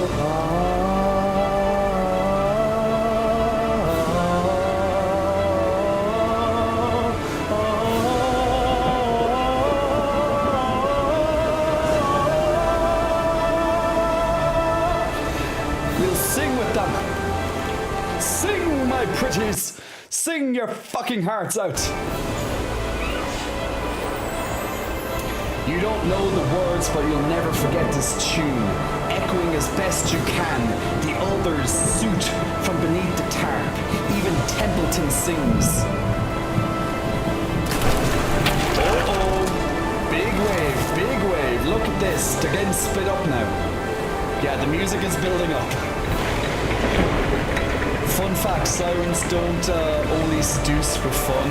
In one tale, they lure a man with knowledge of the future. Doesn't look good, I know. Moxa Papa, big muscle flexing, welcome to. Thanks for pressing the follow button. The third, final, and largest of the waves hits the boats. You're lifted near vertical. What do we do, guys? Hold your breath or keep singing. Defiant against the storm. What do we do? Hold our breath. Keep singing. Keep singing! It's like Ursula. It's like Ursula and the Little Mermaid. Keep singing! Because it's picking up. We'll keep singing. Disney moment. It's going to be a Disney moment when we all die. The spray enters your lungs. It feels like forever before your boat finally crests a wave. The tiller buckles in your hands. Your eyes burn from the from the salt of the sea. All three boats make it across. We did it! Whew. No one died. At least, we don't, well, from what we know, no one died, at least. 24 to 25. I wonder why it says 24 to 25 for now. I think that it's the ice one, maybe. It'll be an epic tale or the star from Frozen. The navigator is the first to step on solid ground. Kurt, why are you the first to set on ground? He turns to the rest of you, sodden. We've made it, ladies and gentlemen. Land at last. Week 39. Land. Save game to the tree. Okay, the final act. Sorry, I know you can't see it because it's behind me. Act 5. All 5. Okay. Let's see the results. Hey, Don.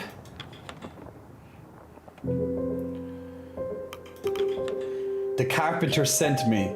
Says he ought to get building some proper gravestones for the dead.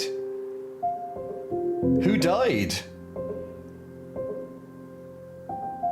Or is that just more of a or is that maybe like a gesture? We don't have any dead. Maybe this is like just in case we have people dead, but at this stage in the game, or maybe it's like a memorial for people, you know, like maybe for other people. I don't know. He loses hat. Yeah, it looks like a. For the dogs, maybe for the previous captain and those ones. But well, I don't know. Maybe it's more of a gesture or something. Yeah, like Chaos said. Yeah, maybe it's for the previous captain. The other ones. Can't say I disagree. I'll get to it on your order. He leaves. A proper eulogy will also be expected. It would be best if you consider your words now, Captain. This is a difficult time for all. But why? No one died. Well, the dogs, yeah, but like, we've already had a time on that. I don't know. We have progressed beyond the last known location of the Viscount. Answers to its disappearance may lie on the Isle. Captain, once we are through here, I would recommend you scout the area for any sign of human activity. For safety, of course.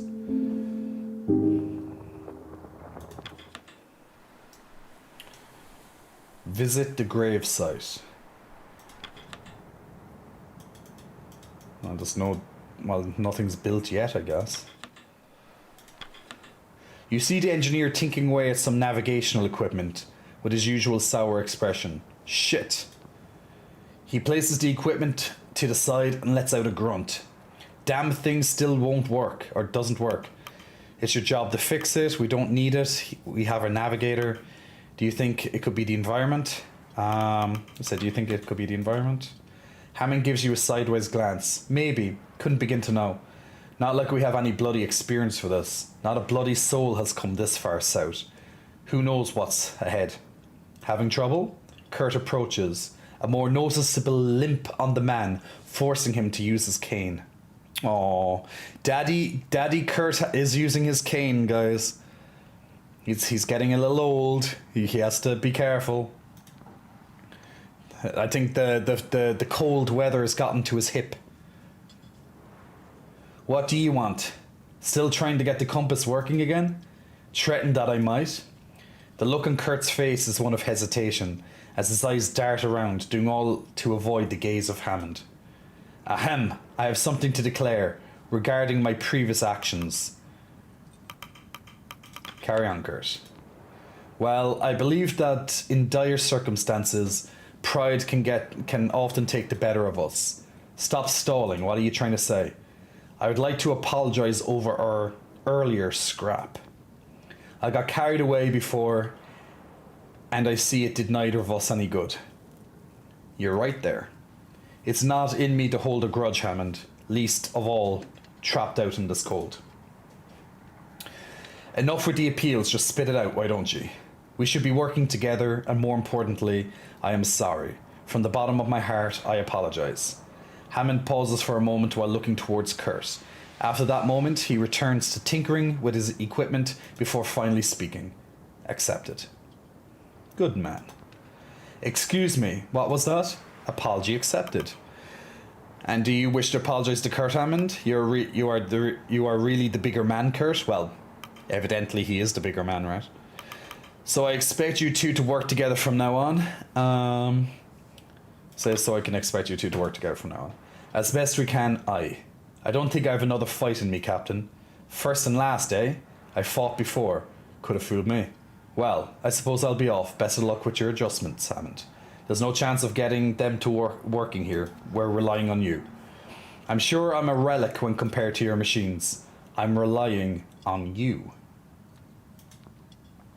Ah, I see.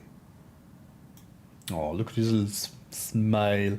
His little beady daddy eyes. His little smile. Oh. Kurt steps away, returning to the camp at large. Who died? We don't know anyone who died. Well, it's not revealed. If someone died, it's not revealed to us yet. We're thinking it could be maybe the captain and his previous crew, the guys who disappeared very early in the game. Like I remember Captain Rufus here, for example. Like he's been missing since week 4, week 5, like really fucking early in the game. And then we have his three amigos that disappeared with him. It might be those. I don't know. Honestly, don't know. And obviously, if anyone else did die during the game, which so far they haven't, we've come to the final chapter of this game so far with every single person alive. Now that's an achievement in itself, for fuck's sake. That means we're doing really good. Inside the cairn you find a letter and some supplies. And a bolt action rifle. Why do we need a bolt action rifle? Read the letter. To you who finds this message, here lies the final testament of the Viscount. So the Viscount is the previous ship, guys, that sailed here a long time ago, and it's the main reason for this voyage is to go and find it. Evidently, of course, our main mission out became to survive, but that was still our original mission. We made our arrival on the east shore of the island. Before moving on, we established a cabin to mark the landing. There, you will find enough supplies to support a crew of 20 for a full year. Huh, okay. While charting the perimeter of the island, the crew came across a cavern at the mouth of the central mountain. Ooh. Captain Whelan decided to split the crew in order to chart the location further. His half have elected to enter the cave through the open stream, while we have been sent to mark the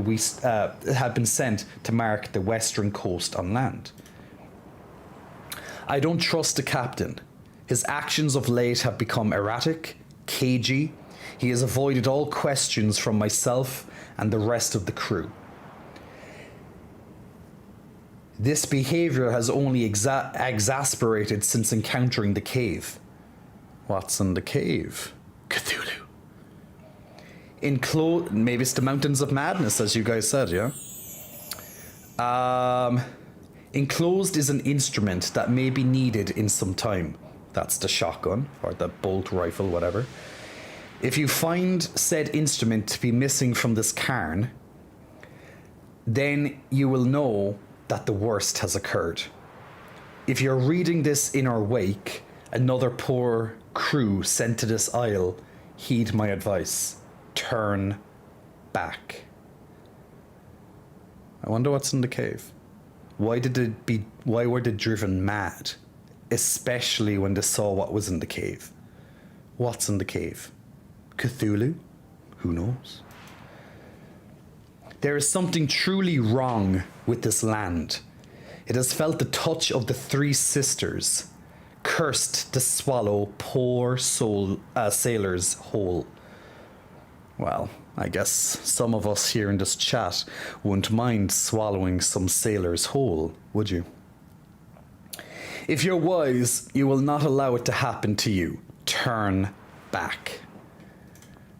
Signed, Bertram Reynolds, head scout of the Viscount. Okay. So pretty much what we just got a bolt rifle weapon. He told us that the original crew that was sent to this land just split into two groups. The captain and half of the crew went to search this cave on top of a mountain, and ever since they went into this cave, they were driven mad, it seems, by whatever was in the cave. They also said that there's a cabin that will have a supply of for a crew of 20 to last a whole year. I guess that's comforting in case we need rescue. Well, we do know there's a rescued ship on its way, which is coming any moment now, really. So there's that. I wonder what's in the cave. What has driven them mad? Sammy Sam, big muscle flexing. Welcome to Sammy Sam. Thanks for pressing the follow button. I'm not usually this forward, but wanted to say, guy to guy, you've got great pair of tits. Thank you. I love having a big, nice pair of tits. They appreciate your comment. Gobble sailors, says Duo. Must resist seaman joke. How ominous indeed. Ryan Reynolds, sailor hole. Gobble sailors because we ain't strangers to having semen inside us. Oh my god. They were driven mad by the perfect buzzy inside the cave. Oh lord. The crew have their meal. It's like their final meal, maybe. A wave of ease and the rest falls over the crew. So far there's no like drop of food. Maybe we're finished that part of the game. The decorum, the heat, the food, the dog. These haven't dropped since we left camp. Dinner ends and slowly the crew make their way to the graves. The eulogy awaits. Nutley approaches you. Captain, we've come a long way, haven't we? Not much longer now. You've grown quite a lot in that time, Nutley. We've still got a mountain ahead of us. Yes, though we braved quite a bit in our time. Ahem, before we move on, there is something I have to confess. Something that I've carried on my back this whole time. I don't feel right keeping it from you any further, so I allowed Captain Hunt to abandon us. What? You did what? Explain, you bastard. I'll have you tried for this when we return. Now, Captain Hunt is the previous captain that abandoned us, like, during the night, week 4 or something, with 3 people. Okay, explain. I need a further explanation of whatever the hell he just said. When the ship was going down, I saw him. I watched as he grabbed his supplies and begun to take off onto the ice. But what? Okay. He saw me, but didn't say a word. He knew I was too spineless to do anything. I couldn't even bring myself to tell anyone. He was right. I was too spineless. Until now, at least. And now, you know.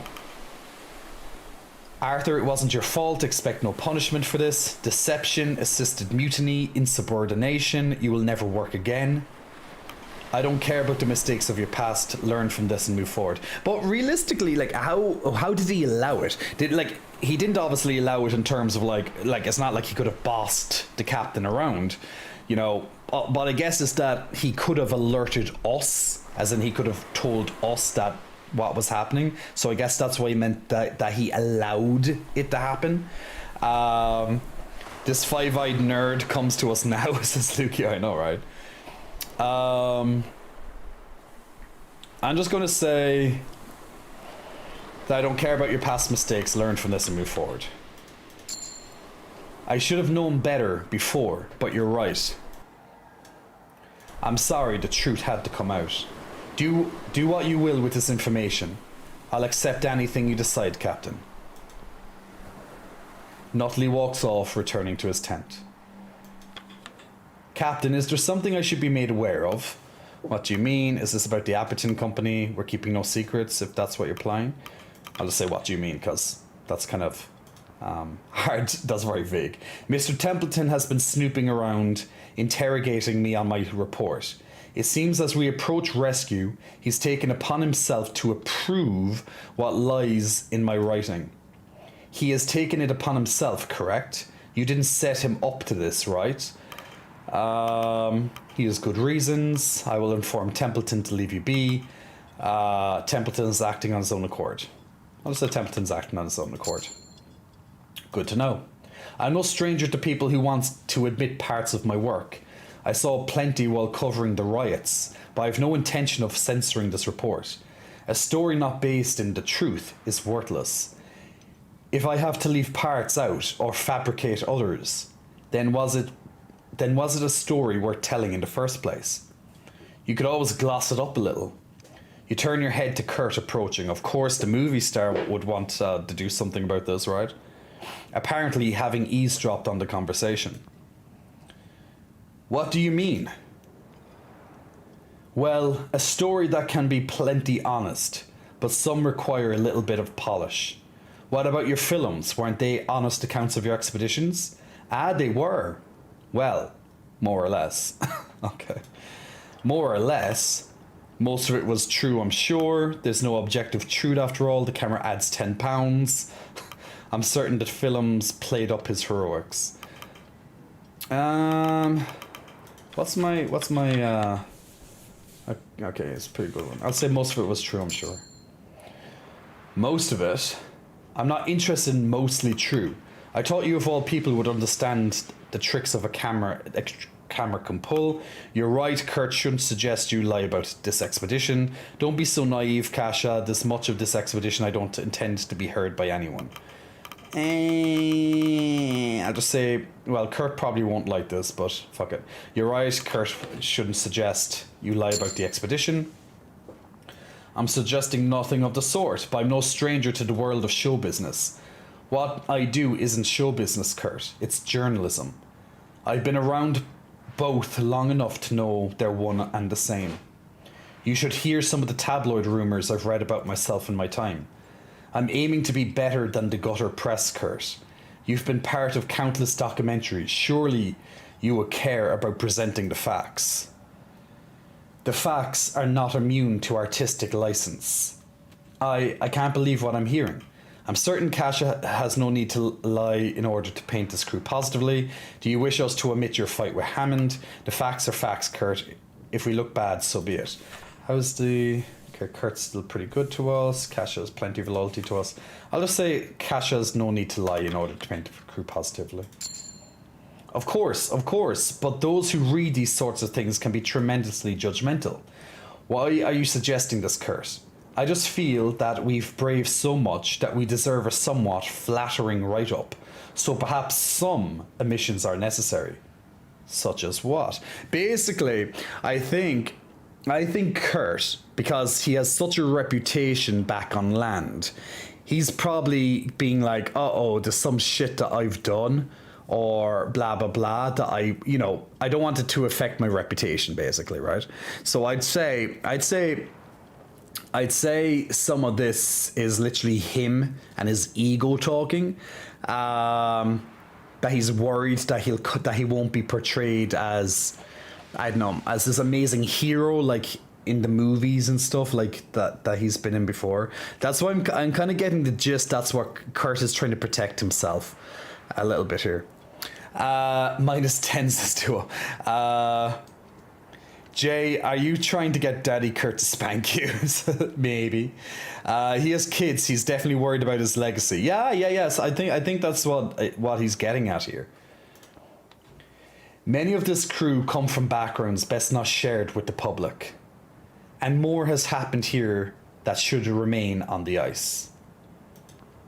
That private conversation with Nutley. You resigned yourself from the sale. Is that what this is? You want nobody to know about that? Whatever health issue you keep under wraps. So we know that Kurt has an irregular heartbeat. So we've assigned him to pretty much resting because he might get a heart attack. Well, he already had a heart attack, didn't he? Yeah. So we're trying to keep that from happening.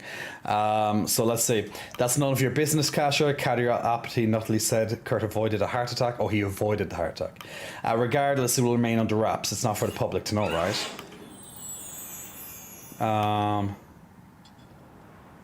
I'll say that's none of your business, Kasha. I knew better than to pry, and yet you're still forcing the matter. You just want to protect your own image, don't you? What? Well, no, it's nothing of the sort. But I'm no fool. I see exactly what you're trying to do. We're not your publicists, Kurt. The man has a point, Kasha. Let's not debate this matter. It can wait until we're on our way home. Yeah, fuck it. No, this is important. I didn't think you would be so concerned about your image, Kurt. Well, that's your mistake. Mistake? You can't expect me to be the perfect role model you see in the films. I'm only human. I've been married thrice, hobbled once, and been plagued with every vice there is. What I do have is my exploits and my legacy. I would wish you not take that away from me as well. Kasha looks at you, her usual upbeat visage melted away into disbelief. I can't lie on your behalf, Kurt. You don't understand the power of optics. Every part of your report puts my livelihood at stake. So here's his true motivations. Your livelihood or your image. The cold truth is there's no difference between the two. And you, Captain, do you believe this as well? No, you're free to publish as you wish. Kurt, leave us. I'll speak with Kasha. Kasha, it's about time we spoke about what's allowed on your report. I'll just say Kurt, leave us be. I'll speak with Kasha. Please, Kasha, take it into consideration. I can't believe you. It's simply a matter of painting a more flattering picture. That is not a difficult task. Maybe not for you, Kurt. Kasha storms back to her tent as Kurt gives an uncomfortable glance. The man looks shaken by the response and above all seems deeply embarrassed. Without a word, he staggers back to the heart of the camp. Okay. Captain, we've escaped the ice. We're on land. We are so close now, Shaw. So very close. Shaw is our us, in case people don't know.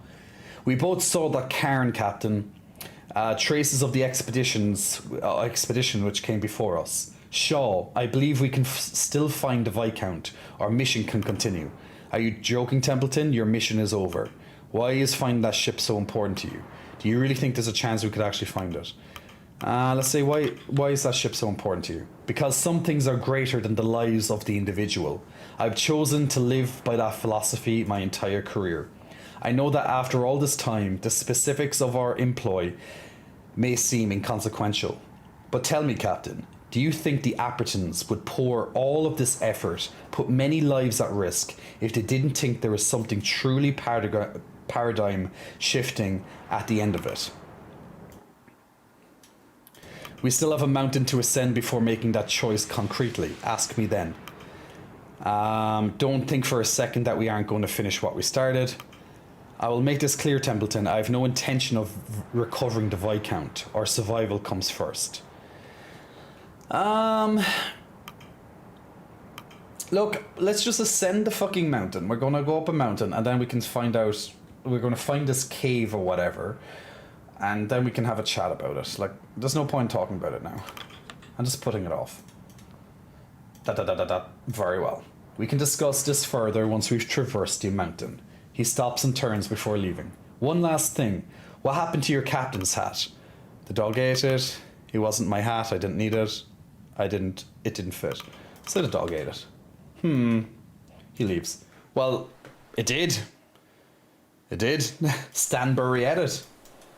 Let's do Stream Raiders there before we go on to the grave site and see who died or whatever it's trying to explain. Once again, it's probably like from the you know, that we believe that the previous captain is officially dead. Not something we've done as such, because no one died from our expedition to my knowledge. So it's probably something to do with that, you know. Looking good so far, guys. We just have to get this one guy down and we are done. Almost there. Killing off these lizards and he goes down. I think that's the only one. Yeah, perfect. Well done, well done. And congratulations, Jules Happy Davis and Histolo on some extra scrolls right there in the background. So good job on that. Another level up on my end. So remember, we have a brand new event on Stream Raiders at the moment, guys. So if you want to join in tonight with this event, then every 5 minutes you can put down a new unit. And then in 30 minutes, we have a brand new battle. Now, the main thing that we have to do in these battles is we have to find these marked units and we have to take them out. And if we do so, the mission ends right away. So it can definitely give us a nice boost that way. So that's what we'll keep trying to do as the night continues. So we still have multiple rounds to go tonight. So just trying to take out these marked targets in particular is the most important thing. So we have this bodyguard, we have this lizard guardian, and also this lizard avatar over here too that need to be taken out.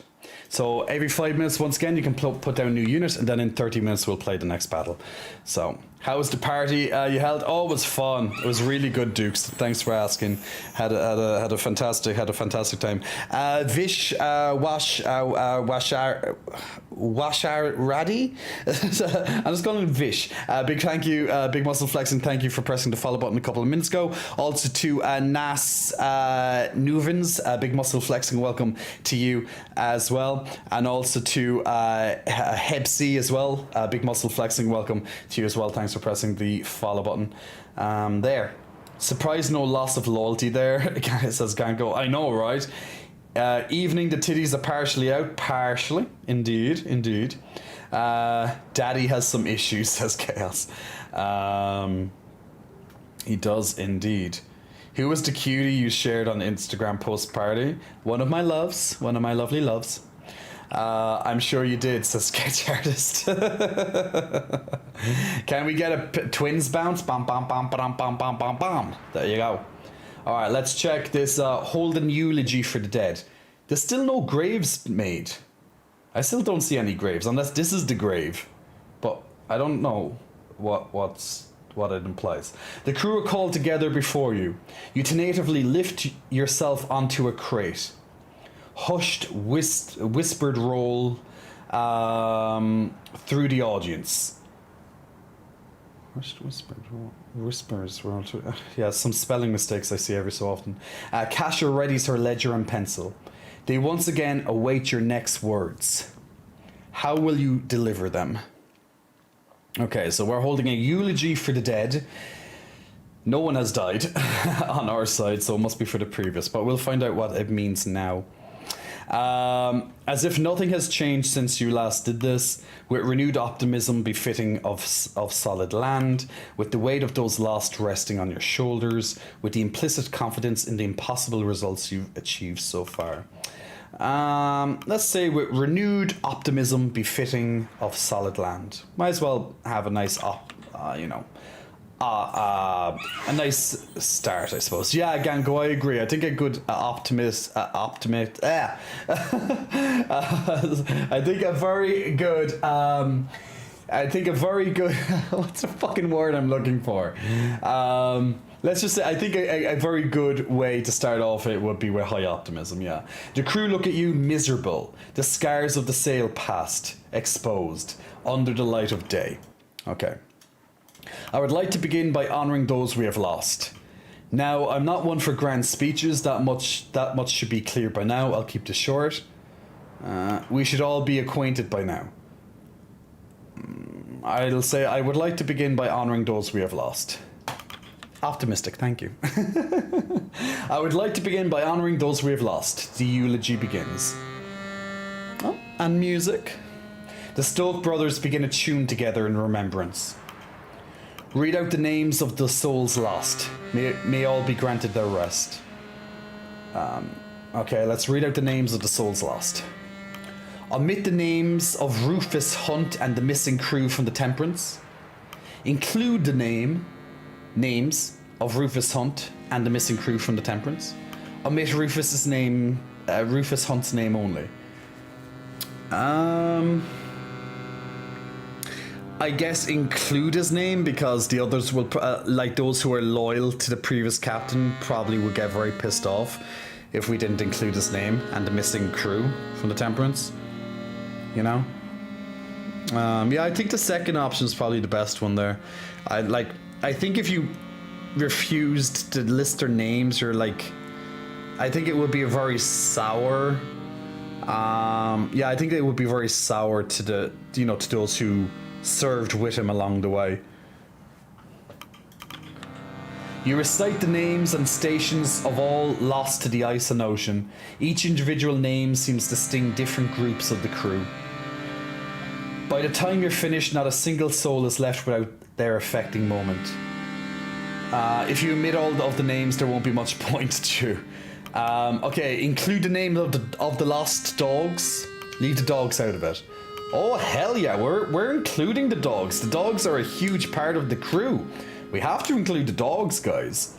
Like, they were essential to our survival, so of course the dogs' names. Oh, she liked that one. Cordell liked that one. This perks up Cordell's attention. May all be granted their rest. The eulogy is ended. The crew look to you for answers. Kurt speaks up. Our work is not yet finished. We still have a mountain to scale. We all saw the cairn. Across the path is safety, a cabin with enough supplies to last us until rescue. Templeton clears his throat. What is our current priority, Captain? We must reach that cabin. We must reach rescue. We're heading home. We came here for a reason. The Viscount, we're so close now. No matter what, we must scale that mountain. We will know our next course of action from up there. I say no matter what, we must scale the mountain. We will know our next course of action from there. Kurt gives a nod. The assurance of solid ground seems to stare those listening. Oh, I gain maximum decorum now. Back to 100. Well said, Captain. Indeed. Well, we don't have much time. Best be moving on. Back to work. The crew are granted the time they need before they eventually disperse, returning to their roles at camp. I'm sure the eulogy would be a lot longer if people died. You know, from our side, we'd probably have to include all the people. Maybe different people will say different things about each person. Blah blah blah blah blah. But the fact is, we haven't lost anybody. You know, that we had control over. You know, like we don't even know if Rufus is dead. All we know is that they're missing. They're still marked as missing in the journal. So we just say he's dead, you know, at this point. And the dogs, well, we had to kill them, unfortunately. But yeah, it is what it is. Okay, there's nothing else to do. So let's skip forward to the nighttime, I guess. Let's see what happens tonight. You dream you're back on the Temperance. Wake up shaken. You wake up shaken, literally by the engineer. He stands over you big-eyed. Bug-eyed. For a moment you think you're back on the Temperance. Hammond, the ship is sinking. What's going on? I'll say Hammond. Shaw, it's Cordell. What about Cordell? You starting more fights, Hammond? Get up. I'll just get up. You peel yourself from the sleeping back and get up. Okay. Does it mean sleeping bag, maybe? I don't know. Oh, there's food and supplies missing from the stores. Okay, so we lost like 20 food, 20 fuel, and the rifle. Yeah, I'd imagine that's a spelling mistake. I'd imagine. Gia Bame, Big Muscle Flexing, welcome to you, Gia Bame. Thanks for pressing the follow button. Also to Pars22, Big Muscle Flexing, welcome to you as well. Thanks for pressing the follow button. And hello. I think she's trying to make a run for it. Cordell, you had a Cordell? Are you sure I never took Cordell for a craven? Lead the way. Then why are you wasting your time with me? We need to stop her. Okay, so basically, Cordell has taken supplies and her gun and has left. Okay, so Hammond saw this because he's always awake. So let's see what's happening. The two of you charge out of the tent into the snow. I found tracks heading up towards the mountain pass. What are you doing, Cordell? Follow tracks. You follow tracks away from the camp. It's half an hour before you finally spot her, ascending the dead mountain. Shh, there she is. Go back to camp, I'll handle this. Don't shush me. Let's approach slowly. Follow my lead. I don't think she's going hunting. I think she's like been driven mad or something. Maybe the death of the dogs finally got to her, maybe. I bet she's trying to cross the mountain above to raise the signal for help. I don't know.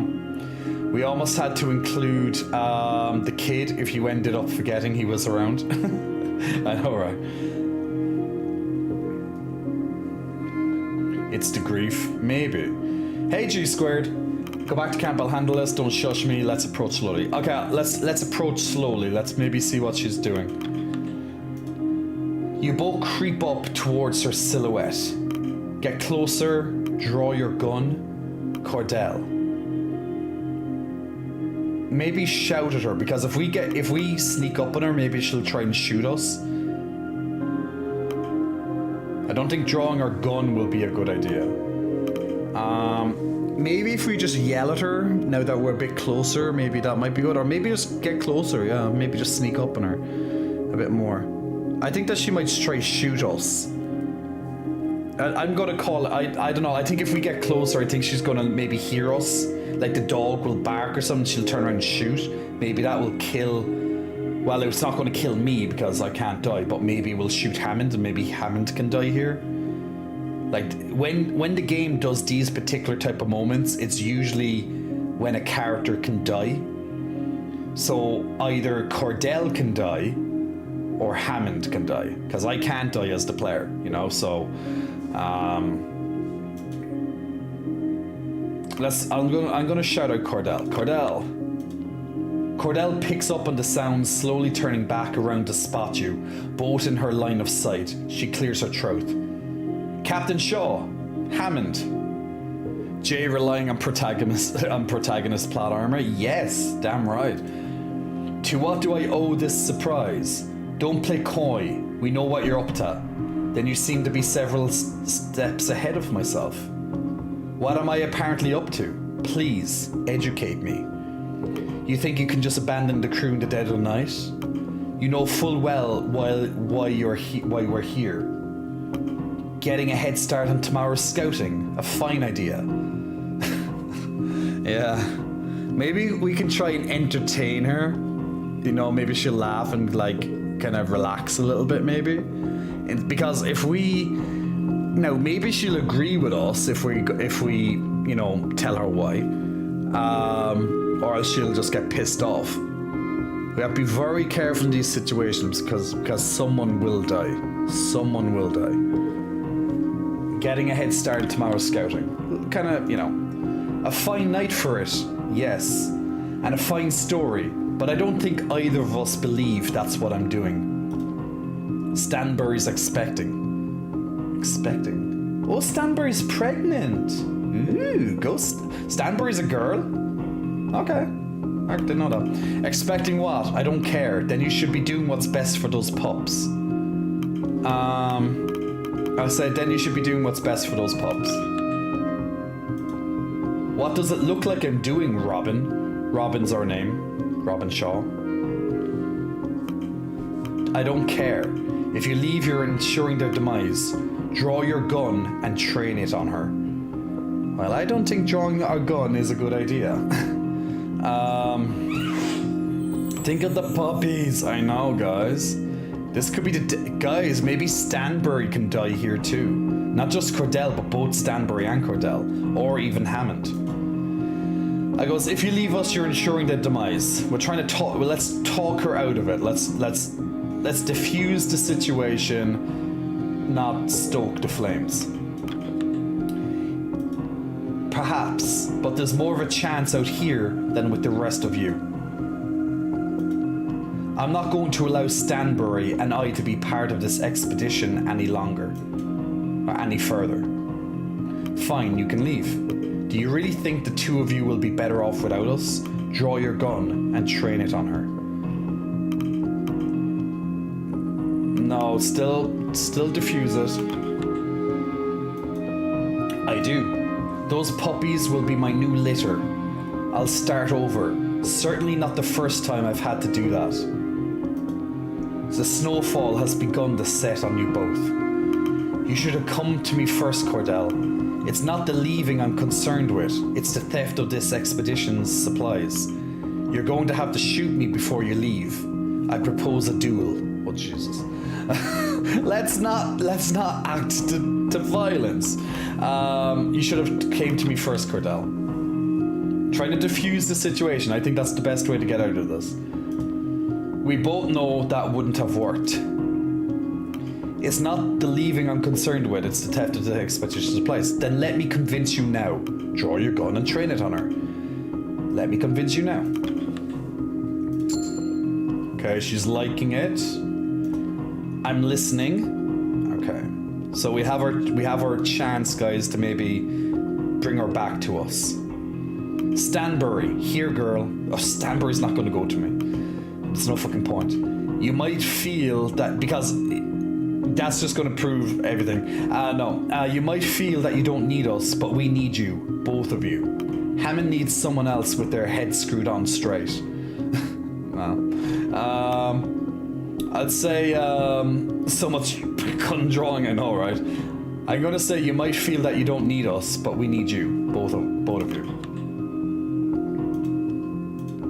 She is still listening. Okay, so we still have her attention. We're losing souls. We need all the help we can get. You've seen Templeton. I'm going to need people on my side who care more about, who care more than his stupid mission. Most of the people on this expedition are half the age of you and I. I'd say we're losing souls. We need all the help we can get. We're losing souls. We need all the help we can get.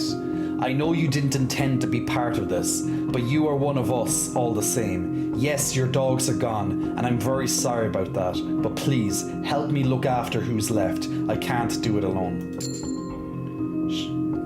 The lady is silent for a minute. Okay, she liked that. She's loyal to me. She finally walks over to you. The three of you begin the long trek back to the camp. Stanbury's follows, patiently.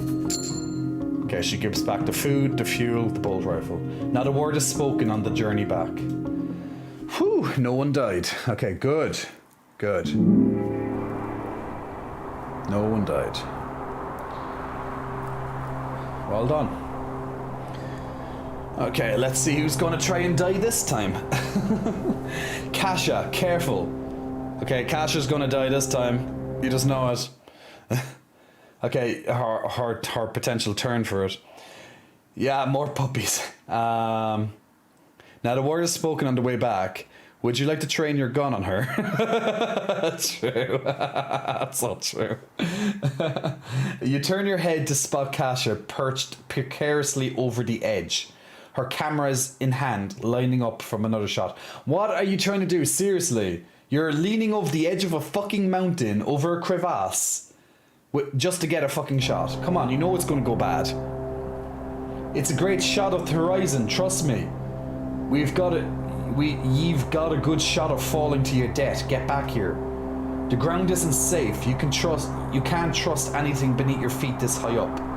Kasha doesn't heed their warnings, instead lining up the shot and snapping it clearly. Oh god. Here we go. Here we go. Yeah, these people are crazy. I think this act is literally going to have lots of main characters try to kill themselves, and we just have to try and not let them kill themselves, unless we want them to kill themselves.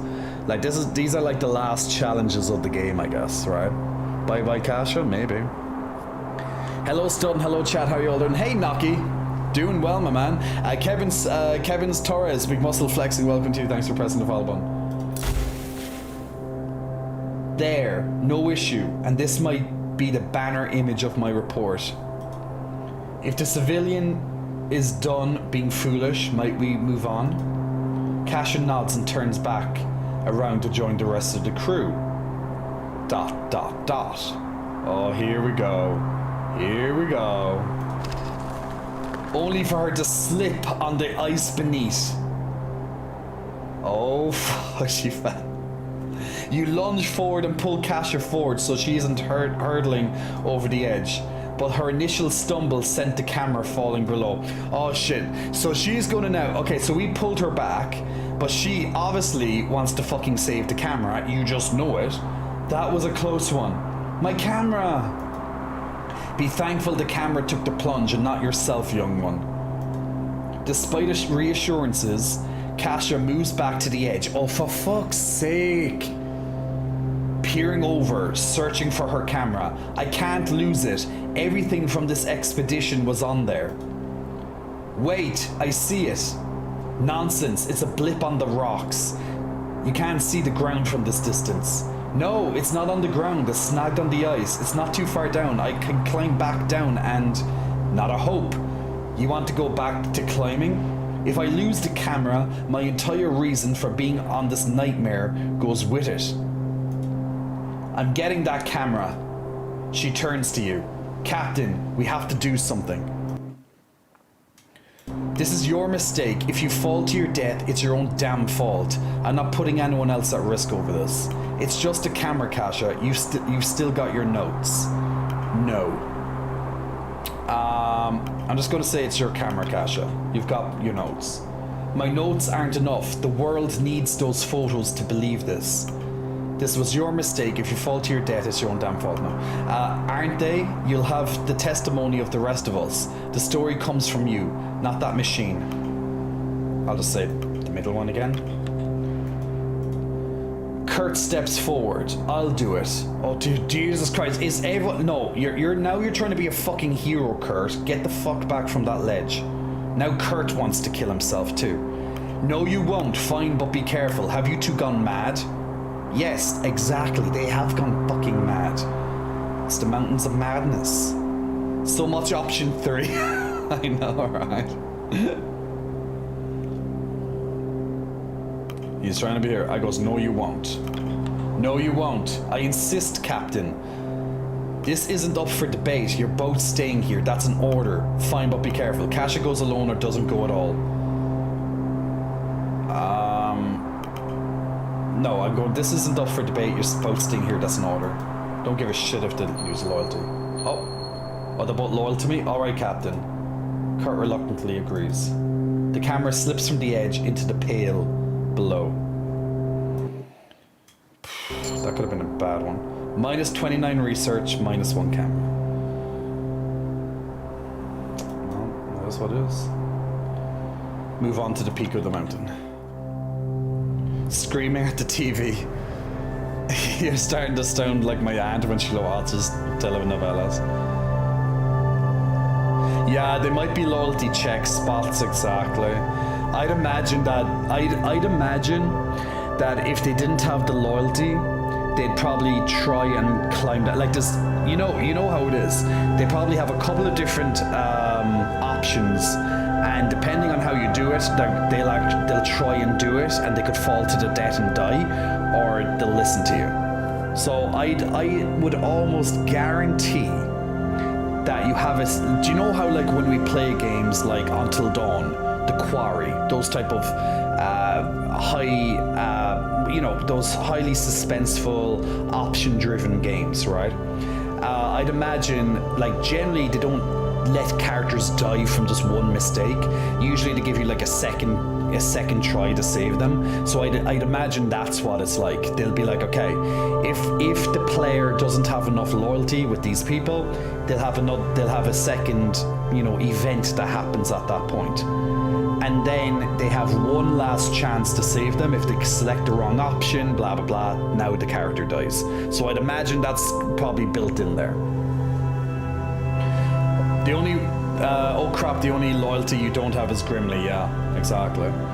He's impossible. Like, Jesus Christ, like, I've literally been as nice as possible to Grimley the whole way. And I've done really well with Grimley, but I haven't got him up to full. The crew finally crest the mountaintop. Grabbing everyone's attention is a cave in the rock wall. A cave. Uh-oh, here's the cave with Cthulhu in it, where everyone has been driven mad. A good spot, some shelter from the winds. Still, what lies inside, it may prove a danger. Well, I probably did miss a few plus 10, it's hard to know. But yeah, obviously there's a way to get him up to full, right? Still, what lies inside, it may prove a danger. The crew get to work, setting up camp at the peak of the mountain. Knocky Strawberry, how does St. Patrick's partying go? I've been celebrating Falas in Valencia all weekend, haven't followed social media much. It went really well, Knocky, I had a lot of fun. To just put it shortly, but I had a great fun. Long nights, a lot of friends, had a very successful party here.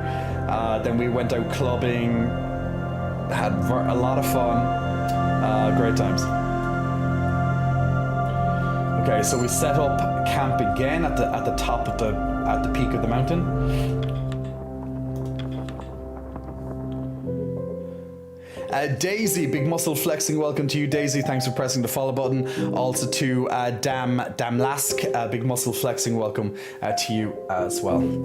Bet you'll find something of hunt in that cave, maybe. Hey, Dub.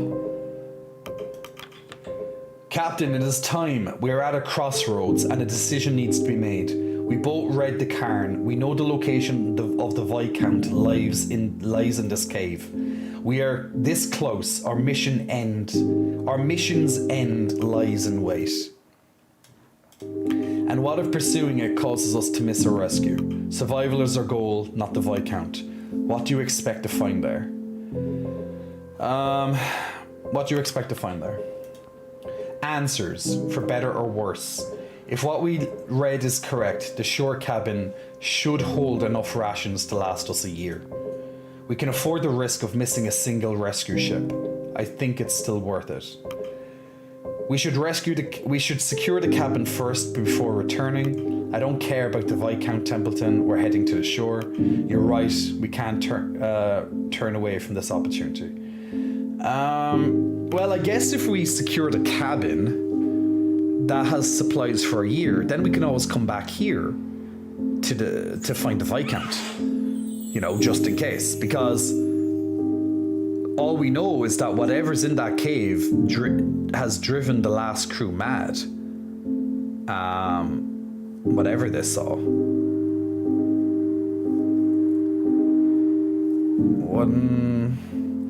Hey Jay, I said hey a little while ago, but you're rude folks. Oh, sorry, Dub. Sorry.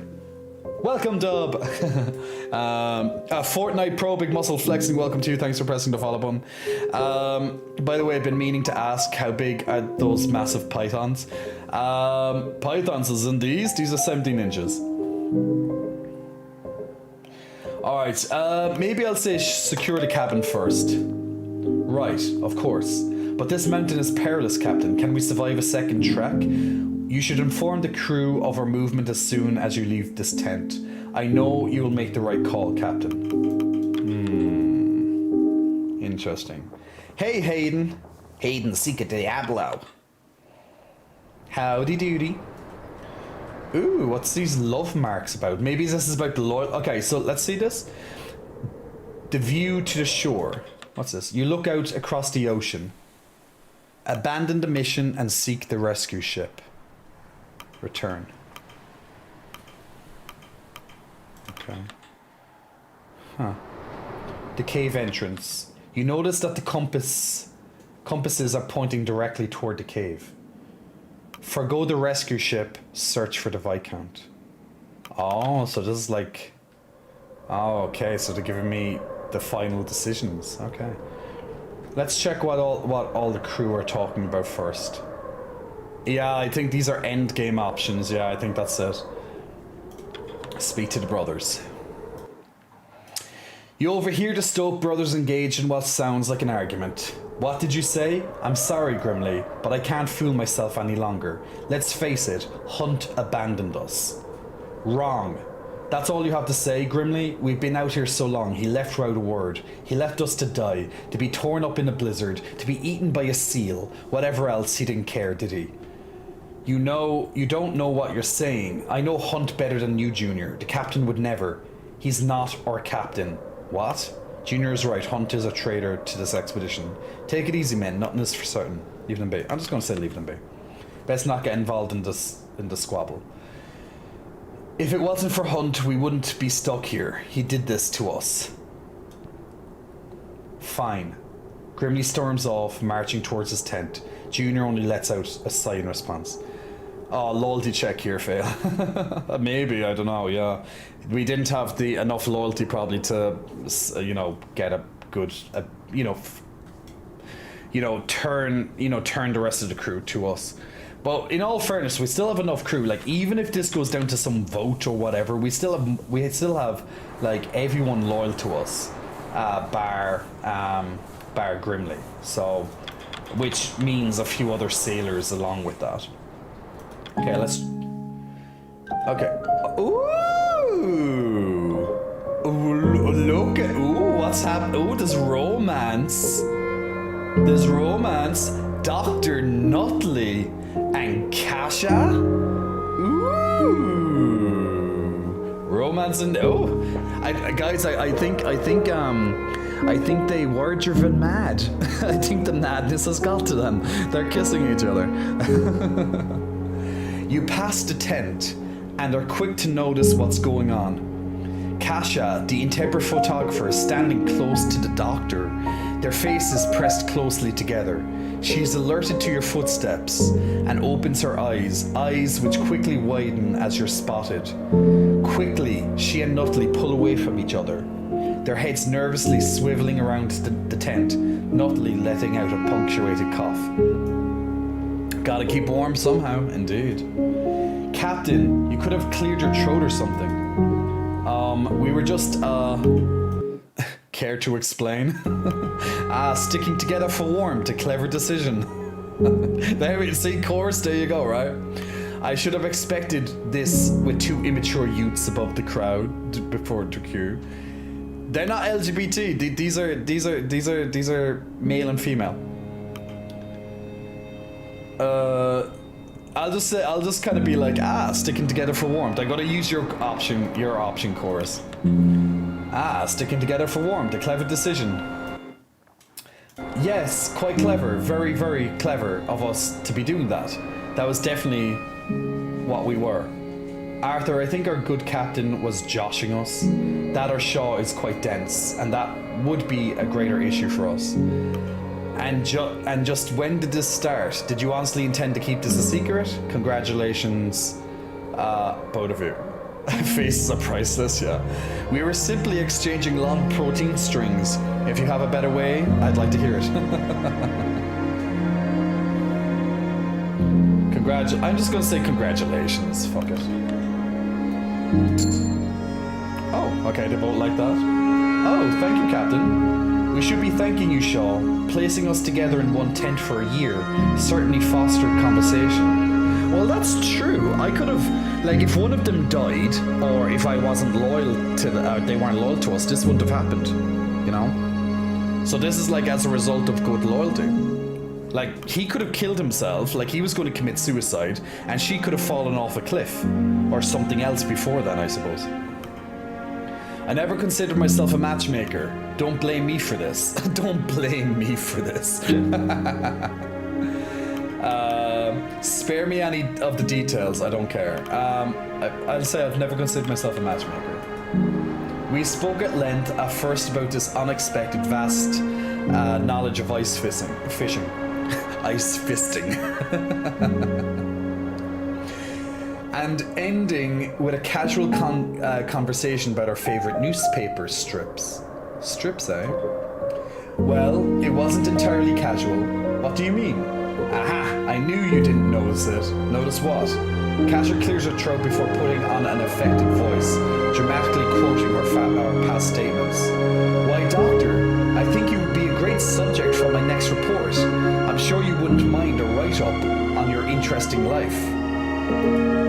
A handsome young medical prodigy, You must have a bevy of suitors. Doctor, there is an excellent seafood restaurant in the capital. We should absolutely eat there when we return to land. Kasia chuckles to herself. I used we, for goodness sake. I was beginning to think you were oblivious to all the flirtation. Oh, I recognized some of it. I was just too nervous at the time to respond. Well, that does suit his character, to be fair. Though it's true, I did think you were just passionate about seafood. I expect nothing less from you, Natalie. And then, I've heard enough. I don't need the entire story. I'd say I expect nothing less of you, Natalie. I don't know whether to take that as an insult or a compliment, but we couldn't help ourselves, honestly. I deeply admired her passion for her craft, her headstrong way of thinking, how she was so focused on her future, everything I wanted in myself. Well, they say that a lot about relationships, is that in a lot of relationships, that people find something that they wish they had in the other partner. So that kind of makes sense, to be fair, because usually you might get with someone for maybe not exactly the right reasons. Now, what is a right reason, I suppose, really, but like it can happen that like you find strengths in them that they can help you in some way, maybe balance you, in, so to speak. So for example, let's say they had a skill or they had knowledge that you didn't, you might find that wanting to be with them because of that skill or that knowledge, and that might help you for your lack of that, you know. So that is very true. You know, everything I wanted in myself, so.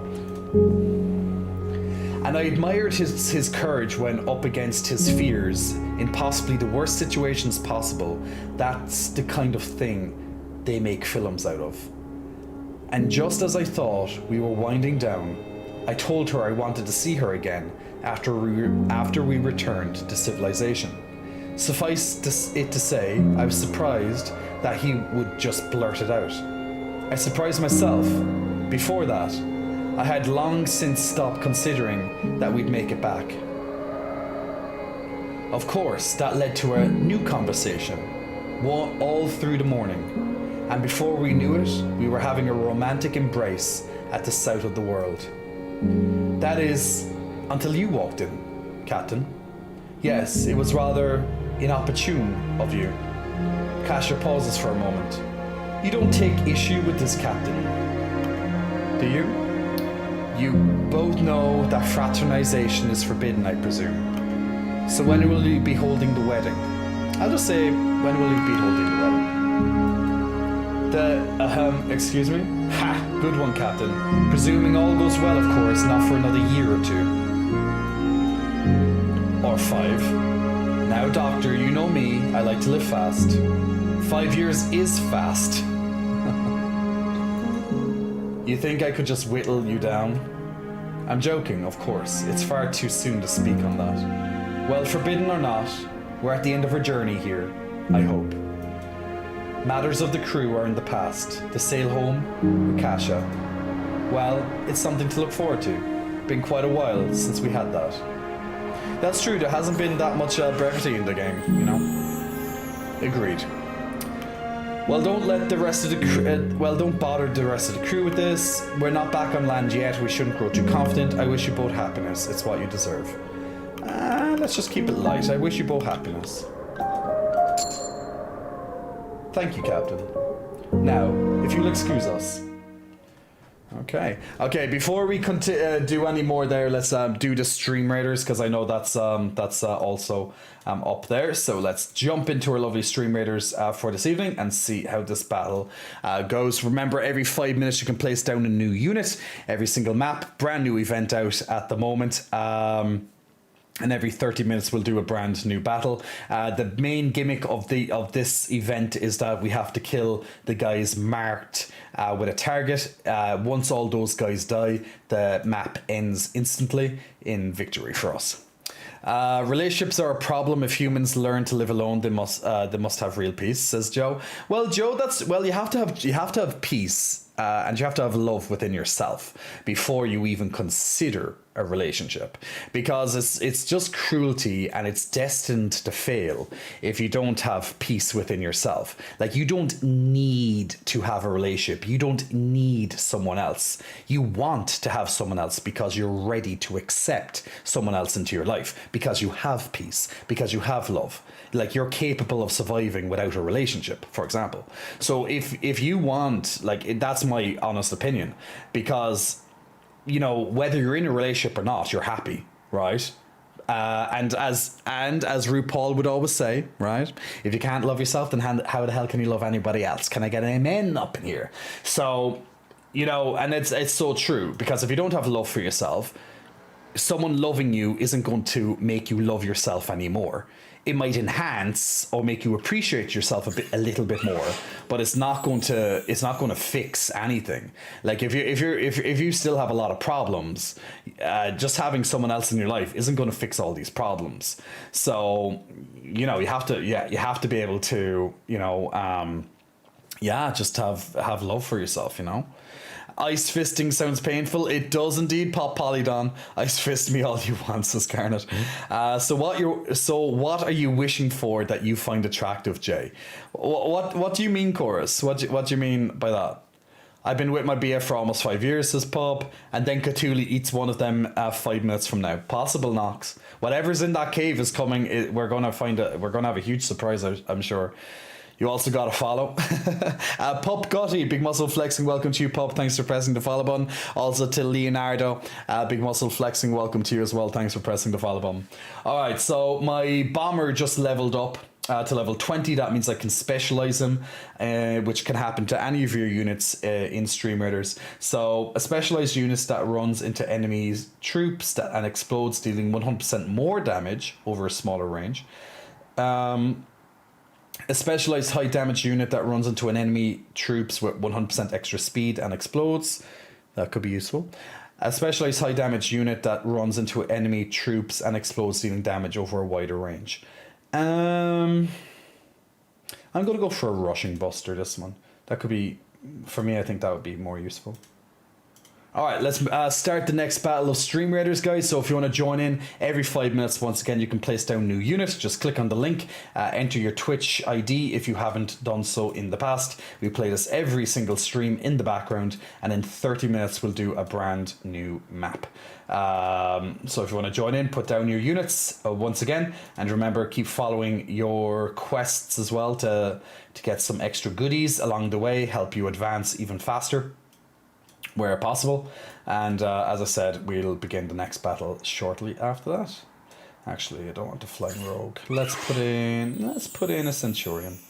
So feel free to put down the units, and remember, the main challenge is to kill off these marked units up here. So however you want to do that, completely up to you. What are you thinking about the Pale Beyond so far? I'm very happy for Bellular. The game looks great. Yeah, I'm really liking it. I think it's a great narrative game. I really like the story. There's plenty of mystery on what will happen, plenty of tension, and some really difficult decisions. So I am a fan of Bellular.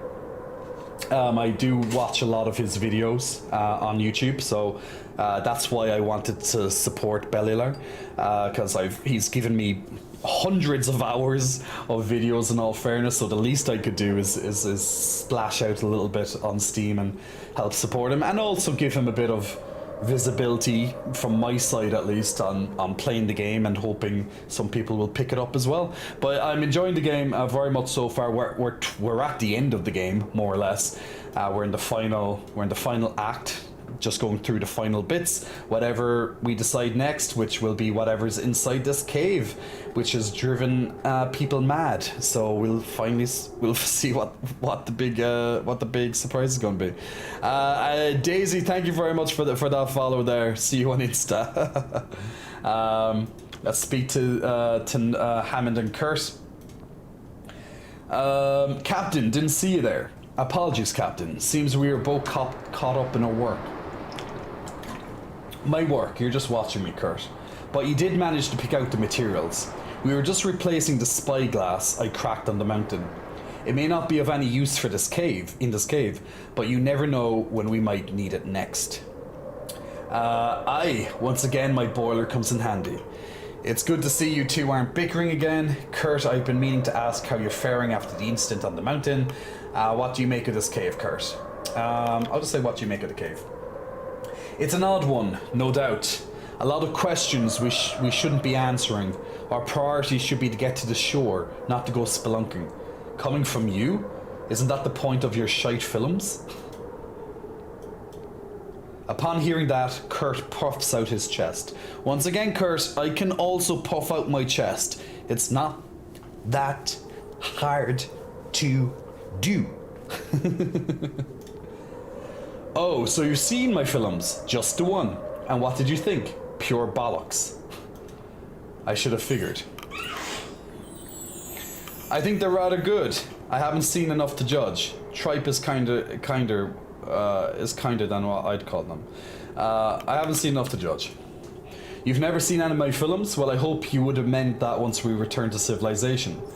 I can't just get over all the inaccuracies in them. What inaccuracies? You take me for a fool, Kurt. I know a staged shot when I see one. Well, they did certainly clean up a lot in the edit. I don't get it. What don't you understand, chum? You're a proper bloody navigator, Kurt, and a damn hero. I've seen it with my own 2 eyes. Thank you. So why do you star in all those phony films? I won't call them phony. And well, they may not be the picture of accuracy, but they have the power to inspire people, more so than any true story could. Hammond likely doesn't see the value in the inspiration. I think the real experience is more valuable. Maybe I should watch them then. I'll just say Hammond doesn't, blah blah. I would have agreed with you before, Captain, but now, after what I saw Kurt do on the peak, I'm bloody inspired, I'll tell you that. Har, good to see you admit it. Aye, whatever. Don't be getting a big head again. Perish the thought. I've received enough lessons in humility by now. In fact, it's clear that if there's one thing I'm in need of, it's someone who can keep me grounded. Get to it, Kurt. What do you want to say? I was wondering, would you consider to be my husband? Spit it out, would you? Alright, would you consider joining me after this? On further expeditions? Aw, bromance. As an engineer? Yes, but also a level head. I need someone like you. I'll think about it, Kurt.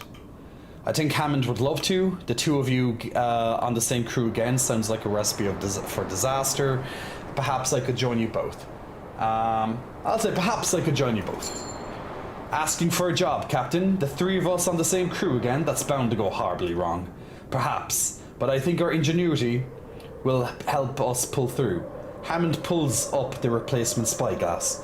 Anyway, here ye are, all finished. Incredible, great work, Hammond. No problem, Kurt. Karangi? What? My real name, Kurt's just short for the media. Kaharangi Tahoro. I probably butchered that, but meh. Alright, Kahurangi. See you around, friend. You too. That's nice because I have the loyalty built up with both of them. So, you know, they're nice to each other now and they actually want to work. After all their differences and the squabblings and almost beating the shit out of each other, it's nice to see that not only are they getting along and agreeing, but they actually want to work with each other again in the future. At Chevling, Big Muscle Flexing, welcome to you, Chevling. Thanks for pressing the follow button. Also to Mr. Brobo as well, Mr. Brobo, Big Muscle Flexing, welcome to you. Thanks for pressing the follow. And to GYTO 280, Big Muscle Flexing, welcome to you.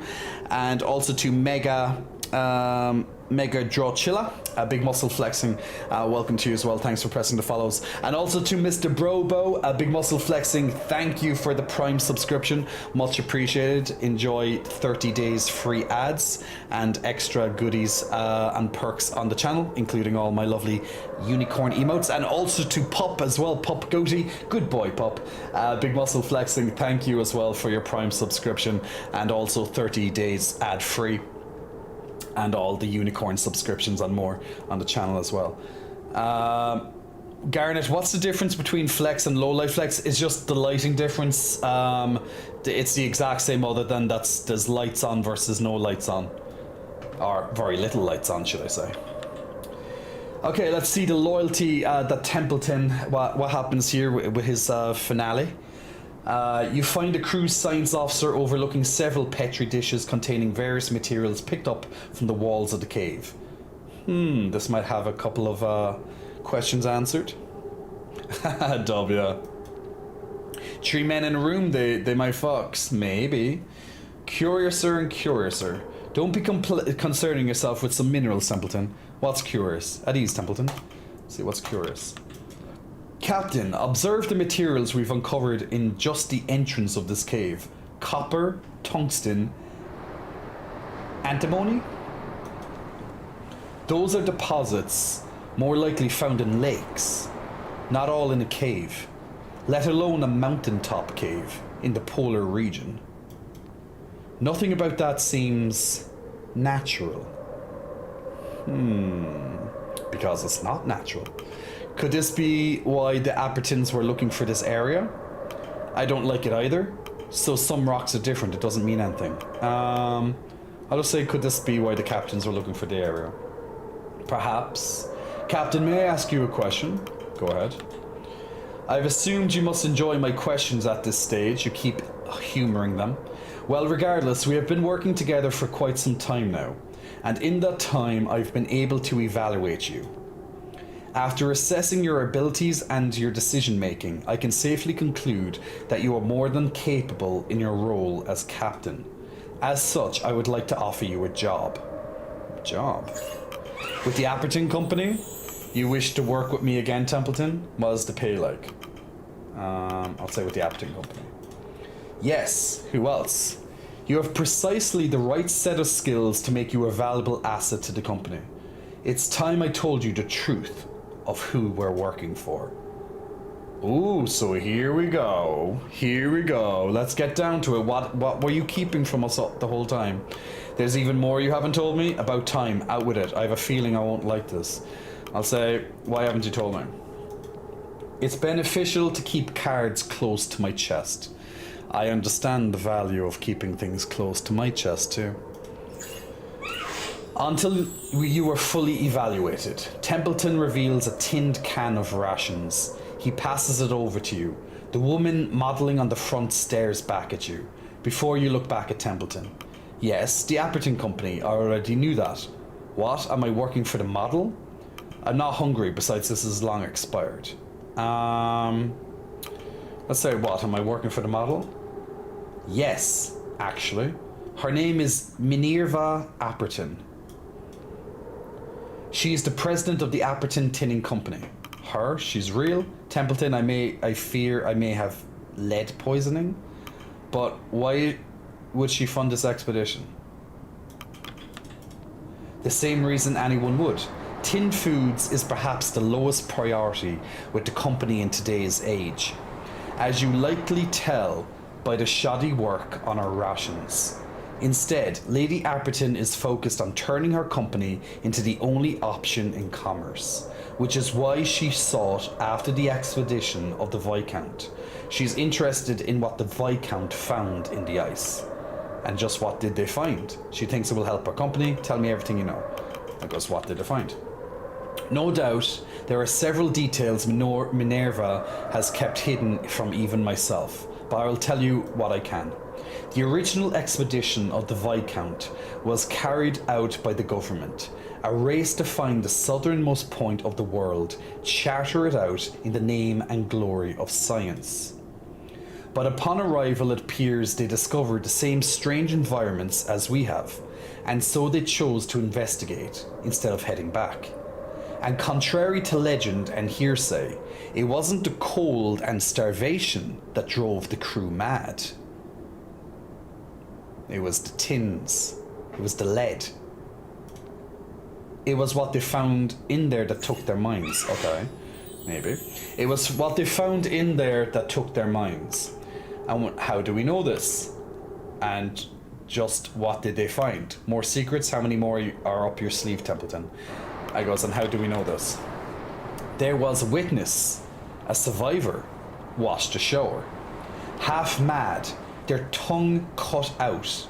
They lived only long enough to give us a hint at what we're looking for. It is unknown what exactly lies in wait for us should we find the Viscount. But from now, what we know, the crew of that vessel found something world-changing. There is no mere treasure. What they found was unnatural in nature, a paradox existing at the most southern point of the world. And whoever can retrieve it, bring it back to civilization, will shape the path of human advancement for the next century. You knew this the entire time and never told me. It sounds like Minerva has been swept up in a myth. Hearing that, I believe I'm being underpaid for a mission of this magnitude. I'll just say the first option. Were you in my position, would you have trusted me with the same information? I had to be certain that you would be informed without compromising our goals.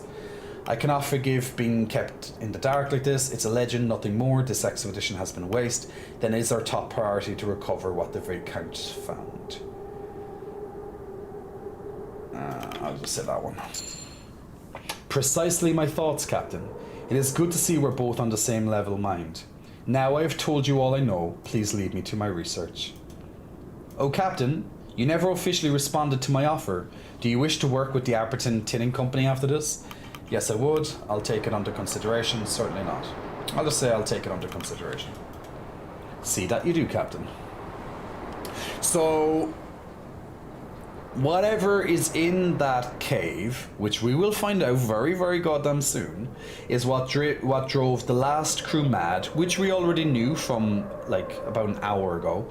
But they also knew that, as in Templeton and the employer, the benefactor, also knew that before even coming out here. So whatever's in that cave drives people mad, and it's potentially world-changing as well. Is Minerva a wisdom / agricultural goddess? I have a goddess. I have heard of the word Minerva, the name Minerva before. So there must be a reason why they're using that particular name. The internet is inside the cave. Chromatic Coffee, Big Muscle Flexing, welcome to you, Chromatic. Thanks for pressing the follow button. Also to Frigley, Big Muscle Flexing, welcome to you as well, Frigley. Thanks for pressing the follow button. Mooncad, Big Muscle Flexing, welcome to you as well, Mooncad. And also to Vigon as well, Vigon, Big Muscle Flexing, welcome to you as well. Garrett, last I heard was Appleton Tin Company, and back. The CEO of Appleton Tin Company wanted to know what the Viscount found in the ice. Yeah, exactly. I've been going through the contract papers again. Yeah, man, you just know it. Yeah, Knox, imagine if he went through the fucking contract papers right at the end again. Oh, God. Nice flexing, thank you. Minerva is the Roman name for Athena, goddess of war and wisdom. Any chance to redeem will be made. The redeem will be made on the break. I wish to speak to you on a matter. What matter? Concerning your report. Put simply, I have a story for you to include regarding who I am. You're a kennel master. That is true, but not the whole truth. Well, this is sudden. I've been curious about your past. I have no doubt you were. Cordell turns to Kasha as a reporter quickly scrambles to gather her notepad and pen. It's all coming out, all at the end. Now, I am certain you have heard them call me Lady Cordell. Yes, frequently. I asked around, and apparently it was a moniker granted to you due to how you spoke. Well, those who dubbed me that, with that name, have no idea the irony in doing so. The truth is, I am a noble. Or rather, I was. You are what? Are your ears failing you? I care not to repeat myself. I was born and raised within the nobility. I don't mean to call you a liar, but that's a big claim. Ingrid Cordelia Western. What? You keep your ear to the ground often. I'm sure you've heard of her. Yes, actually, she's a distant relative of the monarchy. Had a seat as an MP for a brief period. Went missing unexpectedly. Well, I am Ingrid Cordelia Restrin. Not just nobility, but we're speaking to royalty. You notice a furrowed brow of annoyance on the face of Cordell, or rather Ingrid, distant relative of royalty. That would-be monarch is a cousin of mine. But yes, that is the reason for my past position. I have all the proof I need to show you. No need, I believe you. You do? It would certainly be an odd thing to lie about.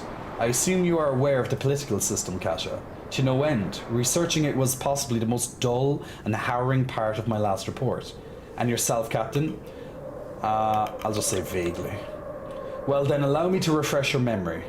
Well, as a distant cousin of said monarch, I was placed in one of those parliamentary seats. As you can imagine, I had no interest in being an MP. My aversion towards human interaction was no different in my youth. From the age I received my first dog as a gift in my childhood, I have much preferred their company. Surely there was once upon a time you weren't such a recluse. Well, you have encountered and interviewed many of the nobility in your time, correct? Correct. Would you choose to spend your time amongst those people? Fair point. So, this whole time we've been travelling with a runaway MP. Yes, I suppose it does sound quite unusual. I've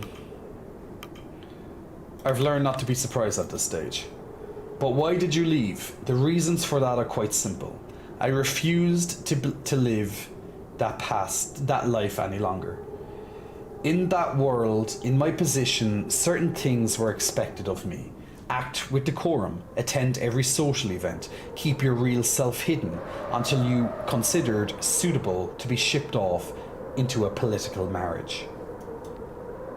A grim reality, one I wanted no part of. My choice was clear, and I didn't hesitate in my thought for a moment. I left home in the dead of night, taking only two things with me: my certificate of birth, for reasons more practical than sentimental, and my dog, for reasons more than sentimental than practical. I started a breeding kennel in the capital, earned the moniker of Lady Cordell among the common folk, and from then I was free. As Cordell speaks, Kasha intently takes notes. I see. So trapped in a restrictive role in society, you broke free of your chains, yearning to be independent. I suppose, yes. Just like a wild pack of dogs, able to roam free. Please do not include a surface-level poetic interpretation of my actions. Poetics are my calling, but okay. No, that's good, keep it. I still don't believe it, Saltail, so have you considered returning? No, that's good, keep it. There's no accounting for taste, Captain. I think I'll respect Cordell's wishes, though I do think with enough rewrites I can make it sound great. I doubt that. Thank you for sharing, Cordell. But why did you share it with me? Why now? My report, it will expose your identity to everyone. Why would you allow that? Because I trust you to tell my story, and I no longer have anything to hide. Thank you. I promise I won't let you down. I'll tell the whole truth of your tale. I know you will, assuming you leave out that tripe about the wild dogs. And yourself, Captain? Speaking of dogs, how's Stanbury? I think I'll call you Ingrid from now on. Kasha, don't include that in your report. I'll say, speaking of dogs, how's Stanbury? Faring well, still pregnant. What? Stanbury's pregnant? Yes, quite fortunate of me, after what happened to my kennel. Yes, our fortunes are funny in a way. I intend on replacing the kennel I lost piece by piece. Stanbury will birth a new generation of sled dogs. So you'll be continuing your line of work? Yes. I'd much sooner begin again as a kennel master than return to nobility. Agreed. So that's your entire story? More or less, yes. I'm sure Captain Shaw has no objections to this tale. What say you, Captain? I think I'll call you Ingrid. Kasha, don't include it in the report. I would never expect it. Thank you for sharing. I'll say that one. I appreciate your listening. I can't believe you would trust us with. Thank you, friend. Do not mistake this for closeness. I simply trust your credentials enough to consider you professional. But you're welcome, friend. Okay, so that's all the loyalty interactions we have. So honestly, in terms of the final act, I think all of us want to know exactly what's in that goddamn cave. what has driven everyone mad before. Or we could just go home right now and just leave it all behind. As I do know from the achievements that we viewed before, there is an achievement for both. So you can just you can get the ending the way you want, essentially. But obviously, it's going to be getting that pussy. It's going to be far too annoying not to know what's in the cave. Obviously, you can just replay the chapter, I guess, when it's finished, and just see the other side. Probably will. But definitely, I think we all deserve to find out what has driven everyone mad, what's inside that cave, What's the full story of it. Keithionium, Big Muscle Flexing, welcome to you. Thanks for pressing the follow button. Also to Genic as well, Big Muscle Flexing, welcome to you as well. Hello, are you homosexual? We are all homosexual. You notice that the compasses are pointing directly towards the cave. Go in that cave, though a lot of people are going to die, I bet, says Dub. Maybe. It seemed like there could be... it seemed like there would have been a Cordell and Kasha romance. That's what you want. That's what you want. Take that, Kasha. She's a noble, you common woman. Is this your path to royalty, says Duo? Okay, let's finally see what's inside the cave. Oh, the music comes on. The dark cave network reveals into an opening. Approach the light.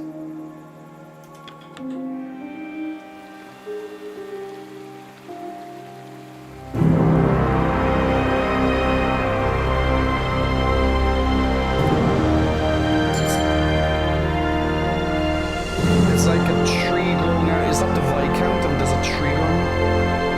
There it stands before you, the Viscount, where it was left by its former crew.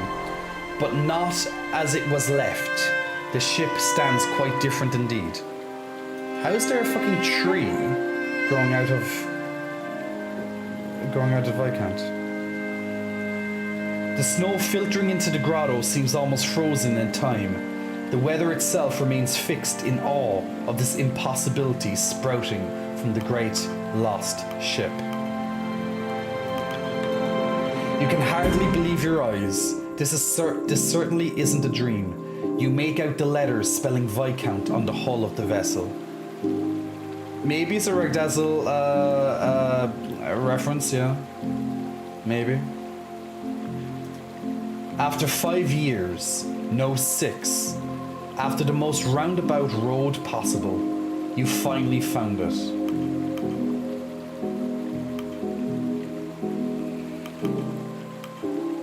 I say, God, you are uncharacteristically lost for words. You continue to stand in the awe of the ship. Neither of you can come to words, staring at the frame of the ship before you. My word, this is, Kasha appears to be lost for words. Instinctively, she reaches down for her camera before her eyes widen. Oh no, damn it. Are you okay? What's wrong? There'll be no pictures. There isn't a soul who'll believe this without photographic evidence. Well, there's at least eyewitnesses. They can't all think us mad, right? We'll see about that. My goodness, would you look at this? In all my years, never have I seen something this remarkable, beautiful, amazing. It's quite something. The impossible lies before our very eyes, a reward for those who brave the land of no return. Maybe it means the crew committed treason. Maybe. Even look, I'm sure there's answers inside. We have to go inside, right? I'm sure. Sure. Like, okay, I can understand this might have driven people mad, but why? What's so... Of course, this is like crazy, but what's driven people mad as well? Like, it's beautiful, but I don't understand why people have been driven mad by it. We will obviously find out, I'm sure. This is where the Eldritch Abominations come from. They come from a portal inside this tree or something. Or else it poisons us all. I don't know. Maddens the mind. Sure, could it all have been worth it to find this at the end of a road? My goodness.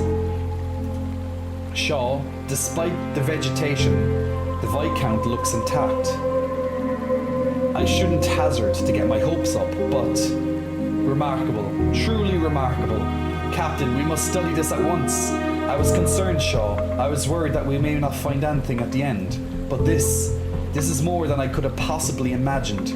How could something like this exist out here? It is simply not possible, is it? Believe your eyes, Doctor. Wow, grimly, it looks familiar, doesn't it? Aye, a tree in the snow. The fruit of the three sisters, right? That old tale will keep me up at night. Careful, Shaw. There's many sailor songs about this, none of them good. Awfully superstitious, don't you think? Any good sailor would be. Besides, we're looking at it now, aren't we? What the fuck? Am I seeing things here? You are not. You've got to be fucking joking. I know, this tree. The tree? I don't give a shit about some bloody tree. What? Then what are you? The Viscount. Look at it. It's seaworthy. You know that from a look? I know every inch of it. It's like its twin. Remember the Temperance, which is the ship that we sailed out on? That's the twin of the Viscount. We can sail this. Captain, this is truly a discovery for the ages. We need a moment to collect our thoughts. Under no circumstances is anyone allowed to touch that boat. For all we know, that plant could be poisonous. We need to practice extreme caution. Well, you're the botanist, aren't you? Look at it. Grr, bark, bark, bark. Oh, Stanbury doesn't like the look of that. I wonder what that means. Dub, if it's anything like Lovecraft, there's an eldritch tech or relic that does this, but also drives humans insane. Stanbury, please. I'm no expert on plants, but something about this unnerves me. Don't trust it for a second. We need proper assessment of the tree. You really think it's seaworthy? We should focus on setting up camp before we do anything rash. Let's just do a proper assessment of the tree. Agreed, this is what we came here for, Shaw. This is the fruit of our labor. Well, we should not lose focus. The crew get to work, setting up a makeshift camp at the grotto. Okay, so we can't go inside the captain's cabin, we need a key. Okay, so now it's telling us to go below the deck.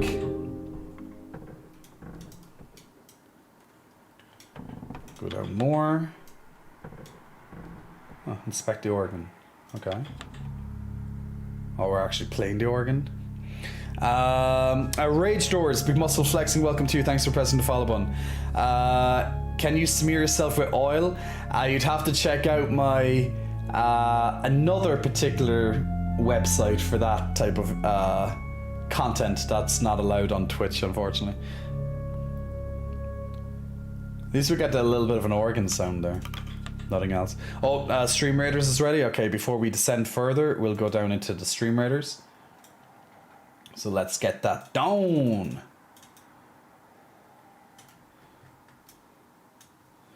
Alright, let's see how this next battle of Stream Raiders goes. I can see the bombers coming in nice and mightily there. Killing off some targets at least. The other one unfortunately didn't explode on time. It got blown up before it even got there. We'd have to, we're getting, a couple of our people are getting mind controlled.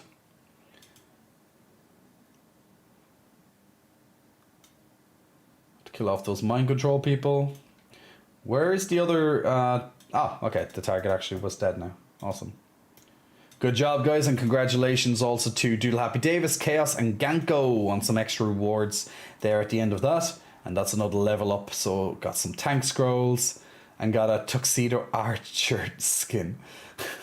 Okay, that's an interesting one, kind of James Bond like. Okay, boss time in Stream Raiders, guys. So if you want to join in on the boss level, absolutely feel free to. So we have to kill off the targeted guys as always, and of course the boss, which is called the Watcher, is also there too. It's like alarm. When it detects a player unit, it spawns a lizard soldier. slow down, wide area, applies a 50% attack speed reduction, explodes on death, 30% bonus damage against assassins. Okay, so let's see what we can do versus this boss. So if you want to join in, remember every 5 minutes you can place down a new unit, and then in 30 minutes time we'll do that battle. So we have a big battle ahead of us now, guys, so if you want to join in, click on the link and we'll do that very, very soon. Alolo Paloozers, Big Muscle Flexing, welcome to you. Thanks for pressing the follow button there. Okay, let's keep descending into the ship. Enter the boiler room. Okay, there's something. The heart of the Viscount. The engine of the Viscount. The classic retrofitted steam train model. Twisted amongst the roots of the tree. So we have someone dead here on the ground, it looks like. A corpse. An old skeleton in what appears to be a captain's uniform. Their bones have fused to the roots around it. So that must be the captain of the Viscount. Like 5-6 years ago, since it's sailed. They've clearly been here for some time. Inside their coat you find a ship's key. Gained Viscount Captain's Key. Okay, so I guess I go back to the entrance and go into the captain's chamber. I wonder where the captain's chamber was locked. Last I saw something about stay back in case it's poisonous. Yeah, we're now going to see what's inside the captain's chamber. But, I know you're going to kill me for this. For all those people who are wondering what's inside, I'm sure there's going to be a gigantic, like whatever is probably inside this captain's chamber, inside this captain's cabin, is going to be probably the thing that drove the crew mad, or some other like batshit crazy thing, or something supernatural or eldritch abomination, Lovecraftian. I don't know, but there's probably something gigantic in here. I don't know. Could be nothing, but I doubt that's the case.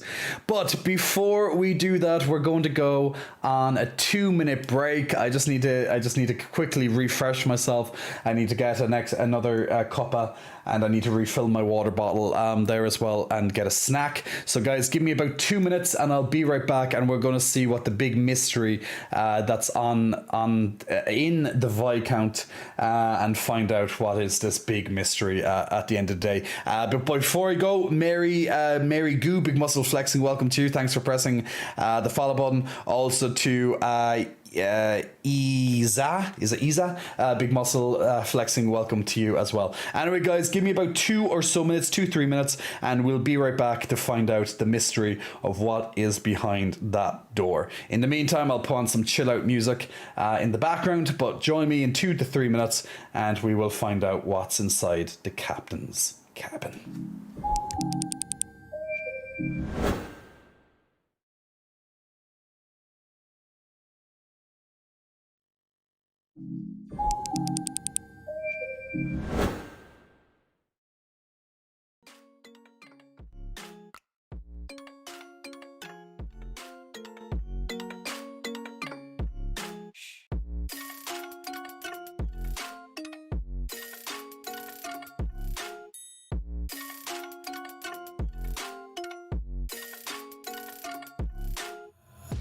Take my eyes open to force reality.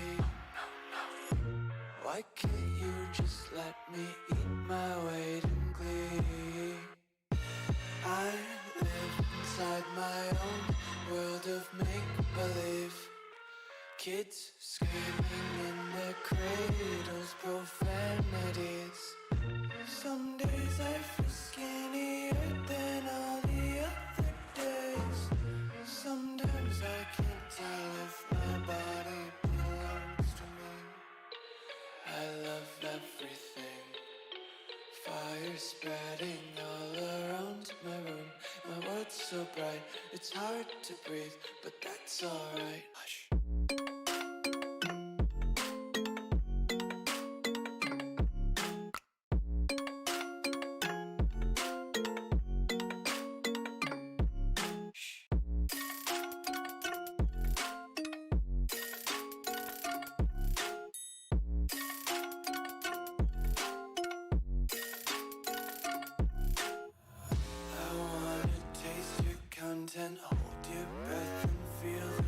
attention. Devils hide behind redemption. Honesty is a one-way gate to hell.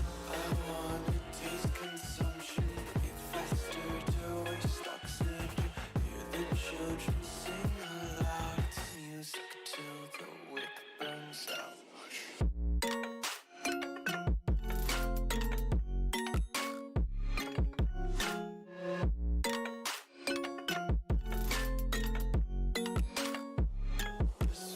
Be carefree lately, yeah.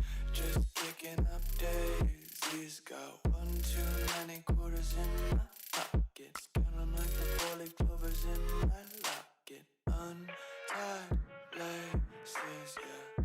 Just tripping on daydreams. Got dirty little lullabies playing on repeat. Might as well just ride around the nursery and count sheep.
And welcome back, everybody. So let's pick it up from there. Thank you for staying with me. I do now just finished my lovely snack and sat down with a nice fresh cup of tea to keep my voice going, because I've literally been narrating this game for the past probably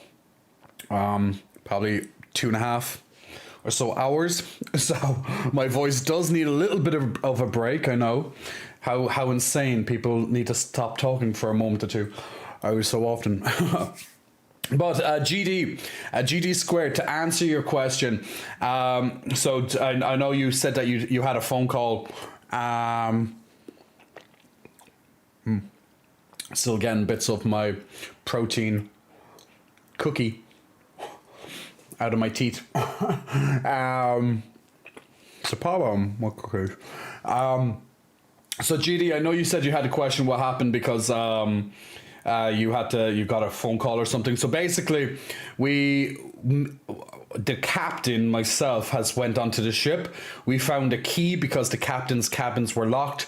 We went down into the boiler room, the furnace room of the ship, and we found the previous captain's skeleton, and we now just found the key to the captain's quarters, and that's where we took a break. So I'm very sure whatever is in the captain's quarters is going to give us some big insight into what's going on. The rest of the crew is waiting outside because it's potentially poisonous there. But we'll see what's inside the ship. Now, also bearing in mind, guys, we have our stream raiders in the background. Next battle is in 18 minutes, so that's plenty of time to put down new units. Remember, every 5 minutes you can place down a new unit. This is a boss level, so it's going to be a bigger battle.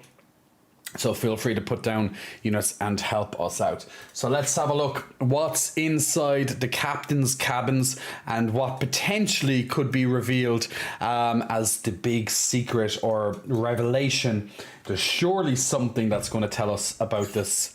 So let's check it out. And go from there. Lackey, Big Muscle Flexing, welcome to you. Thanks for pressing the follow button. And also to Red Cloud as well. Oh my, hello. Big Muscle Flexing, welcome to you as well. Okay, here we go, guys. Let's find out what is inside the captain's quarters of this ship. We ready? We ready? Here we go. You unlock the door with the captain's key. What could it be? Cthulhu. Oh, okay, I didn't put it straight in. Now, okay, it's unlocked. So is it an eldritch abomination? Is it something from the previous captain's work? You know, is it, I don't know, some floating brain that makes you mad? I don't know. Do I get a flex if I unfollow and refollow? Unfortunately, it doesn't work. It won't show up because the system remembers. Now it might after a few months or something. I'm not sure how long it waits, but yeah. if you want to get a flex, you can use channel points, Leicester, and I'll do a flex for everybody. But I'll do that on the break, or else even when the game ends. So let's see what's inside this captain's quarters. Here we go. You enter to find a ghost sitting before you. Littered around the room are countless familiar scowls. Is that Captain Hunt? That looks like Hunt, but it's a ghost or something. A ghost of Captain Hunt? I don't know. Littered around the room are countless familiar scrawlings. Able-bodied crew wanted... This is... Okay, so we saw this actually at the start of the game. This was pretty much what this was like the opening of the game. It's like crew wanted, you know, for this big expedition. She must not have it. Maybe the she is Minerva, the benefactor. Always stuck in the ice. I have no idea what that word is. Anyone have any idea what this I have no idea what that is. Always stuck in the ice. So it seems to be a path. This looks like the save system. Like, I know you guys haven't seen the save system before, but this is what the save system looks like actually. So it seems that week 1, 2, 3, 4, 5. So on week 5. So each of these circles is a week. Now I know you mightn't have seen the save system. I can't show you right now, obviously, but it saves like this. So each of these circles is a week. So it looks like by week 5, it's like it's always stuck in the ice. So no matter what you do, it was always stuck in the ice. So then he had a couple of different branches, but I don't know. So let's see. Did I check this one? Oh. Grimley, Junior, Cordell, Hammond, Templeton, Curse, Arthur, Shaw. Okay, what is this? Does this means did die? Or I don't know, maybe this is like they die or something? And sometimes they live, I don't know. Or this is their next life or something. It could be a time, it could be some dimensional, like time loopy, some sort of, yes, it's definitely supernatural. It's definitely some it's definitely not right, whatever the fuck the people are finding out. It looks like a time loop, yeah, like all the people. You speak to the old captain. Wow, Captain. Here's a face. Here's Captain Hunt. Seems to be like a ghost. Look, he looks very shagged, doesn't he? Like very haggard and stuff. You wouldn't happen to have a light, would you? Hunt, is that you? I thought you were dead. You have a lot to answer for, Hunt. You have a lot to answer for, Hunt. I'm sure you have infinite questions.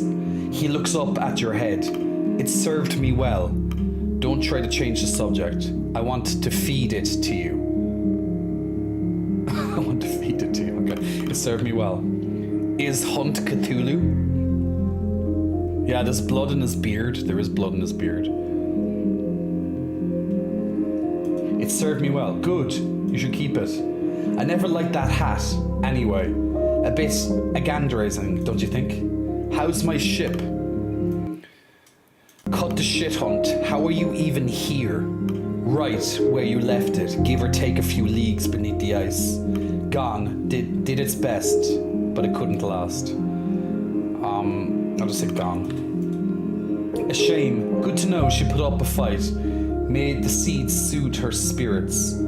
I suppose it's wrong to call her my ship.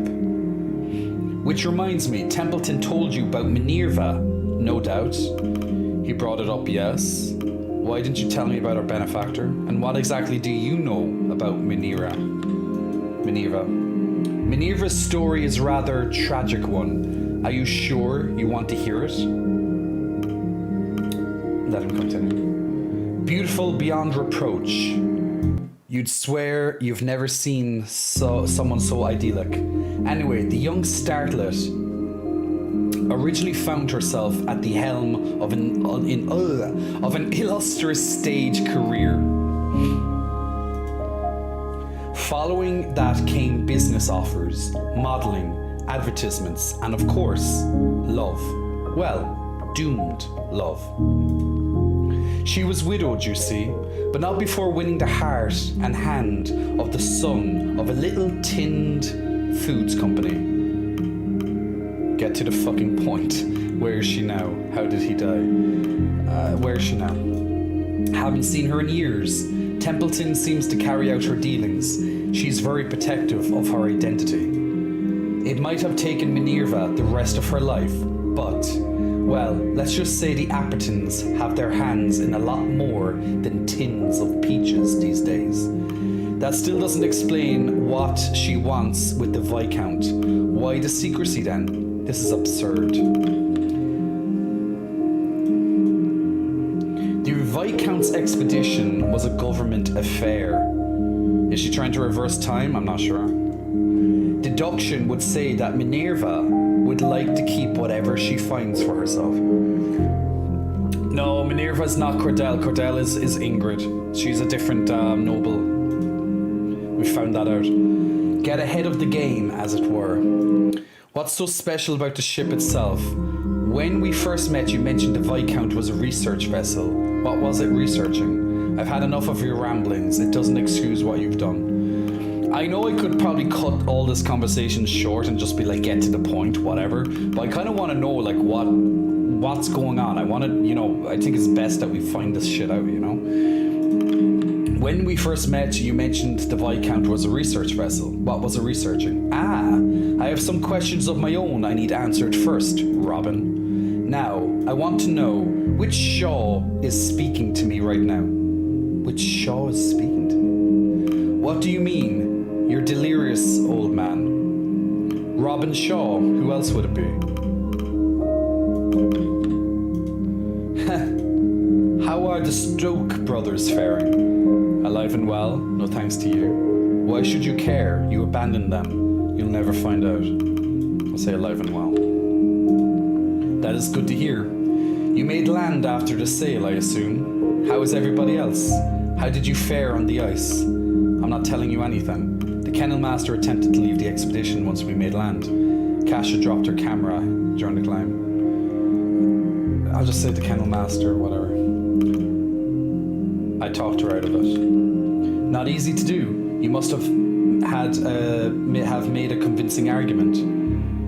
I've told you enough, I'm done. Kasia dropped her camera during the climb. The doctor has managed to stay with us at least. He found his nerve out on the ice. Now that is pleasant to hear. He was the only crew member I was unsure of. I didn't want to upset his father by getting the poor boy killed. Not that any of matters of that any of matters now. I'm sure you'll be Kasia dropped her camera during the climb. We avoided disaster, but the camera was lost. Drat, that camera was the most important item on this expedition. It's the only way any of this will be believed. Why didn't you steal it as well then? You can add that to the losses you're responsible for. We'll have enough eyewitness testimony. I certainly hope so. I'm sure you'll be thrilled to learn Mr. Templeton is fine. I expected as much. Has he given you much grief? He's been a valuable ally. Is that so? Maybe I should work on my interview technique. Now I have questions of my own. Of course. I'm sure you're wondering what led me here. You might be able to tell it isn't particularly a hopeful answer. I failed my men. Less dramatics, please. How are you still alive? Be specific. Let him continue. Just let him continue. Well, there was 4 of us, as I'm sure you've quickly figured out. Smurf, Corvid, Joe, and myself grabbed what we could and headed off with one of the larger lifeboats. Why did you abandon us in the first place? I left for the good of the crew. What good? We suffered out on the ice. You're full of shit. And taking our supplies, was that also good of the crew? I'll say that. You'll understand soon, Shaw. Our flight was in the name of finding ourselves here, all of us. Smurf was the first to go. They knew what they were doing. They made their choices, and now they have passed. Be more specific, I need details.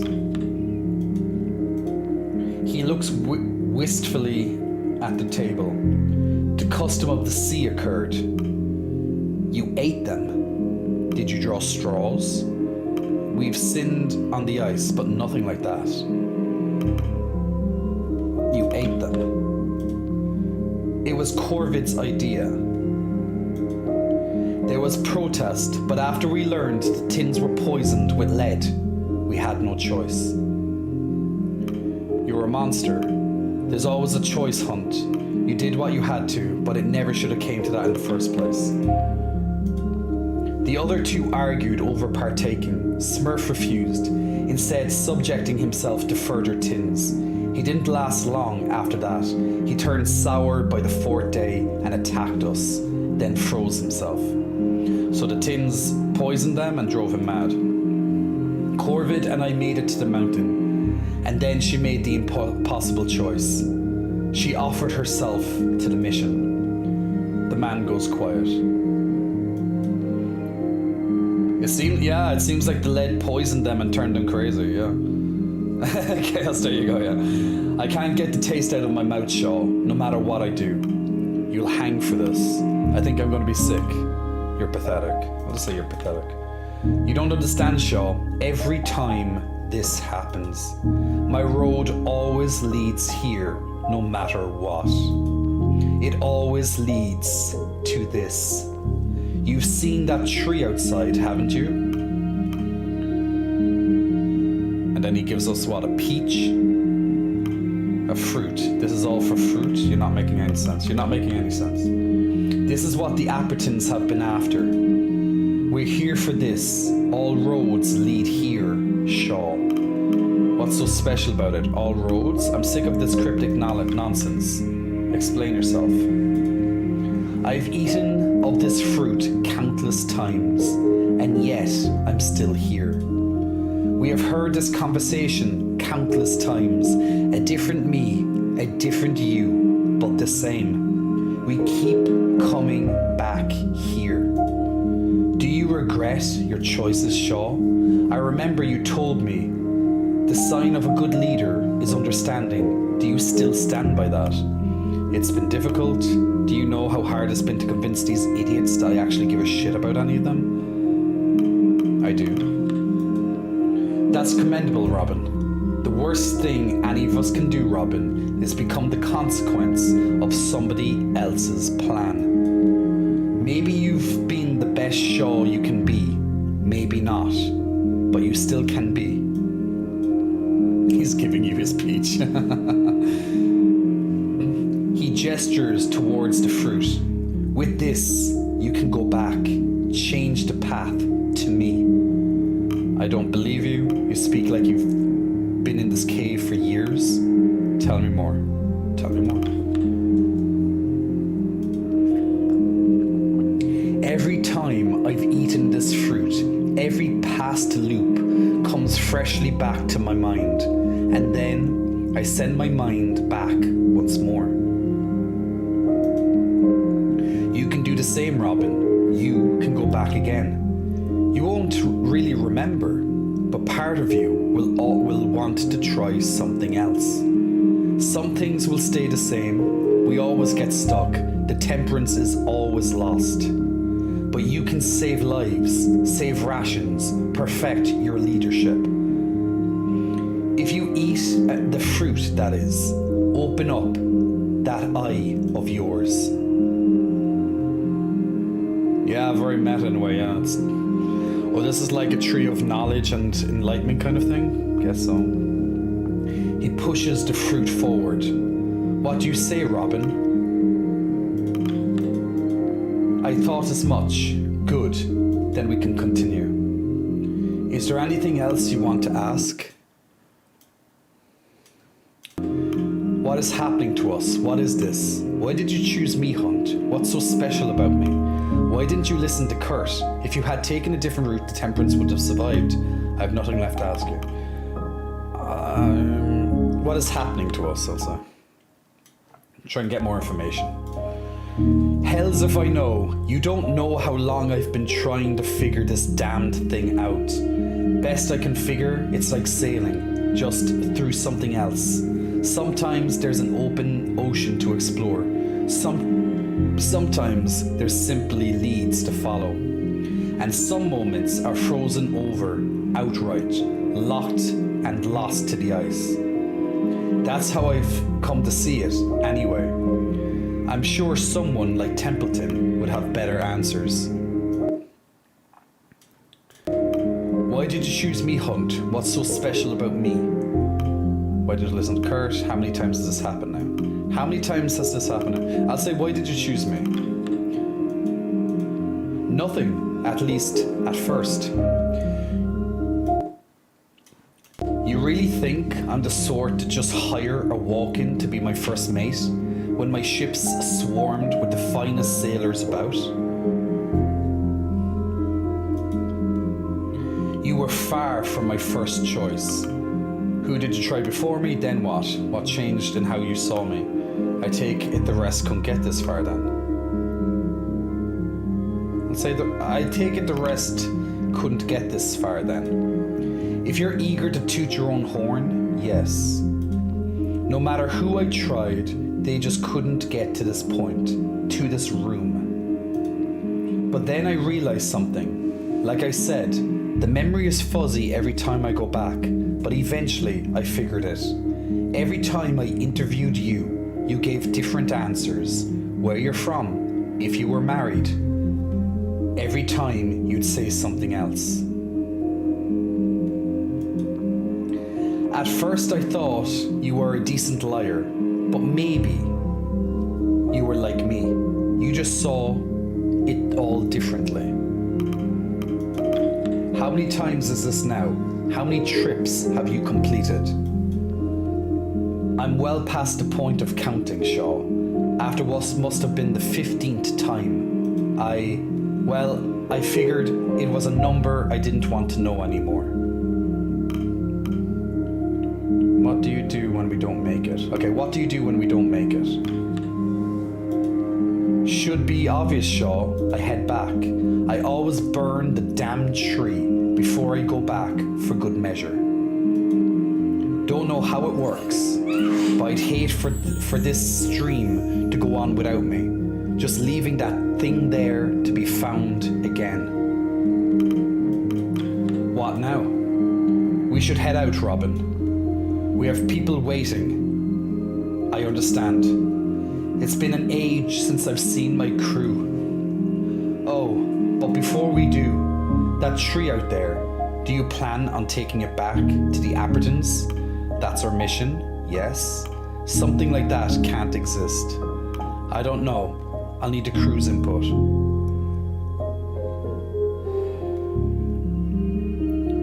Marcel, don't know.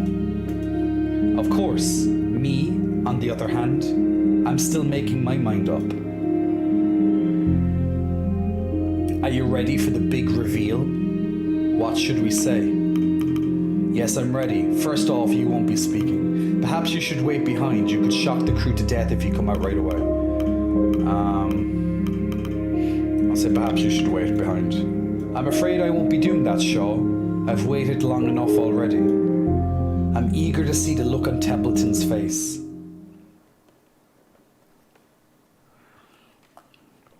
You're loving the story, GD? Well, this is definitely interesting. Mindful Mountaineer, we're playing The Pale Beyond. We're at the end of the story. We just got a big reveal. So it looks like we're in some sort of time loop paradox where he discovered the Viscount and he found this fruit. And every time he eats the fruit, he gets he gets to go back and relive the timeline. And although he doesn't exactly know until it's too late, once he gets to a certain point, he starts to remember everything that happens, all these different past lives and stuff. But he can never change what's happening. He can change some things, but it always leads, it always ends at the same point.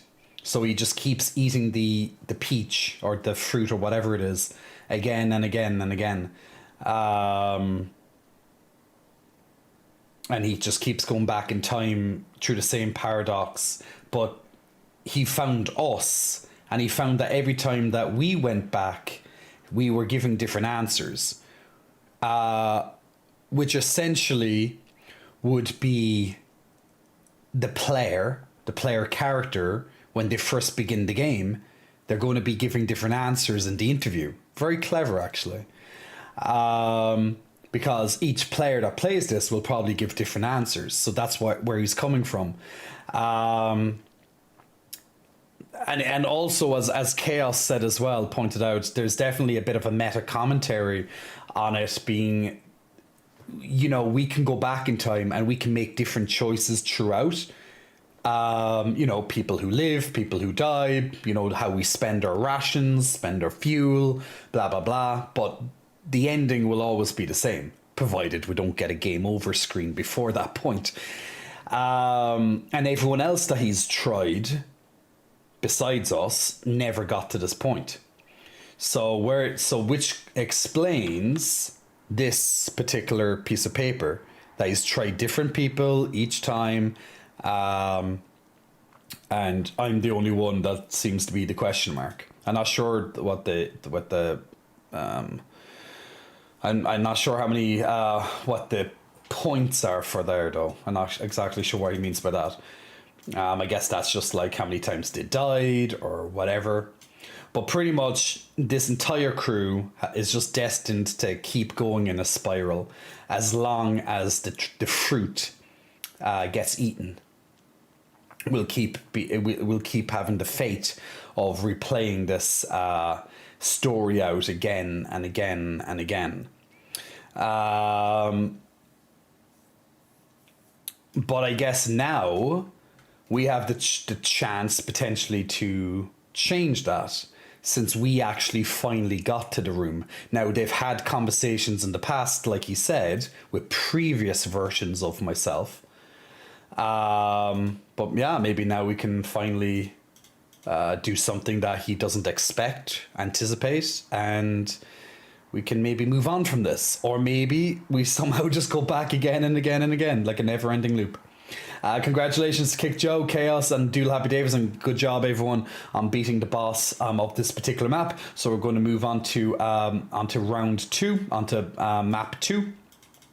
So if you want to join in on the next Battle of Streamers, click on the link and you can join in and put down units. Every 5 minutes you can place down a new unit, and then in 30 minutes we'll start the next round.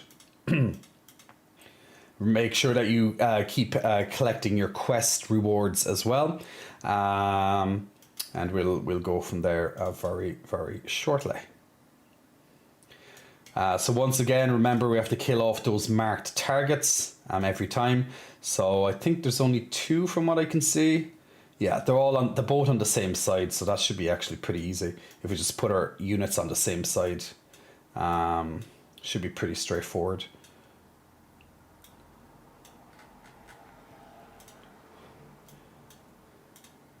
Okay, so we'll pick it up from there in 30 minutes.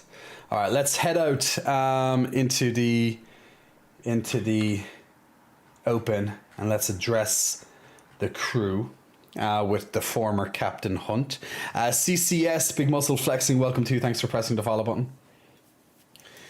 Time to call the CSP Foundation.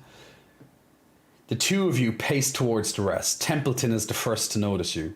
As predicted, the look on his face is a unique concoction of shock, anger, and mortification. Templeton, I appear to have found your lost captain. Other heads rapidly turn in your direction. One by one, they abandon their work and rush to assemble to see the sight themselves. I have captured the traitor, Rufus Hunt. Our previous captain has returned to us. We certainly have a lot to clear up before we can continue. I'll just do that one.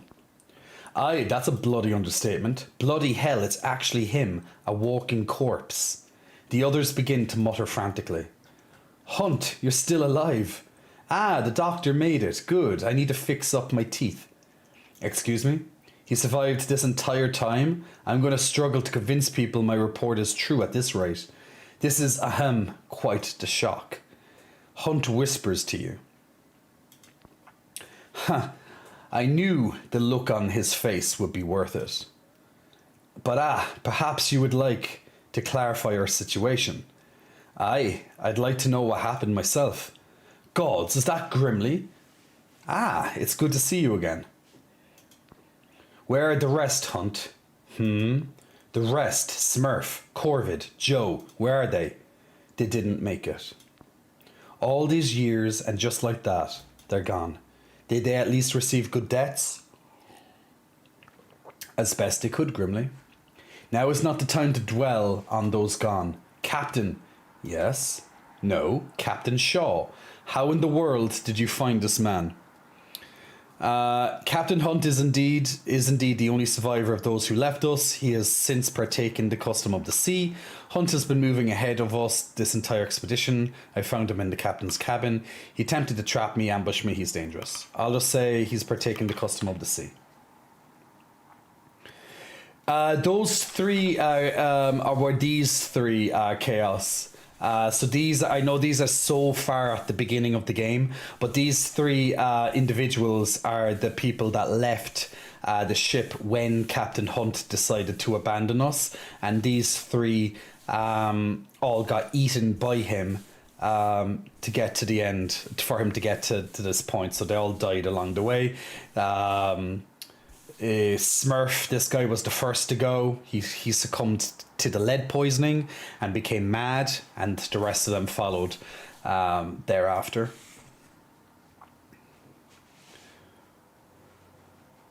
Yeah, I know, Garnet. It's how it is, my man, unfortunately. Red Cloud, this is a cool game. I think that interfaces with Twitch. Yeah, it's cool. Those who know what that means exhibit reactions, others are left confused. Hunt looks at the ground, ashamed. To clarify, that means he ate them. Those familiars should need no further classification. The worst outcome to a situation that he alone is entirely responsible for. Oh, fuck him. Murmurings shoot between the crew as those aware whisper the meaning to others. Has he enlightened you to why he left? So you were right, Shaw. The bastard abandoned us. Hammond's right. Why'd you leave, Hunt? Show some respect, says Grimly. Hunt told me his plan was to get ahead of us and destroy the Viscount. Hunt abandoned us so he could get a head start. He means to destroy the Viscount. No, I remained unenlightened. I'll just say that one. Templeton eyes Hunt with venom. He didn't trust Templeton to not try to stop these plans, of course. Simple as that. We shan't waste any further time discussing this. We have more pressing business. We'll figure out what to do with the man later. I'll say as simple as that. Captain, I think it's time we open the floor to the rest of the crew. Something tells me many of them have words to share. Junior takes a run at the captain before being held back by his brother. You left us. Why? I didn't plan on going home. None of us were going to come back. That's it? And why couldn't you bring us too? Why even plan that? Do you want those answers, Junior? Stop defending the man, damn it. Why didn't you trust us, Hunt? Why didn't you tell them, Hunt? They've served you for years. He never did. You're lucky he didn't. You don't want to have taken his path. I said he never did. Don't speak for me, Robin. I do, but you're both young. I had to take the oldest, my top men. We aren't your top men? Well, that's... After all this time, we had the wrong idea, Grimly. I have nothing left to ask, Captain. Hunt, why did you bring me aboard this expedition? Excuse me? Doctor, this is hardly the time to work out your insecurities. The floor is open, Templeton. Quite so. Hunt, I've been asking myself that question since you left, since I saw you leave. You? Pardon, what? You saw Hunt leave and didn't stop him? He couldn't stop Hunt and his men. What does that matter if he saw him? I know, but I still need to know. I remember that. You looked like a frightened deer when you saw me ready to go. Is that why you brought me on board? Because I couldn't stop you? Because I was young, naive, easily manipulated? It is, isn't it? Hunt tilts his head in confusion. Hells no. Oh? No, it was a favour to your father. He's my barber. That's it? That's the entire reason? Aye. He's very good. Asked me to toughen up his boy a bit. Seems like it's done the trick. Kasia lets out a small chortle before covering her mouth to stop herself. Arthur's a respectful man now. Thank you, Robin. It's good to hear that. It's true. I've watched this young lad grow over the last year. It's amazing how much he's matured. To be honest, I was worried from the beginning that my father was involved, and yet, after all that's happened, I'm actually relieved it is the real reason. It is so benign. This entire time, it didn't matter. I put more thought into why I was here than Hunt ever did. The doctor has no choice but to laugh at the absurdity. We are getting away from the point at hand. Anyone else apparently requires psychological evaluation? You turn your back to the crew to find yourself face to face with Hammond. He darts past you and confronts Hunt. Enough bloody games. Ye should have gone down with the ship. That's tradition, you coward. Tradition would want all of us dead. Best not to follow that now, I think. Since when did you care about tradition, Hammond? I don't. I'm calling the bastard a hypocrite. Watch your mouth, Hammond. How about Hunt watches himself? He left us to die. Bastard. Indeed, to pick and choose when tradition matters. It's shameful, no? Don't even try to defend him. The crew are still looking at you to make sense of all this. Is there anything else you'd like to add, Captain Shaw? Take this opportunity to clear your throat. The rest of the crew are still watching and waiting. About our benefactor. Their name is Minerva Arpiton. She owns the Tinned Food Company. The Tinned Food? As in the peaches? I spent an age attempting to uncover information on the mysterious benefactor. You mean to tell me that we were eating from their tins this entire time? Curious, why would a tinning company invest in such a mission? Ridiculous. It seems our captain is suffering from some sort of delirium. A tinning company? Absurd. Hunt told me when I met him. Yes, it's true. Is that so? Well, I'm certain there's no questioning the testimony of a lunatic deserter. Rufus Hunt lets out a belly-aching laugh in response. For all your sakes, I would hope you wouldn't believe in such tripe. That goes for you too, Captain. Ha! Tripe. You have a talent for deflection, Templeton. Doesn't change the truth. Now, Captain, perhaps you have something more tangible to tell the crew. The rest of the crew are still watching and waiting. I think we've all heard enough. If no one else has any qualms, we should move on. I'd say we should move on. We cannot wait around here forever, Captain. This ship, this tree, what is our next course of action? Isn't it about time you told them about the tree? Hunt, what do you know of this? I'm sure you're very interested in knowing, Richard. Anyone would be. This is what your employer seeks. The fruit of this tree. It changes everything. It will change the world. The fruit? Yes. I have tasted the fruit countless times, and I have countless paths to this moment. My word. He's truly gone insane. No surprise that the man has lost his mind. Isolation, out here, it would happen to anyone. I assure you, he isn't delusional. What, Shaw, have you honestly been convinced by this man's ramblings? Listen to me, to hell with Appertons. They can't be allowed to have this. Nobody should. What are you suggesting? It needs to be destroyed, burned to the ground. What? Hunt, this is quite possibly the most important discovery of our age. It needs to be studied. Barring that, you are hired by the Appertons to retrieve it, not to decide your own ethical judgment. Hunt is right, this thing cannot be allowed to exist. Templeton's right, Hunt, we have an obligation to our employer. Men, calm yourselves, we should take some time to think this over. It's kind of like, where do you guys stand with this? Like, what would you do? Like, would you bring the tree back to the employer because that's the mission, okay? You bring this fruit back, so now they have this power or whatever they can study or reveal from it, right? Or would you destroy it so no one human would be allowed to have such a power? Because we're going to have to, by the end of this conversation, we're going to have to either destroy the goddamn tree and the fruit involved, or bring it back, I guess.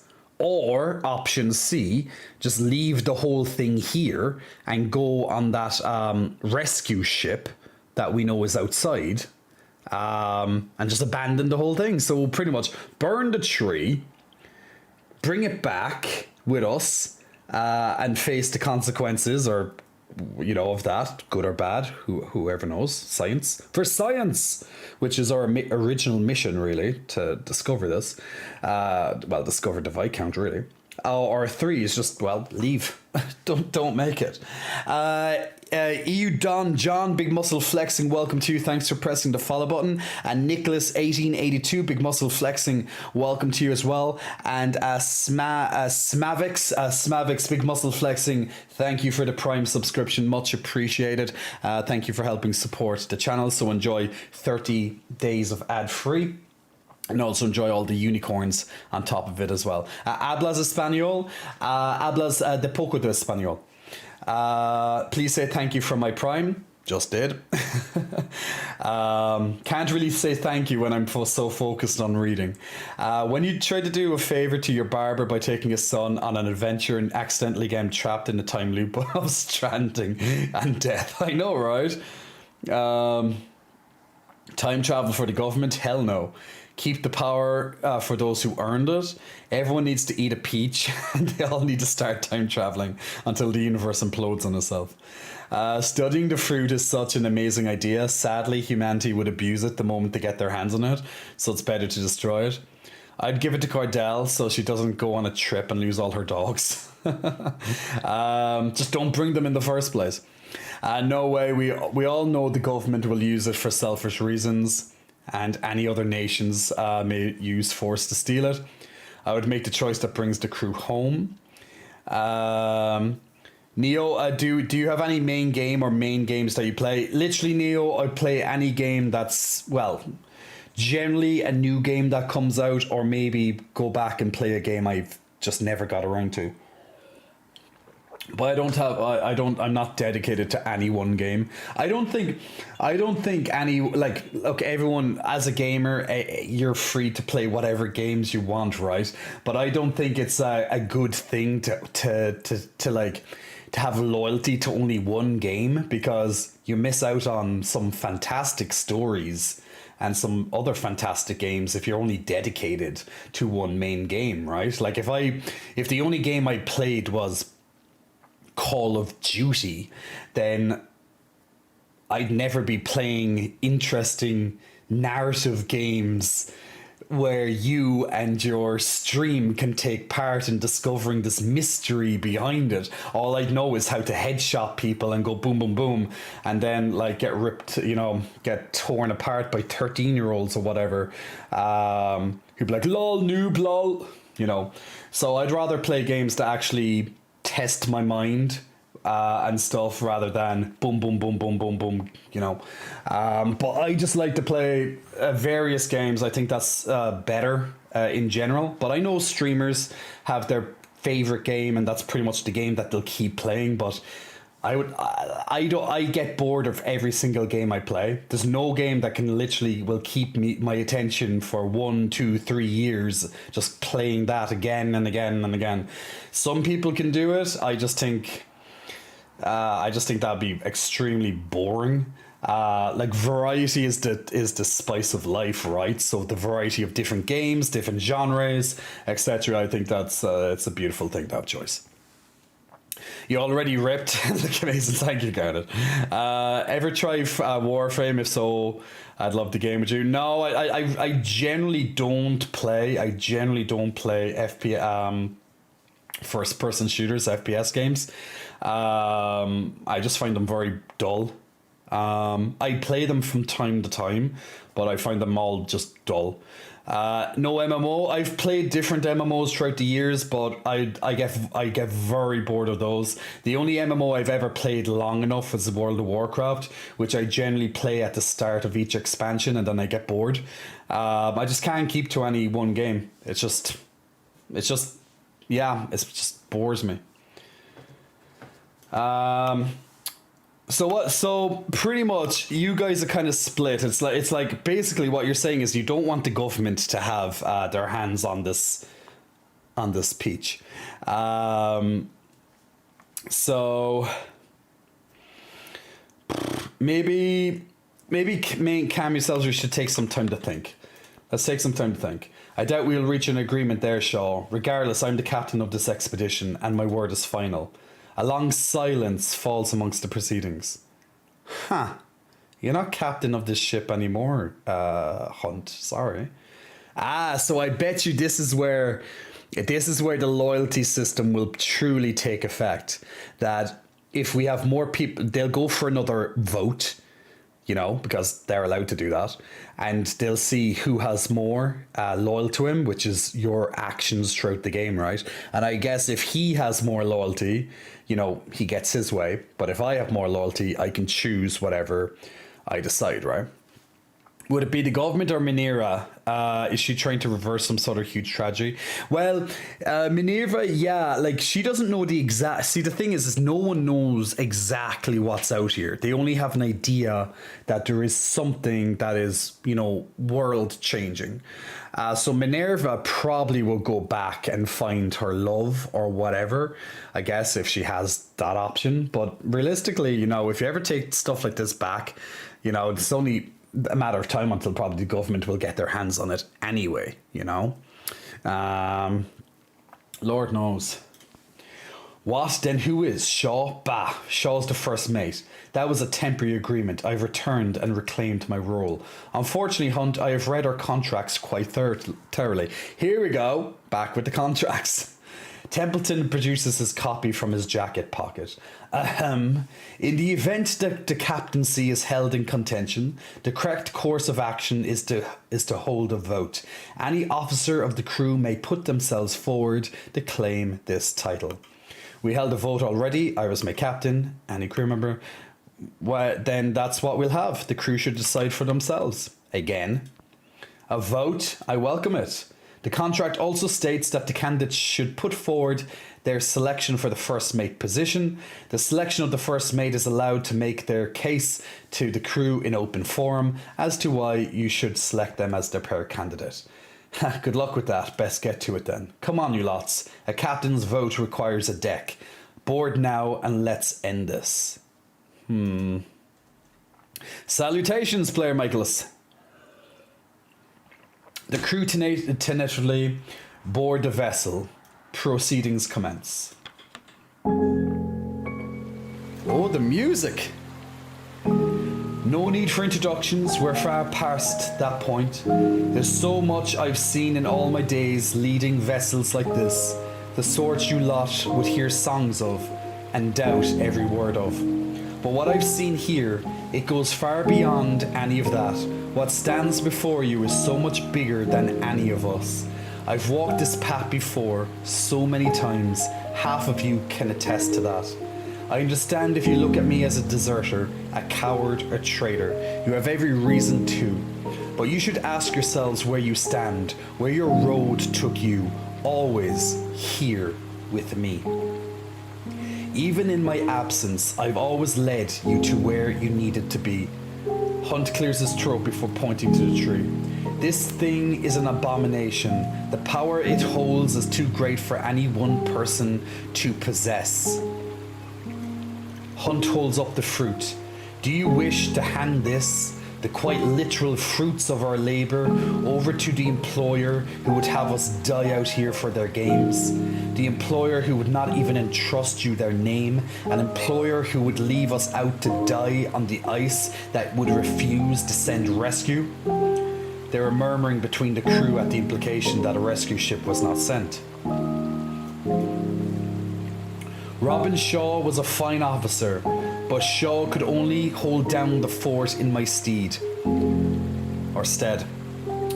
Shaw did not weather the seas. Shaw did not discover the Viscount. I did.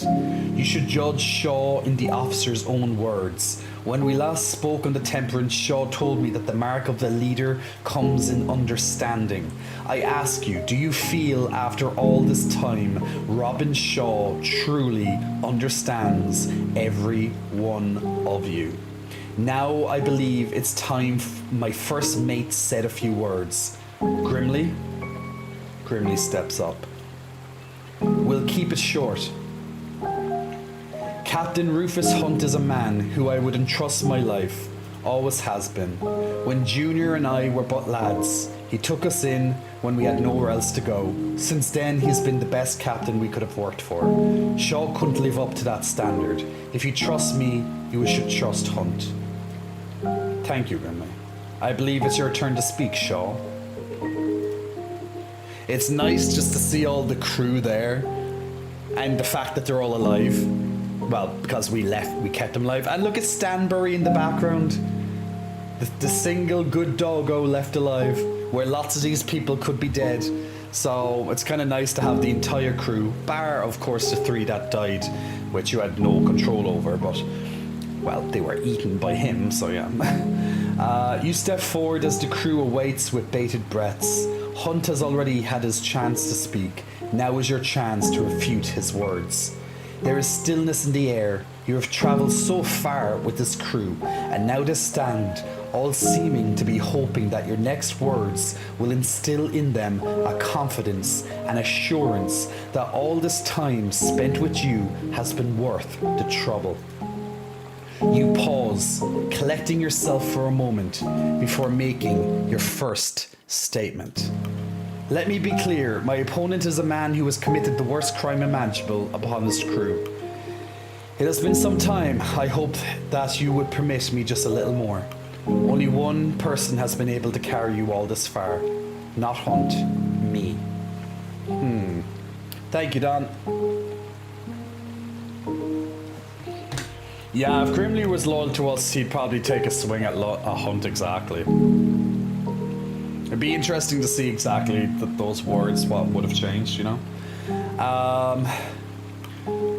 I'll just start off with let's hit him hard, I think, at the start. So remember, we're trying to gain their loyalty and have them at our side. Let me be clear, my opponent is a man who has committed the worst crime imaginable among his crew. You may not see me as the perfect candidate, but I have not, nor will I fall so far as Rufus Hunt. I believe that the key to a true leader is understanding, and I like to think I've come to understand you all a great deal in our time together. I once believed the key to leadership was understanding. Now I realize that's not the case. Whatever you or even I see in a good leader is irrelevant. We're not in the position to expect the ideal. I think I'll choose the first one, because we're sticking clear to what we set to sort out with.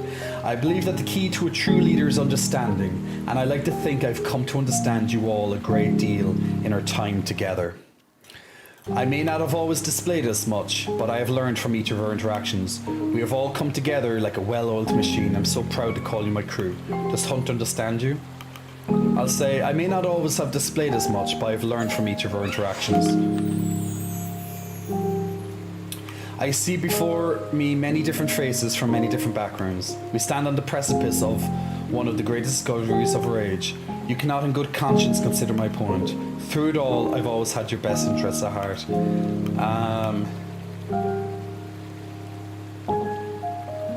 I see before me many different faces from many different backgrounds. Lamborn bastards have always tried to keep us Saltborn underfoot. Those amongst the crew would rather see me step down. We cannot allow that.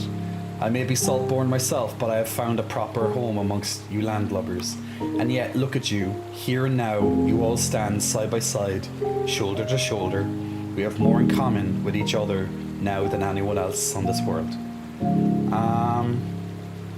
I actually really love that. That's actually very deep. I like that. And yet, look at you, here and now, you all stand side by side, shoulder to shoulder. We have more in common with each other now than anyone else on this world. The crew look around you, examining each other, taking a moment to consider the souls who have traveled with them to the ends of the earth, the souls they intend to travel back with. I haven't had a bad word to say about this lot. Frankly, their music is some of the finest I've had the honouring of hearing. Thank you. I've had my views on these people for some time, but I see now that I was wrong. Here, we're all brothers in arms. Whatever I thought about landlubbers and imperialists, that shit doesn't matter anymore. We're all in the one crew, aren't we? Your thoughts turn to the Viscount and the tree sprouting from its back. You must make your intentions clear. Bertus, you're liking the music and the story? This tree cannot be allowed to exist. I fully intend on burning it to the ground. We have the numbers. We can sail the Viscount home. That's what I intend to do. We can send an envoy out to meet with the rescue ship. They could be here any moment now. Right now, we should hunker down. Rescue will be searching for the ship. They will find us. To burn it or to sail home?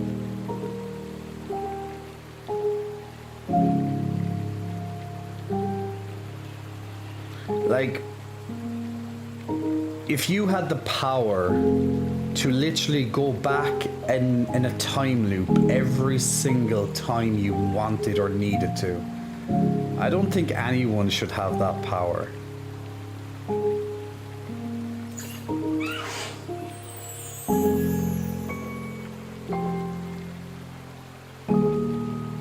Or do we set out and just get our payment like we wanted? Or will we just pretend, or will we just leave, you know, do nothing? But even if we left the tree here, what would stop?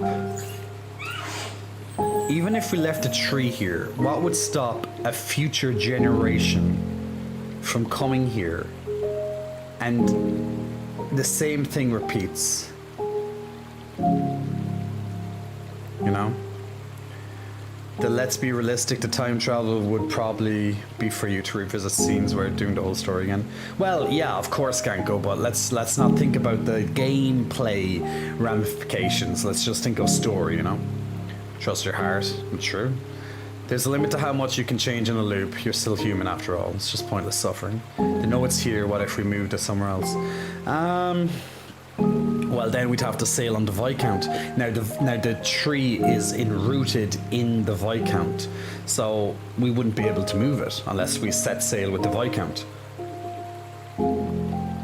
Or one person took the responsibility or whatever, but the music is killer when you're trying to think. It's like, what would I do in the circumstance? And of course, this is me as the player, me as the captain of this crew. As ass still. Really no choice to burn the tree and use it as a signal fire for rescue. Well, we do have the other ships for that.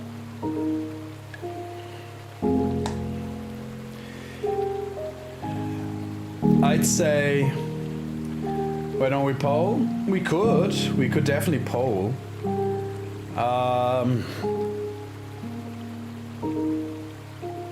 Yeah, what we'll do a poll. Let's see. I think this is as good as a loop as it can get. I say end it. Probably. What we'll do, we'll make a poll just to kind of get your guys' thoughts. Pretty much, I'm going to say choose the ending because this is the ending of the game. So burn the tree is the first, so no one can get the power, this knowledge. Not anyone should ever have such power. We sail the Viscount home. Now, if we sail the Viscount home, that means we return with the tree and the ship, which was our original mission, which means that our employer will get their hands on the fruit, which is what we were set here to do in the first place. Well, we didn't really know what was on it, but you know, or just go to the rescue ship. So pretty much abandon, and just leave it alone. Don't make a choice as such.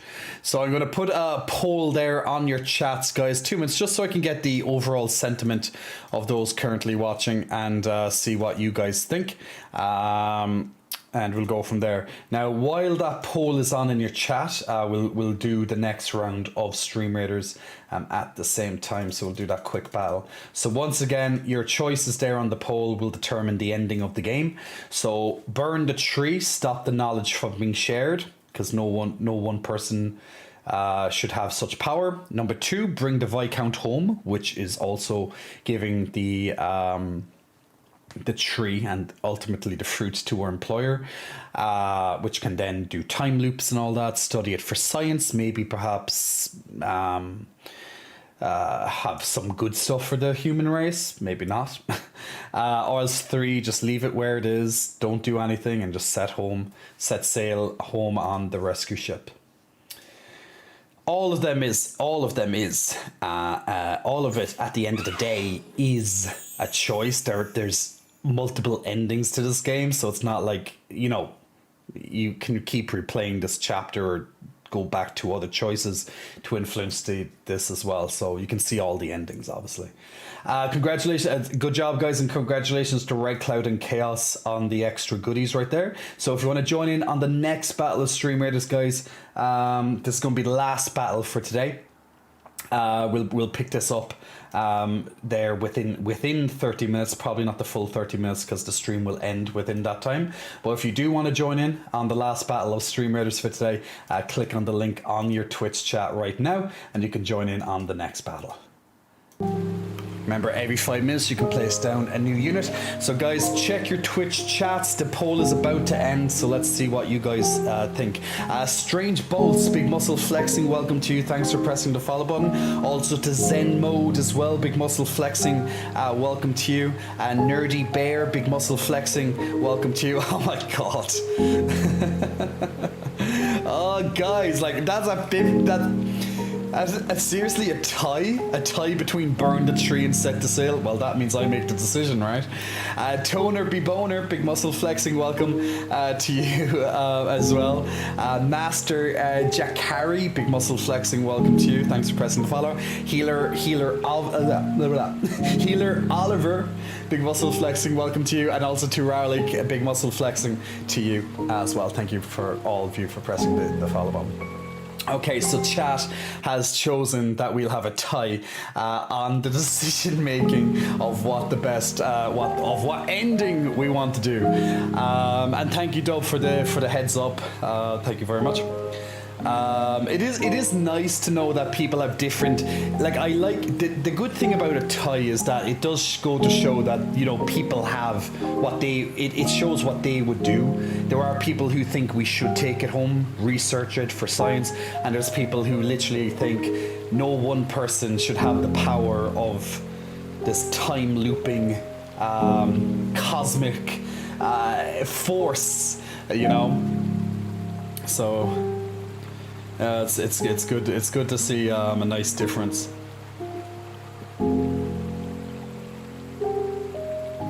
What would Jay do?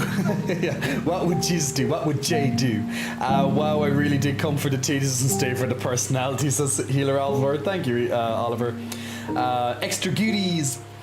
Sail the Viscount home as the tree burns. Oh my god, this chat always tying, so charming. Looks like Jay has to take the blame. Make the decision. We really said make it a tie. I think you guys are literally on Discord on a secret server being like trying to figure out how to make it a tie. You guys break my heart sometimes, really. So when was this break? It would be after the game ends at this point because we're at the end of the game.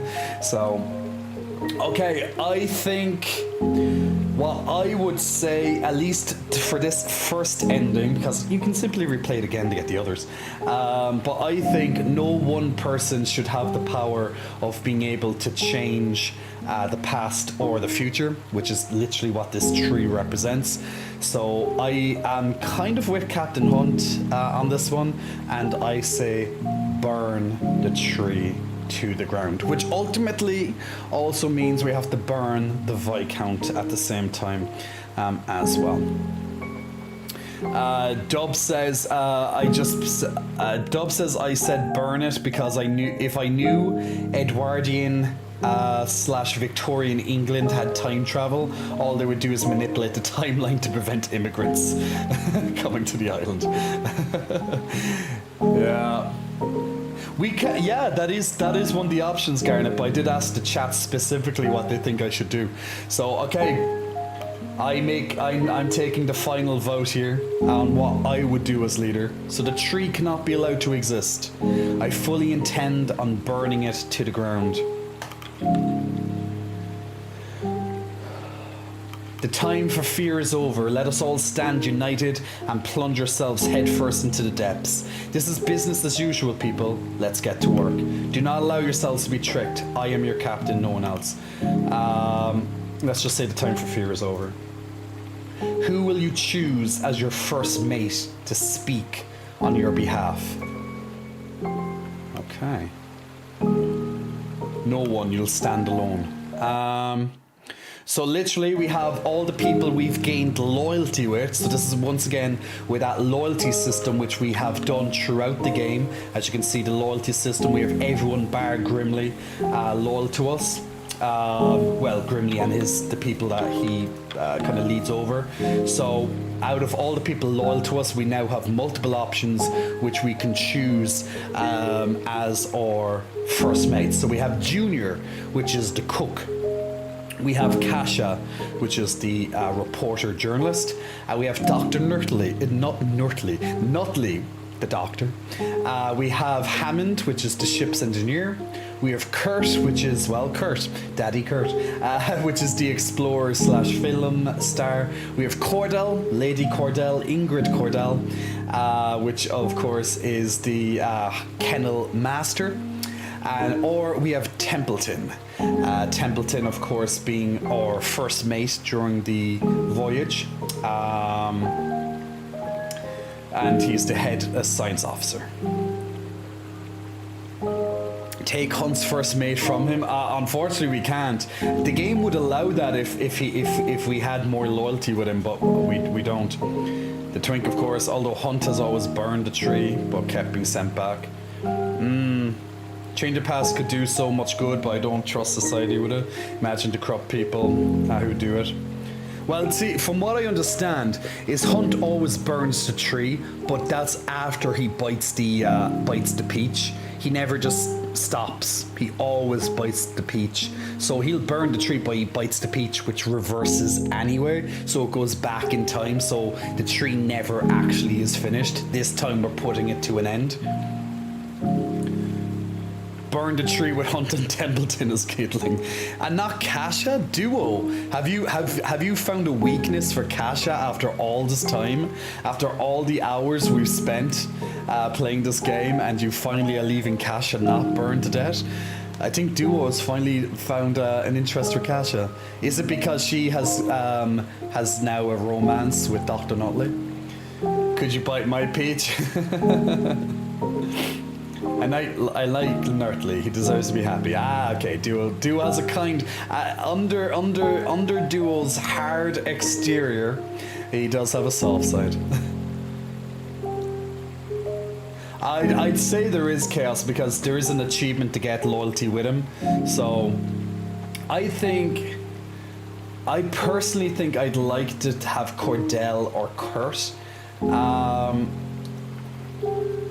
I know. I have an idea. Since we killed all of Cordell's dogs, I think let's put her as our first mate. How about that? Let's try it. I think let's try it. For the doggos, guys. They nod back at you. Cordell steps forward. It's been a long time since I was expected to give a speech. Allow me to keep this rather brief. Arf.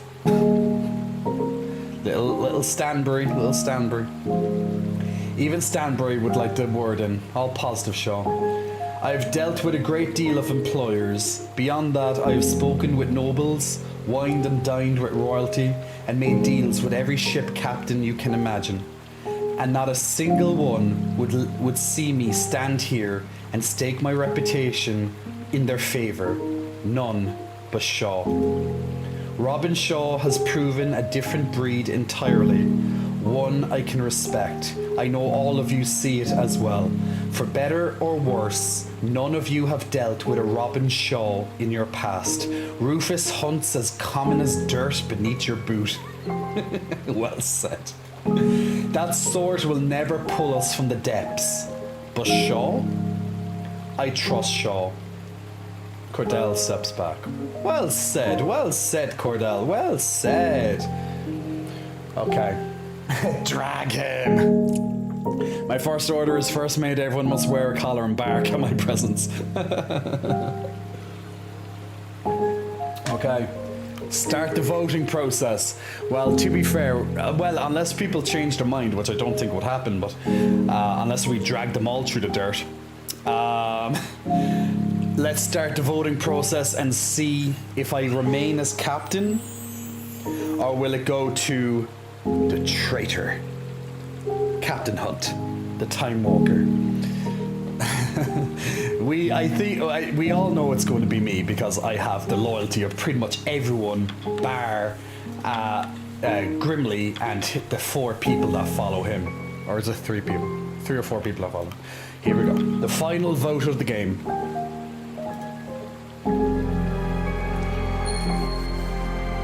So Templeton with his 3 science officers go to me. The doctor chooses me. Kurt chooses me and his 3 explorers. Grimly chooses Hunt as expected with his 4 loyal. Junior and his 4 sailors loyal to him choose me. Hammond chooses me with his 2 engineers. Ingrid Cordell chooses me. And Kasha chooses me. None abstain. 5 versus 19, I remain captain. There you have it. Congratulations, Shaw. I knew you would do it. What? Then why did you challenge me? It'll do no good to suck up to me now you've lost Hunt. Thank you, I suppose. I forced a vote because I had to be sure. I, for one, am glad to have such petty business behind us, and I'm glad to see you in charge, Shaw. Still, Hunt is still an issue. As is my understanding, he has committed more than a few crimes against this expedition. Frankly, I care not. There are no laws on the ice, but the decision is yours, Shaw. I'm curious on that myself. Well, Shaw, you're the captain. What should you do with me? Okay, so apprehend him. He'll be taken back to land as our prisoner. We will maroon him here until the end of his days. He will join us as a free man. Ooh. What should we do, guys? What should we do with the ex-captain who betrayed us? Should we apprehend him, take him back as prisoner? Should we maroon him here? Let him die slowly? Well, then again, there is a supply cabin here with a year's worth of food, so it'll be a while. He'll probably go mad by then, though. Or he'll join us as a free man. What would you guys do in this situation? What do you think of Mr. Hunt? Yeah, they do look like they want to murder Hunt, don't they? A firebug, big muscle flexing. Welcome to you. Thanks for pressing the follow button. Join as a free man. Law of the sea means you're not held accountable for the laws of the land. While I don't think he really had a choice, taking him as prisoner would avoid trouble.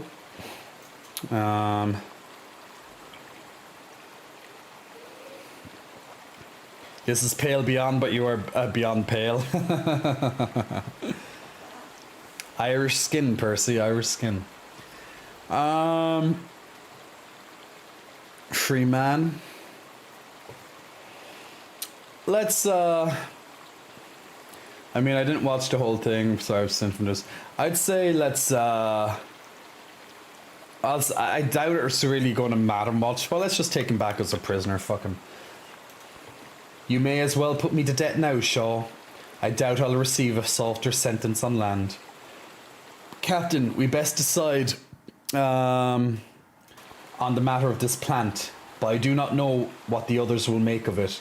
Regardless, it's up to you. We've already said it, this tree cannot be allowed to burn. Allowed to exist, sorry, burn it. Then it also says, nobody's to touch the tree, I will not burn it, or we should take samples from the tree for private study.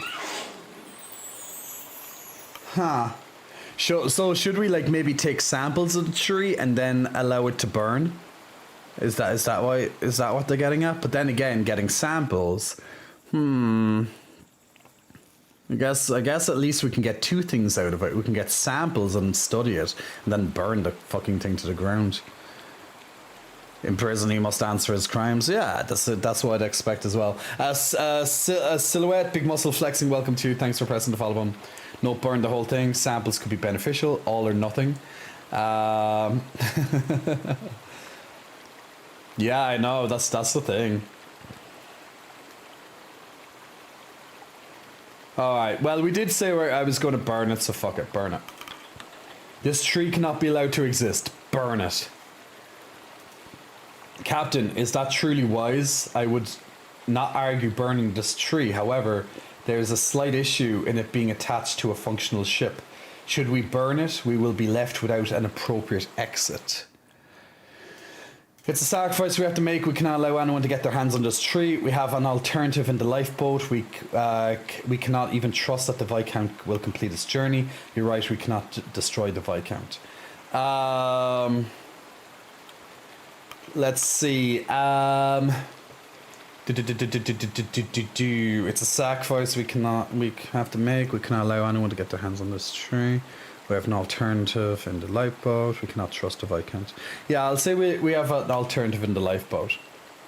Nah, we can't chop it because it's part of the ship. We'd have to get rid of it, I think. Understandable. The Viscount doesn't seem like a great risk. Perhaps it is no great loss. Okay, let's see. The crew get to work, setting the tree alight. There it is, boys. Silhouette, I came for the titties, but Zam, you didn't warn me about those fucking massive calcium cans. You watch as eventually the Viscount begins to burn in turn. All that remains then is as a method of escape. The rescue ship is sent by the benefactor. It's unlikely we can make it to the shore in time, correct? That does leave us in a difficult position.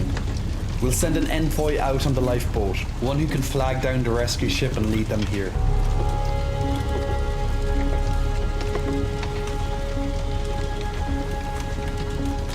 Now the peaches on fire. Stanbury, arf. Pet Stanbury. To be honest with you, Shaw, I'm still trying to wrap my head around this madness. Well, I doubt such knowledge will be out of our hands once we return to land, correct? Still, I suppose we should be proud in our discovery. Do you feel proud? I feel relieved. That is the best we can ask for. It will be odd to return to land. My name will be in the papers soon. No doubt I'll be recognized for my past. I doubt you'll enjoy the attention you're about to receive. You're certainly not wrong, Shaw. I believe I'll find a new home, start over with a new kennel. I've done as much before. I intend to do so again. With any luck, we will not meet again. It's been good knowing you, Cordell. It has been interesting, Robin. Promise me that you'll take care of yourself. Well, I have a lot to write on our sail back, don't I? I still can't believe this. I just watched it burn to the ground, and I still can't believe it. But now we just have to wait. Let's hope the rescue ship can be calmed down. We've defied all bad luck, all bad fortune thus far. I think we'll see rescue. I'll be sure to include that quote in my report. It's funny, Captain. The reason I took on this story, interest in exploration, was waning. I grew up on stories of Kurt Darling. These great explorers were like legends to me. I didn't want that passion to disappear. Who would have thought we'd stumble upon a great discovery of our own? What will you do once you return to land? I think I'll make a long break before starting my next project. I certainly need to spend time with my parents, introduce them to Arthur. Regardless, I hope you continue to thrive, Shaw. You deserve that much. In fact, remember to keep in touch with me, especially if you have a good story to share. They'll write books about you one day, Robin. I know I will. Captain, I cannot believe we've made it, and yet we still place our hopes on one lifeboat. Kurt is no doubt coming up with the perfect poetic phrase before we set off. You've made it so far. I'm proud of you, Arthur. I thank you, Robin. I owe it to you. You know, I still thought it was all hopeless. Even after leaving you that letter, I had very little faith in survival. And yet, people were relying on me, Captain. I can only hope I didn't let them down. You're a good doctor. You've proven as much several times over. Yes, but there's always room to improve, isn't there? I certainly don't intend on becoming complacent. I never felt good enough to carry my father's name, but now, well, thank you. Keep in contact. If you need a haircut anytime, I'll tell my father to treat you for free. I might as well throw any script I've been working on out. Captain, this is more fantastical than any film.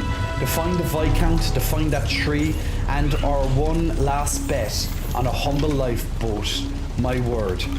What do you think the tree is? Whatever it is, it's something special. Burning it may have been a mistake. Not before we knew for certain what it meant. Now I'll be left not knowing. Never a comfortable feeling. Oh, I just realized. My career as a navigator is about over, isn't it? We just reached the last uncharted part of the world. You know, when I grew up reading about the great explorers of old, I always had dreamed I would be the one to plant that final flag. I may be an old man with a limp and no flag to place, but I managed it, didn't I? Har. There's always more world to discover, Kurt. You're not wrong. This is the last great discovery we know of, but who knows what's out there? Who knows, maybe my exploration days are over. Now is a good a time as any to call it retirement. I'd still raise funding for the field. I don't want to leave folks like Hammond behind there. Perhaps, or maybe I'll move to theatre. There's some stories I want to tell. Not about this expedition, or any, about home, the islands I left behind. I don't suppose there'll be an opening for me? Maybe. I should take all of this as a sign to wind down, shouldn't I? I'll always be in contact if you want to work together again, Robin. I'll make sure we do, no matter the medium. I can't believe it burned like any other tree. One more thing to worry about, Captain. Still, what a fascinating thing to find. Not too happy about relying on a lifeboat every chance we miss rescue. We don't have much choice, best have faith. We've gotten lucky enough times, I suppose. We all should have been dead several times over. Maybe that luck will strike once again. Regardless, I'm looking forward to a normal meal for once. If I see another penguin, seal or tinned peach can, I think I'll hurl my guts, Captain. Though, I'll be dining on plenty of fish for the next sail, I imagine. Are you worried about Hunt? Rufus, that man pulled us from a life on the streets. Despite it all, I'm always going to feel bad for him. But I shouldn't owe him my own life, should I? He took his path. Stay in contact, Robin. If you ever set sail again, let me know. I'll be happy to work with you. Oh, Captain, I must be honest, it is a shame to choose to remove the tree. I understand, fear of the unknown is a great one. Still, I think that the possibilities with this discovery were endless. Well, now we wait. It is out of our hands, but we have made it this far. Still, despite it all, I have to commend you, Shaw. We've done something truly remarkable here. You deserve a great deal of credit. You've proved a useful advisor. Well, I could only suggest the final decision was yours. Always. I've always fancied myself an expert, Shaw. I'm sure that comes as no surprise to you. But over the course of our expedition, well, it's become clear just how little I truly know. And to be honest, Shaw, that excites me. I'm excited for what lies ahead. No doubt there is a great deal still to discover out there. And perhaps you won't set fire to the next discovery, Shaw. There will be more expeditions. Minerva will not accept that this tree was the only one of its kind, and I would be inclined to agree. To be at the forefront of such a discovery, I had my doubts once. I certainly had my doubts on you, Shaw. I've never been so more happy to be wrong. I hope we have the chance to work together in the future. Our lives may be quite busy once we return. I would like that too, Templeton. Well, I can say one thing with certainty. The future is unknown. Take care, Robin. No matter what happens from here, take care. This is it, eh? We've got one last gamble on our hands, but I never thought we'd make it this far in the first place. Turns out, what do I bloody know? Not much. Consider it a humbling experience, Hammond. What do you think I'm saying, bloody Egypt? But it makes me wonder, what else am I wrong about? What else are you wrong about? Always had a clear head on that sort, you know? Never thought a bloody tree would ruin it. Well, it's ashes now. Aye, don't blame you for that either. I was shit scared of it myself. I've served on a lot of ships in my time. Never once liked the one in charge of them. Military captains range from self-important to useless drunk, self-important and useless. No offense to yourself. Didn't have high expectations for Hunt, had lower expectations for someone he'd hired. Another thing I was so wrong on there. You're alright, Shaw. You deserve a proper rest once this is done. Perhaps you can get sleep for once. Nah. To be honest with you, I like the work. Might take Kurt up on his offer. Working with him seems to be a better gig than the Appertons. Robin, if you're ever heading a ship again, let me know. I'll be right on board with you. Everyone knows you'd be a goner without me. Send an envoy. This is probably the ending.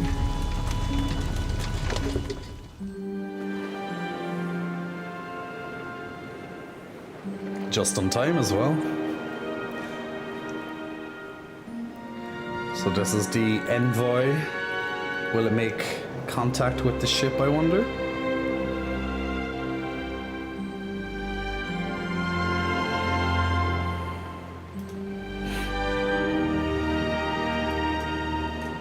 Oh, the air was cold. Of flake and white, a captain made a pledge.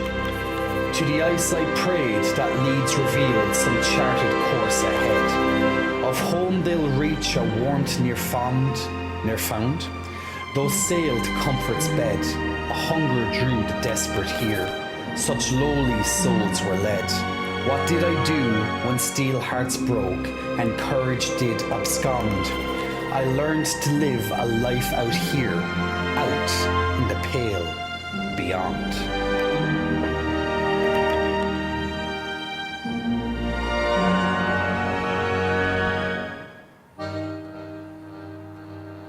And there we go. Whew, and we did it. That was one of the multiple endings. What a good ending, Captain. So we sent the ship out to the rescue ship.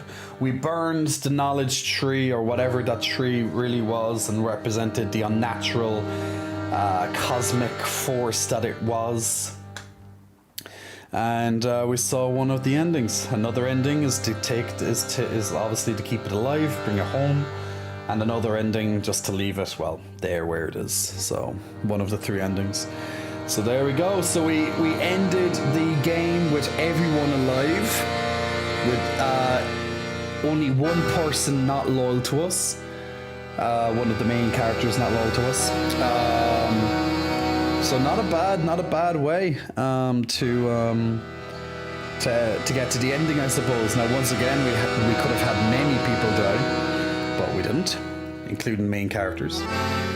Yeah, lies there all people live. Nobody got the power to travel through time for their own whims, and Kurt and Robin moved together at Kurt's the best ending. I guess so, right? Garnet will be after this, trust me. Hey Salami, hope you're keeping well, man. Just finished the game.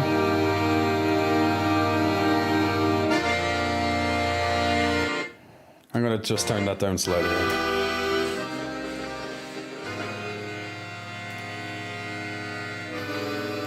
Much Class, Big Muscle Flexing, welcome to you, thanks for pressing the follow button. Airbinox, Big Muscle Flexing, welcome to you as well, thanks for pressing the follow button. But yeah, so that was and from an indie game, like, that narrative was really well written. I really enjoyed the mystery behind it, the decision making, that gameplay, you know, with decisions. There was plenty of tense moments. Moments that I had to really, you know, use my resources appropriately. To what I thought was the best situation, but definitely was quite fun. Yeah, well played. What's the extras? Oh, okay, it's just like different videos, the making of documentary. Okay, cool. But yeah, like, it was fun. So if you ever do decide to pick up this game, try it yourself, see how well you do, see who lives, see who dies, check what ending you would pick. You can check out The Pale Beyond on Steam. I think it's about 18 or so euro. There we go. The end felt a little dialogue heavy, not even sure if that was the best ending, really. Well, you know, I guess it's up to us, really, what the best ending would be. I guess it's up to our choice, but yeah, there's 3 different endings to my knowledge, at least, so that's one unlocked. Same, I expect some Eldritch Hour, but it's alright. It mostly centered around madness and some cosmic loop, it seems. More so than Eldritch Hour, but at least it was really good, although I was hoping a tad more Cthulhu. Yeah, like, you know, it's definitely something that could have happened, but we didn't really know, we didn't really expect where this story would go. It definitely seemed to kind of lean around the Mountains of Madness a bit more, played with that aspect more so than Cthulhu and Eldritch. But there it is. So that's it, guys. That's the end of the game. So well done. We'll do our Stream Raiders. Oh, Stream Raiders is just up there now. We'll do that in just a moment. Now, if you didn't check out, I'll actually do that part actually in a moment. So Patrick is asking for a titty bounce. Garnet is asking for an everything, and Don is asking for a stand up at the same time. So I think we can do those final redemptions for tonight. So no further redemptions. So I'm going to close that tab down as well.